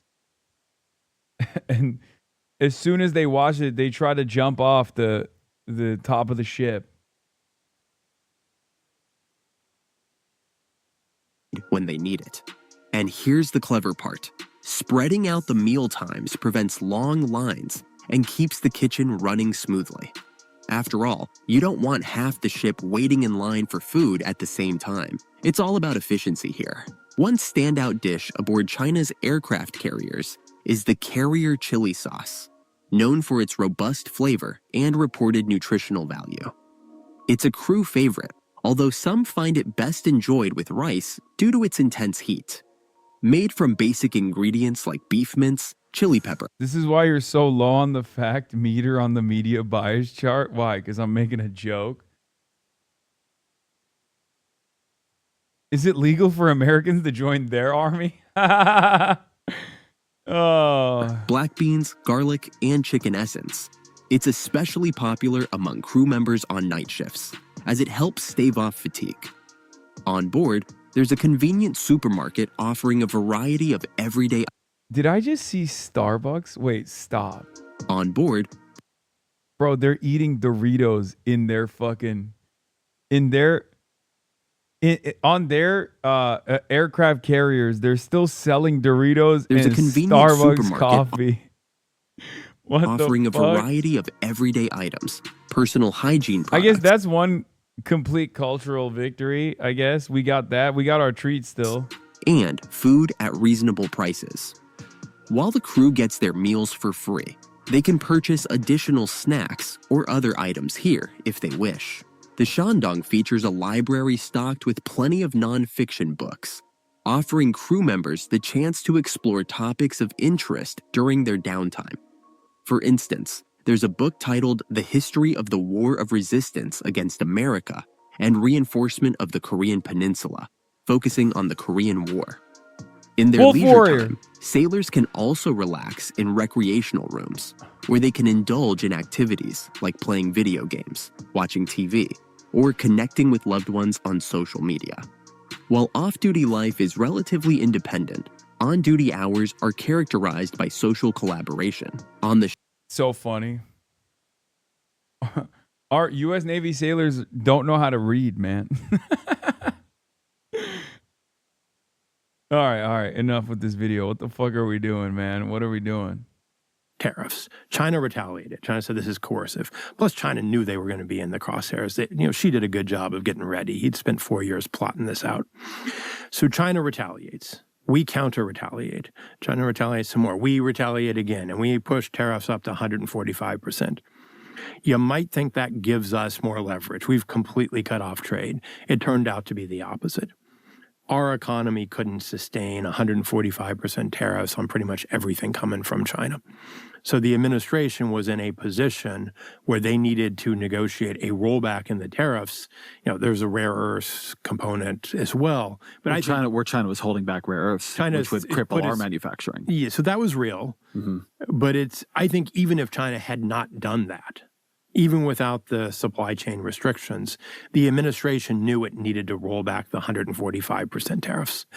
Yeah, okay. Well, what now, libtard? One U.S. Army unit is offering 4 bonus days off to play Grand Theft Auto for soldiers who re-enlist. That's right. How about that, dude?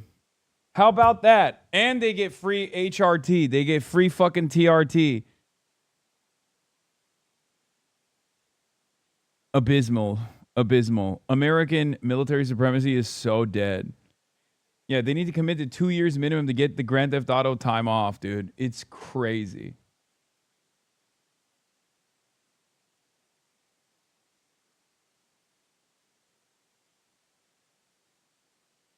Morale problems. What morale problems? Yeah, if you want... yeah, you get 4 paid days off if you re-enlist so you can die for Israel. Sick.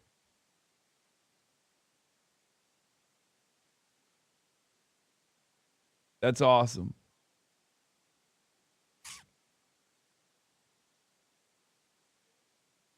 Yeah, what now, dude? I bet China doesn't have provisions like that. The example that I like to give is that in the summer of Trump's first year with 100-ish plus tariffs, all the retailers who import artificial Christmas trees, which all come from China, think Christmas tree ornaments, think holidays.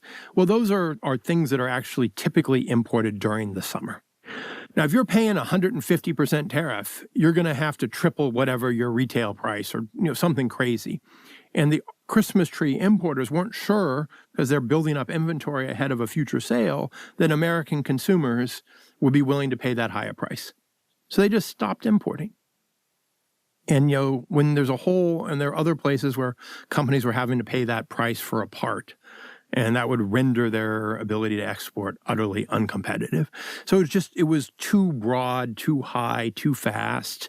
It was disrupting the U.S. economy. That was a mistake. And I think Lighthizer, in his first term, got it closer to right.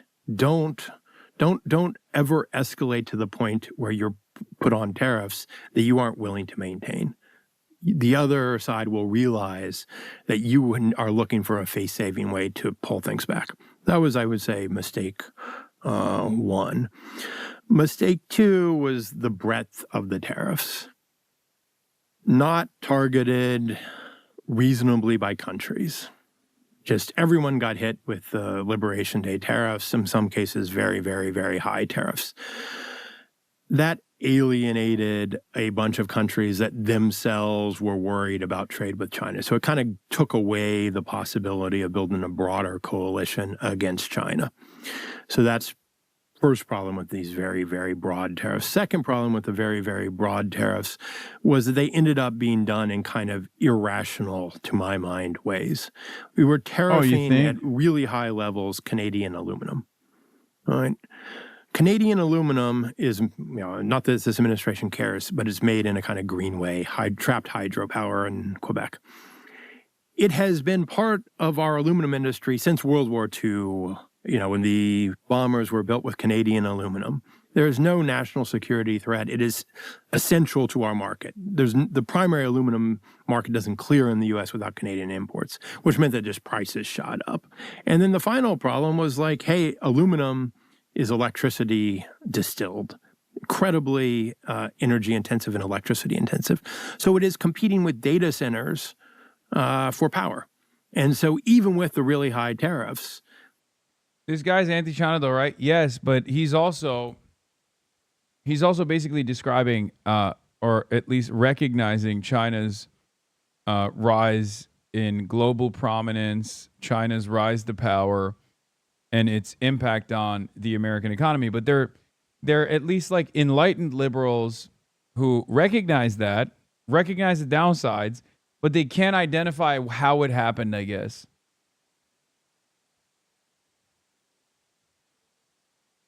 Because they're still giving credit to Trump's they're basically giving credit, or he's basically giving credit to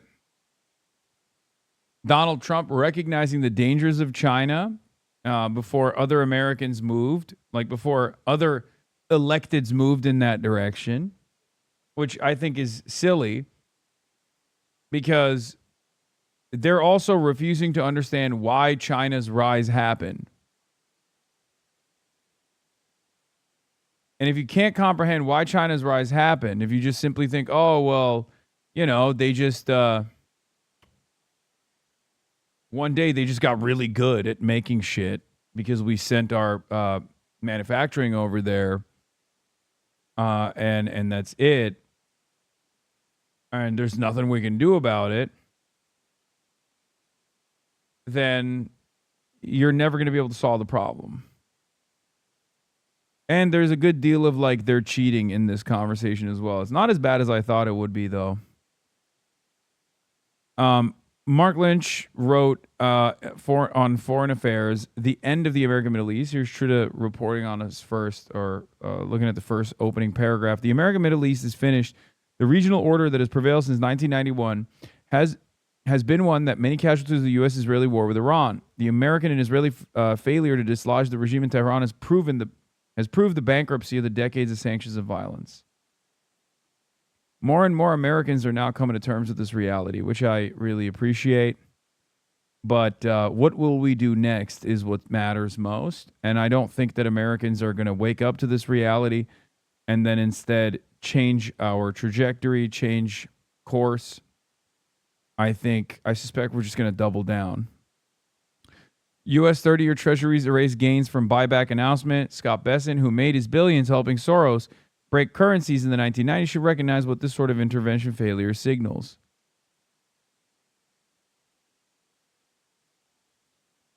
So now this is exactly the opposite message we've been getting from Warsh, who says the market price is a useful signal and that traders should be playing ball. Besson says buybacks could be bigger than the $4 billion we announced.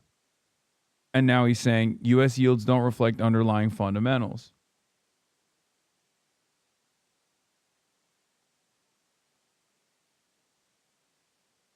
It has been kind of funny watching so many of these liberals, though, who spent a good deal of time talking about China's imminent decline, imminent demise, turn around and be like, why is China such a fucking behemoth? President Trump appears to have Anyway, let's look at this fixer Michael Cohen now. reconciled with one of his most outspoken critics. His name, Michael Cohen. You may remember he turned on Trump after working as his political fixer. This week, he interviewed the president, who suggested that Cohen was forced to testify against him. Ed O'Keefe is at the White House with the latest on this. Ed, I have to say, I did not have this on my bingo card. They were like the Taylor Swift song. We are never, ever, ever, ever, ever getting back together. I don't know what to say. But to Good one, quote Gail. another Taylor Swift song, Gail, the bad blood, if you will, between the president and his former fixer is legendary, and the two have spent years sparring publicly and in court about what Cohen did for Trump back in the day, but they appear to be moving on with a radio interview once thought unthinkable. You and I have obviously traveled a pretty rocky road together. A stunning, unexpected reunion between President Trump and his former fixer and personal attorney, Michael Cohen. Excerpts of the friendly interview released Thursday night made only passing reference to their turbulent history. They weaponized you. They weaponized a lot of people. And I respect the fact that you recanted everything you said. And that's a big thing that you did. Cohen began working for Trump in 2006 and once famously said he'd take a bullet for his boss. Cohen stayed with Trump through the 2016 election, but went on to serve time in prison for campaign finance violations related to payments he arranged. This is his mea culpa.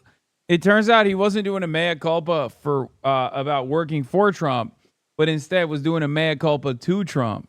To silence adult film star Stormy Daniels and former Playboy model Karen McDougal, who claimed they'd had sex with Trump. Trump has consistently denied those allegations. After getting out of prison, Cohen testified before Congress. Mr. Trump is a con man. Oh! He asked me to pay off an adult film star with whom he had an affair and to lie about it to his wife, which I did. In 2024, he gave similar testimony in the so-called hush money criminal case against Trump, recounting how then-candidate Trump had promised to reimburse him for those payments to Daniels and McDougal. Trump was ultimately convicted on 34 counts of falsifying business records and is actively appealing. Cohen hasn't recanted his testimony, but said he felt pressured by prosecutors. After years of sparring with each other in public, they reminisced and appeared to patch things up on Thursday. Boss, you remember when I was by your side? I literally used to analyze Oh the my polls, God. Right? Oh my God, it's so fucking pathetic, dude. Also, I think liberals are doubly pathetic as well for like highlighting this dude, revitalizing his career, treating him like a hero. And just like the dog that he is, he went back barking for daddy. The polls are exactly. Boss. You might be wondering, why on earth is Cohen willing to do this? Well, he says he decided to reconcile with Trump, quote, for myself, for my health, for my family. He's also resubmitted an application for a pardon and had yet to hear back from the White House. The rest of this interview is set to be released on Sunday, so we'll be waiting to hear if Cohen raises it directly with the president. Kelly? Well, Ed, perhaps these two are in their forgiveness era. All right, thank you. So I want to go back to 2016 if we can, because you and I have obviously traveled a pretty rocky road together. Do you remember, sir, when I went on CNN with Breonna Keeler and she told me that you were underwater in the polls and I responded with those famous two words, says who, which became some worldwide meme. Good advocate, and then they weaponized you like nobody's ever been weaponized, like few have been. Well, maybe just you and I, sir. And you, yeah, me too, but I don't consider mine, mine was at a level that... He's doing the desperate for pussy voice, but instead desperate for pardon voice. Nobody's ever seen before.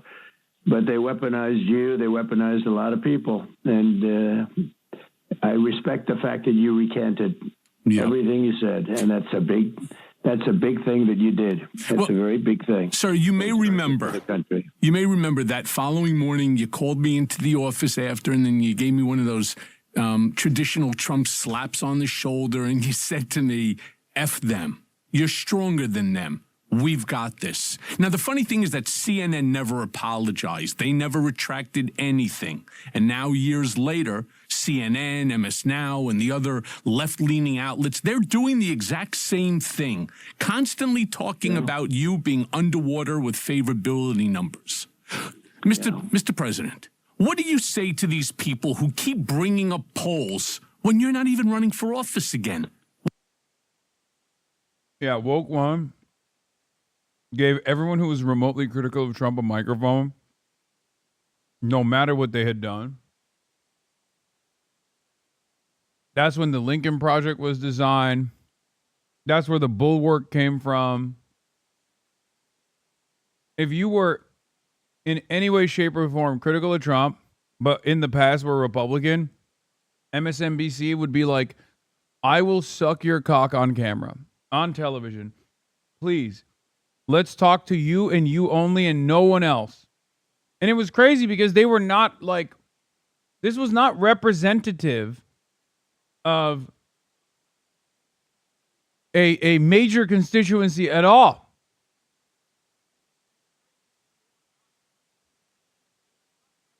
Yeah, they did it with John Bolton. So fucking dumb. What's the point? And I think that we're doing really well in the polls, the real polls. If I were running today, I think I'd win by 25 points. I think we'd win by a lot. The economy has never been stronger. We're doing numbers that nobody's ever seen before. You take a look at what's going on with Venezuela. It was a one-day deal. It was actually a 40. Who sucked Bolton's cock? What do you mean? John Bolton is on CNN on a nightly basis, or was. 48-minute deal. We had, it was an attack where we took a truly bad person out of the country, including the wife, out of the country, and now standing trial. This was a very evil man. And the country, we are involved very much with the country, taking out millions and millions of barrels of oil, and that goes right into our treasury. We've done, the Venezuela was amazing, and now with Iran, they will never have a nuclear weapon. We're controlling, essentially controlling, and soon controlling the Straits. We're doing very well with Iran. The press doesn't like to say that, although a lot of the press does say it, you know, because the Navy's gone, the Air Force is gone, the leadership is gone. Part of the problem is so many of the leaders are gone. It's not easy to make a deal. Nobody knows who's leading. But I think the public sees what we're doing because Iran can never have a nuclear weapon. Very simple. And I think the public sees it, and I think they appreciate it and they respect it. And I tell them they'll be a little higher for your. Yeah, I've done this man's podcast. I went on the Michael Cohen podcast. Energy cost, but they'll be a little bit higher for gasoline. You know, I had it down to $1.85 a barrel. And then I said, but we have to make a journey to the Middle East because we can't let Iran have a nuclear weapon. And that's what happened. And we've been very effective. We've wiped them out, militarily wiped out. Yeah. I've been on the Mea Culpa podcast. This is my Mea Culpa. Don't put a lie to me. Don't love him by me.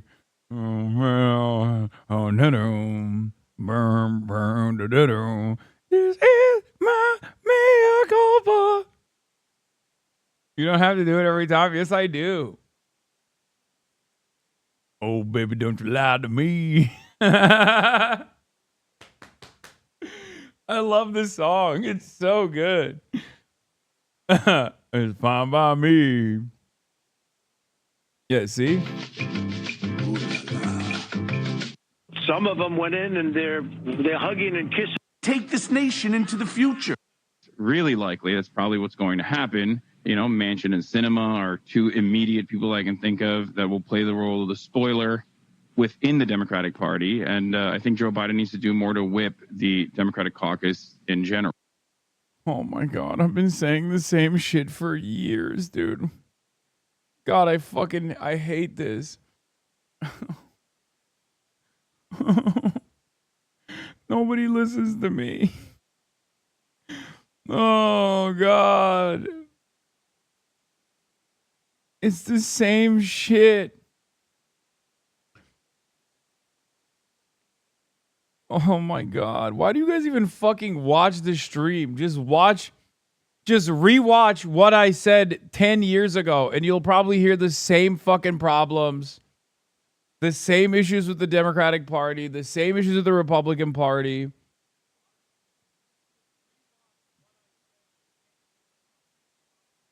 I randomly clicked 12 minutes into this fucking podcast from 5 years ago, and I'm saying the same things that I said yesterday. Let's do another one. Follow through on it, and I don't believe he will be able to on any of it. I want the left of Joe Biden. Wish they were more aggressive. I am certainly to the left of Joe Biden. But I want him to genuinely follow through on it, and I don't believe he will be able to on any of it, for that matter. You know, what a shame, because I'm looking at the first 100 days of this administration, and I have to give him pretty high marks for what he has actually accomplished. But what he's accomplished is... Yeah, you've been saying the same shit for so long that you witnessed Michael Cohen go from pro-Trump to anti-Trump and now back to pro-Trump. This is my mea culpa. It's only in a certain number of areas, right? So the number of vaccinations that have gone into the arms of Americans, absolutely fantastic. Far exceeded any... To say, look, you're not going to do this job. You don't want to do this job for the prices that we want you to do this job for. So we're going to use these guys instead who are desperate. Agreed.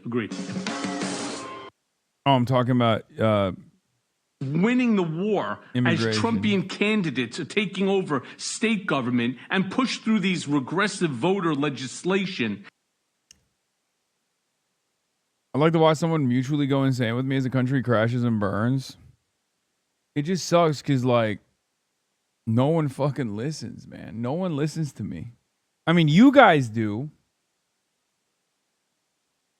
It's just annoying. It's annoying to be right and to be undermined all the time for being right, and then have people arrive at our positions, but then refuse to listen to our current positions that are also right, but too early once again. Like so many of these goddamn liberals constantly yell not at what I'm saying, but about what they assume I'm saying. And it's so frustrating. I feel like you're forgetting that you recently were just a part of a huge slew of electoral victories, so people who are in your corner, law. I know, but it's just still annoying. Now they have some missiles. They have some drones. Their capacity to build them is very low right now compared to what it was 5 months ago. It was 5 months ago they were knocking them out. Now it's very hard for them to knock out anything. They're in bad shape. They have inflation that's 300%. Their currency is valueless. You know, it's virtually valueless. Sure. Their military is not being paid.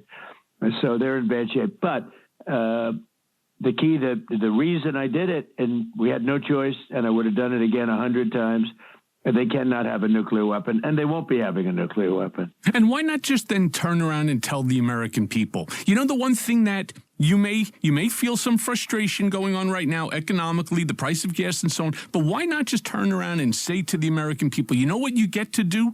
You get to go to sleep at night with knowledge that there will be no intercontinental ballistic nuclear missile being fired towards the United States, because they don't have the capability, and they've never developed that capability. That's the only reason why. It's just not like their ballistic missile range is, you know, maybe Eastern Europe. That's their maximum range. Oh my God. They had it with their theocracy, sir. You know exactly what they would be doing right now. So I do tell that the press doesn't get it out, and I say it often. I said it the other day at a big rally I had with the police out on Long Island, and we have these unbelievable rallies. The rallies are potentially bigger than ever. I mean, if we did rallies, as an example, if we did rallies now, nobody ever had rallies like this. Their potential, I think they're bigger than ever. There's a great spirit for what's going on, especially in light of what's happening with all these crazy theories and policies and lunatics that are running. You have lunatics that would destroy the country, and they're being put in the Democrat Party. I think they'll be wiped out in the election because the people are too smart to allow that to happen. It's never worked. In 1,000 years, that stuff has never worked, and it's not going to work now.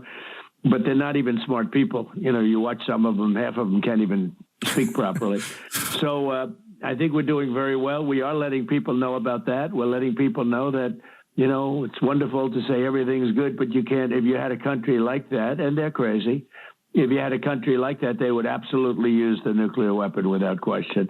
And so I stopped that. And I stopped it cold with the B-2 bombers. I also stopped it, the JCPOA.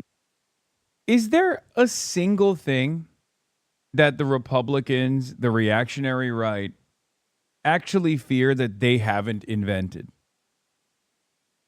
I think about it all the time, but like 99% of Republican fears are just completely invented, surreal shit that they get afraid of. It's like, oh, well, I imagined a scary future, and then that scary future I imagined has scared me so much that we have to take action. Literally. Iran developing a nuclear weapon capable of wiping out the United States. You just invented that reality. It's just you invented it, and now you're scared of your own invention. Children are being transgendered. It's not the case. Again, you made that up. Not the case at all. It's not a real thing. Oh, they're making the kids gay. That's not how this works. Cuba is going to invade the United States of America, or rather, has already ideologically invaded the United States of America by way of DSA, Karen Bass, and Hasan Piker. That's psychotic.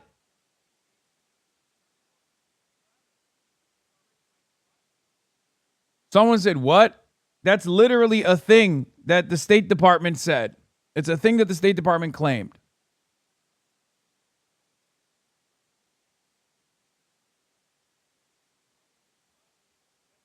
And I just don't understand. Like, there are enough real problems in the United States of America. But these guys constantly make up new shit to get mad at. Your thirst vid's doing numbers today? What is this?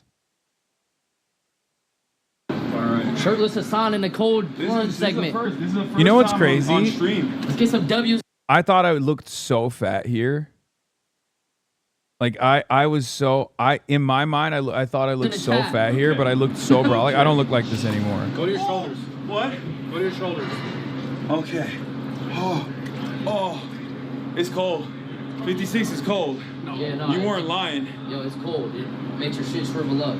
Oh. I literally thought I don't look like this anymore. I'll admit, but I thought I looked so fat here. In my mind, I was like, I look so fat. I look the fattest anyone's ever looked. Bismillahirrahmanirrahim. Let's go. Oh. Yeah. Oh, full body, down. Full body. I'm going.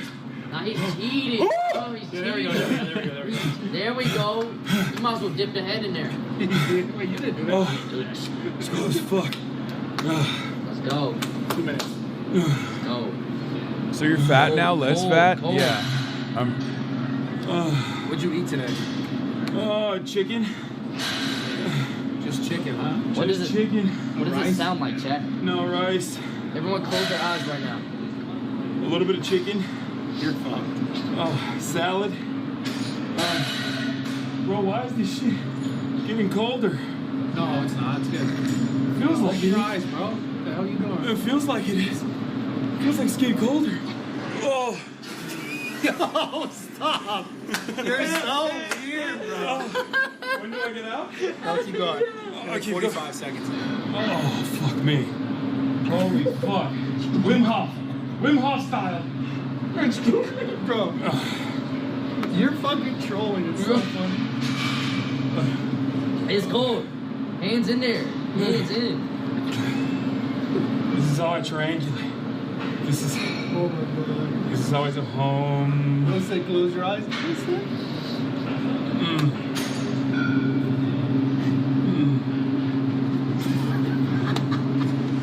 Bro, stop making me laugh. Oh.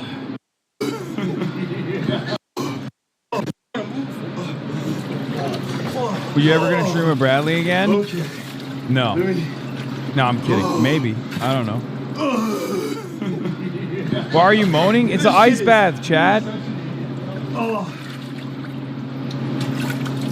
Yeah, look at that side profile, dude. That's crazy. Your boy was fucking shredded. Your boy was fucking peeled. Okay? I was. I don't look like that no more. How is Bradley feeling about Trump now? Not great. I'm pretty sure he hates Trump. It's cold. Bradley, can I get a shirt too?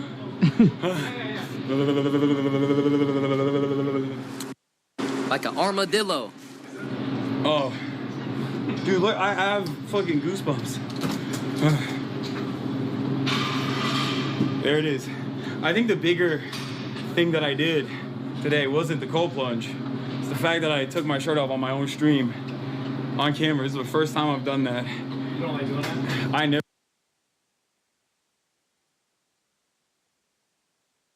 Now you just sit at home with your Dr. Peppers and you chut out on Twitter. True. You got a thick butt, not gonna lie.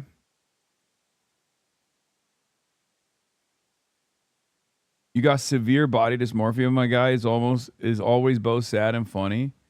Bro, you guys don't understand how like this was my peak. I was in peak physical tip-top shape. And in my mind, I was like, I'm obese. Like I thought this was a huge deal for me. I was like, I'm taking my shirt off.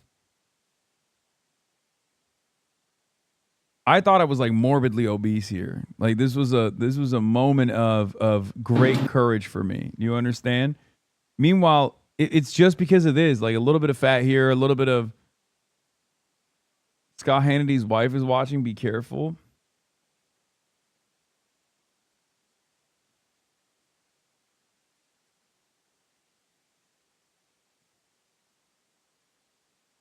Take it off right now. Fuck no. This is my mea culpa. Always worse. What is this? This has gotten ridiculous. They're hating. Oh, God. Rabbi Shmuley. Every news headline now is like, blueberries would kill you. Measles is back. Gas costs $6. Gwyneth Paltrow was selling AI drone technology. You're being watched. $3 billion more to Israel. Like, I don't know. Did we do it? Did we make America great again? I did all of that, by the way. I am responsible for all of those things, just so you guys remember. That was the Obama deal that was such a disaster that he made years ago. Had I not terminated that deal, Iran would have a nuclear weapon. And they would have used it very quickly. They would have wiped out Israel.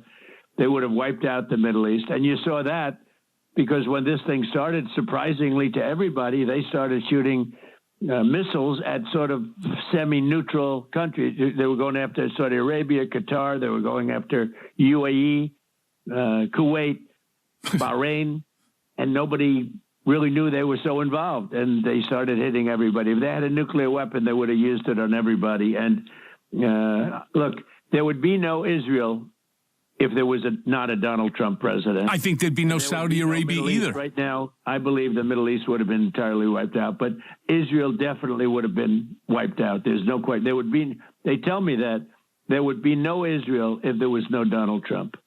You know, what surprised me was how did they end up with 1,000 pounds of 60% enriched uranium when allegedly, whether it was under Biden, whether Yeah, you're talking to the guy on the phone. You literally worked with him. You worked with him at the time. That's how Iran got the 60%. God, again, you know how we said like 99% of conservative grievances are just like made up, is like shit that they invented and then got scared of their own invention? This is the other side of the equation where they always talk about like real problems they caused and then go, how did that happen? I don't know, man. You were there. You literally were there when it happened.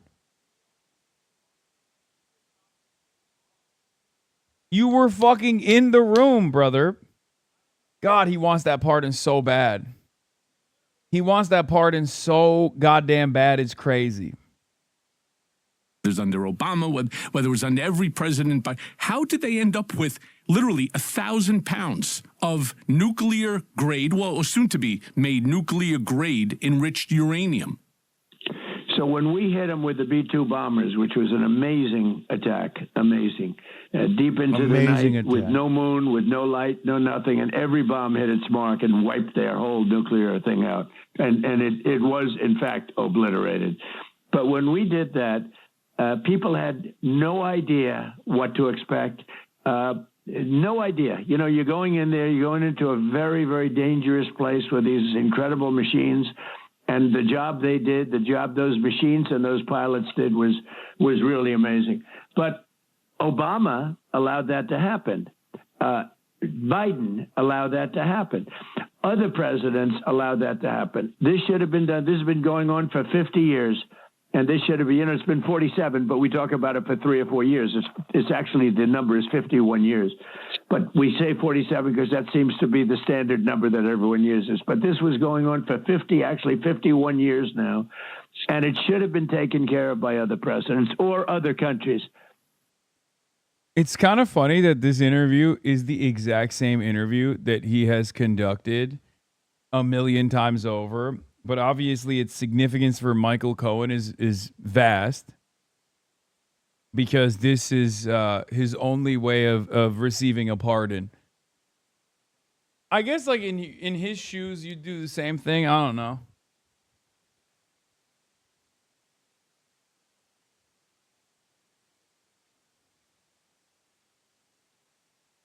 There are Laura Loomers everywhere for eyes to see. How do multiple people look like this? Wait, what the fuck? Dude, what is up with MAGA, bro? Why do they look like that? It's just so strange.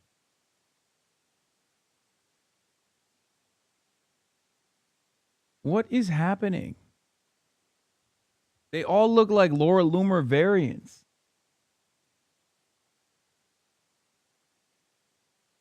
Is this Laura Loomer? That's Larry Loomer.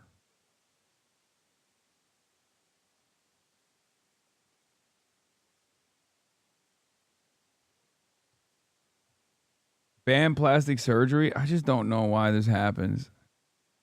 All right, let's move on to Natalie Harp. Look into the... We got to do the Natalie Harp thing again because it's not just lip slop, but I'm also invested because she is cuckoo for Cocoa Puffs. What is this? Florida drama? Stop gaslighting me. Florida Democrat Senate nominee and party chair of heated call over socialism.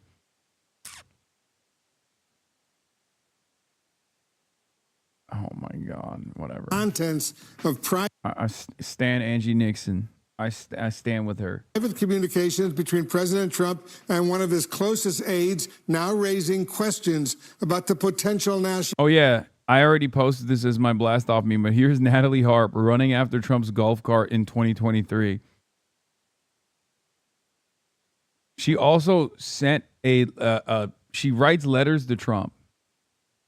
She writes letters to Trump. We're going to see one of those insane letters, okay? She writes like these long-ass letters to Trump, and she's like, you are my light. You are my everything. You're my alpha. You're my omega. She's smiling as she's chasing after this fucking golf cart, by the way. And what's wild to me is she wrote a letter after this as well. She said, I'm so sorry I embarrassed you by running after the golf cart. It's like, girl, get on a golf cart.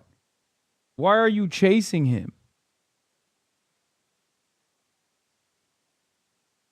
it's so crazy. Security ramifications. Letters published in full for the first time by the Daily Beast show staffer Natalie Harp writing to the president in 2023, and I'm quoting now, "You are all that matters to me," end quote. And also this, "I don't want to ever let you down," end quote. She also reportedly tells President she is, quote, unworthy of him. CNN has not independently confirmed that Harp wrote or sent the letters to the president, but the contents are prompting concerns about the broader implications of the very close relationship between Harp and the president, viewed by some in the White House as a gatekeeper of President Trump and the most powerful man in the world. Let's go live right now to CNN White House correspondent Elena Treen. She's working the story for us. What more can you tell us, Elena, about these letters and how the Trump administration is responding? Yeah, look, Wolf, I mean, we've heard some details of some of these, experts that have been reported by the New York Times and other outlets. But I think what's interesting about these is that we are seeing them in full for the first time. I should note they are from 2023. And they're, of course, very personal. I will read you some more of the excerpts from these letters that were published by the Daily Beast. One of them reads, quote, "I don't have to be human printer. I could take time to enjoy good conversation and still get all my work done at the end of the day. In fact, I even had time to take long morning and evening walks to enjoy each sunrise and sunset, though I did forget to eat and sleep." Another reads, "Please, when I fail, will you tell me? You have the absolute right to cuss me out if need be, when I deserve it, because no..." Oh my God, bro. Okay. Am I crazy or does she actually want to fuck him? Like, I know that Trump doesn't have sex, but like, actually, I don't even... Like, she is like, you are my everything. I think she straight up thinks Trump is like hot as well as everything else. Like, this might straight up be like the most cultish I've ever seen someone behave around Trump. "No one knows or cares about me more." To modify a classic, it goes on to say, "I could not have parted with you to anyone less worthy. And I will add, it is I who is unworthy." So clearly, very personal in these letters. And I think what's important, some important context to note here, Wolf, is just how deep the connection between Natalie Harp and the president is. I'd remind our viewers that she has credited the president with saving her life. She has said in the past that she had suffered from bone cancer and that she believes that it was the president's 2018 legislation that he had signed that she credits with allowing her to receive experimental treatments. We don't know what those treatments are. She has never said what they are, but I think that gives you some insight into why she feels such total loyalty toward the president. Now, I will say the White House said in a statement earlier this week, this is from their spokesman, Davis Ingle, he said, quote, that Natalie Harp is, quote, one of the most loyal and hardest working aides on President Trump's team. I should note that was from Tuesday. We have reached out to the White House again for additional comment on these letters being published in full. But again, a very important, I think, relationship that we're really seeing come to light more so this week, ever since Senator John Ossoff, a Democrat, had made comments about Harp and how she travels with the president often. That spurred a lot of reaction from the White House. Some, again. I just don't understand how, like, I mean, I guess it goes to show, this shows how narcissistic Trump is as well, because, like, I feel like anyone with any fraction of power, or just like anyone in general, even like a bank teller, if they had a subordinate behave this way towards them, they'd be like, "This is too much. Please get the fuck away from me. You're psychotic."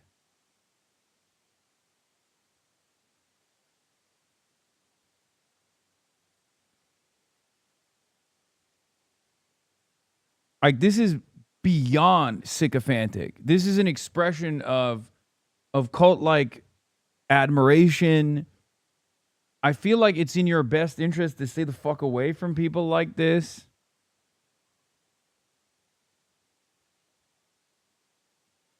like this White House statement, pointing out how loyal and hardworking she is. Some of them, though, were far more aggressive and sharp in their defense of Harp. And one thing I've actually picked up, Wolf, in some of my conversations with people here at the White House this week is that some of those more aggressive posts defending Harp actually had the adverse effect of drawing more attention to this relationship and dragging the story out, I think, into the public view. Yeah, I mean, this literally became a major incident because of the John Ossoff moment. Because, like, I had read a little bit about Natalie Harp. There was, like, some revelations about her being kind of weird. I remember, because she is, like, somewhat eye-catching, because she's always, like, creepily smiling behind every... Because I remember watching that human printer video from when they're live reacting to Kamala Harris. And, like, I remember her always being in the background. Like, she wasn't like an unknown entity. But the John Ossoff moment absolutely blew the shit up because of the insane reaction to it, where everyone's like, whoa, hold on, how dare you say she's a psychopath?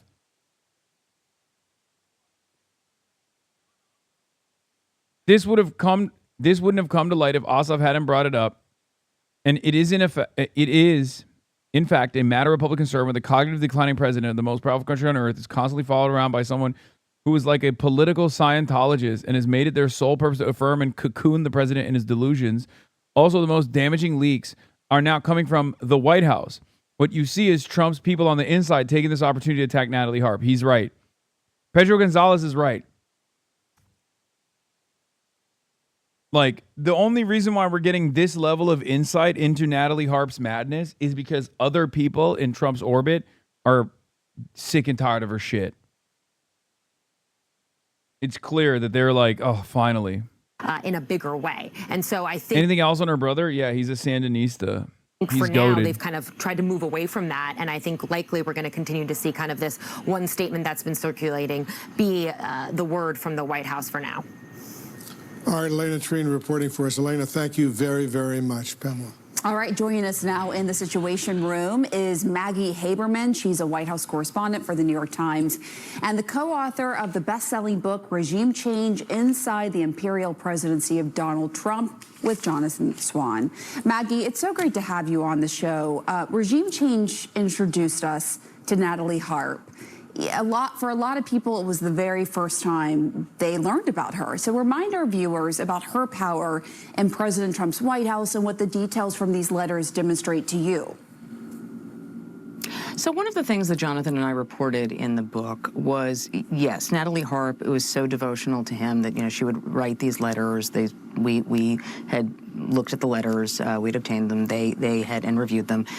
These were in 2023, as Elena said, but she was going into the White House with him, and he would tell people in the 4 years out of power, 3 some odd that she worked for him, that, you know, she was the only person among his staff who loved him as much as his wife and children. And he would say, you know, all of the rest of you will go off and make money. She will never leave me. And so that tells you about how much he values loyalty. It tells you how much that he values somebody who, you know, he will be a constant supplier of good news. There is a reason that the human printer nickname that she refers to in her own letter that Elena just read, that was coined by... Oh my God, we're so back to resistance liberalism. One moment of lip slop and Jay Mershon is already linking me fucking Seth Abramson posts, dude. Feed note at approximately 9 p.m. Eastern tonight. Some of y'all are too young. It's very clear that you weren't here during resistance liberalism in 2016 because I would clown on Seth Abramson all the time. He is like a classic character from resistance liberalism from the first Trump term. Oh my God. We did one fucking lip slop story and Jay Mershon is like, dude, look at this. Yeah, Jeff Tiedrick. Where's Jeff Tiedrick? There were a couple of these guys. Oh my God. Is Rachel Maddow back too? This will be a very hard report to read, so it comes with a warning. If you're in anything like an emotionally fragile state, please do not read it. Yeah, Russia Gators are back, baby.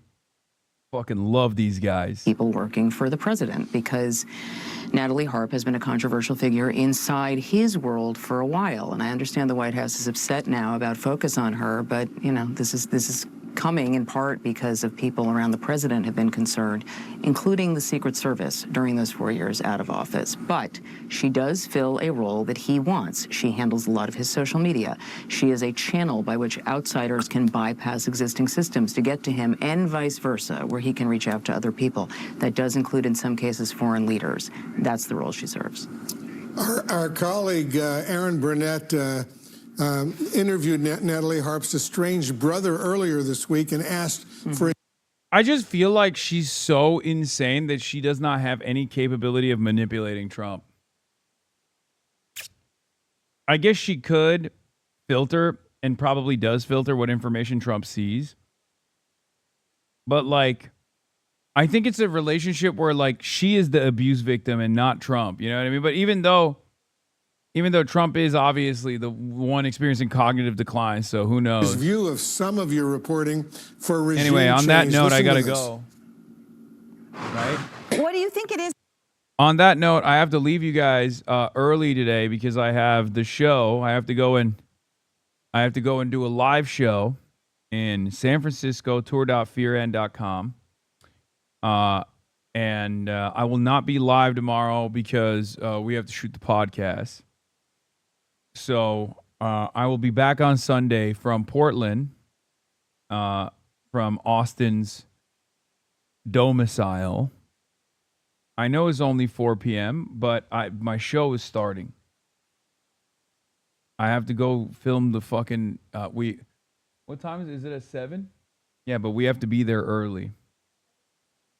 We have to do a run through. We have to be there early. But in any case... Wait, Megaphonics is not even there? What the fuck? I'm in your hood, Megaphonics, and you're not even showing up? What the fuck? Am I washed? It's over. Can we watch the show online anywhere? No. It will not be recorded. It will not be taped. It's a secret. I have a personal training session. Bitch, you literally aren't showing up because you have a personal training session? That's insane. Oh my God, you are dead to me, motherfucker. I am taking away your top chatter status. I'm taking away your VIP right now. I just un-VIP'd you. That's crazy. On a Friday afternoon, I've revoked it. Yep, it's gone. See? Yeah. Yeah, you can't even spam it now, can you? Yeah. Yeah, Megaphonics lost his VIP on this day, 8/21. A day that will be remembered permanently. Unbelievable. For a personal training session you could have fucking done at any other time? That's crazy. Yeah, you deserve that. Anyway, love you guys, and I will see you tomorrow, okay? Or Sunday. All right, bye-bye. Starting rope by introduction, starting off the day. All the chatter's trickling in, hostile people hate. Sunny in Los Angeles, California, says Hasan. Stun luck to the stun luck to the topics just begun. 'Cause there he is again, Hasan is streaming. Hasan is streaming. There he is again, Hasan is streaming. Hasan is streaming. Reviewing a Chinese train, telling Kyle place. Sun and Asmin chatter loss, giving Greening's grace. Zoran winning NYC, woke two back with the force. The Rogan of the left, to me a dumb himbo, still of course.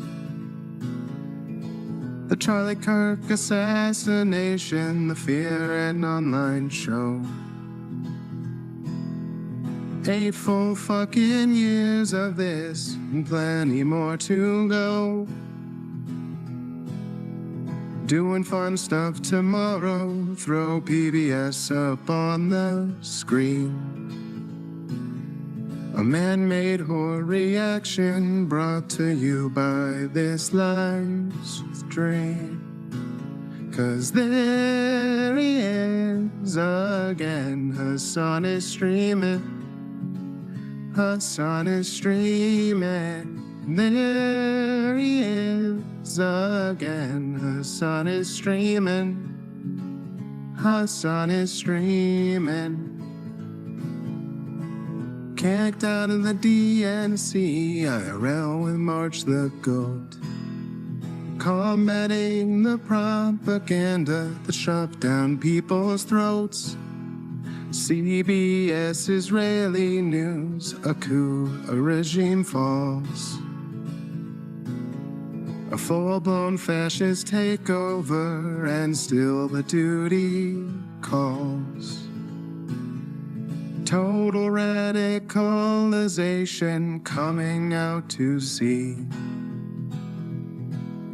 The system will always fail, it's up to you and me. All these daily streams, whether short or whether long, have helped millions of people.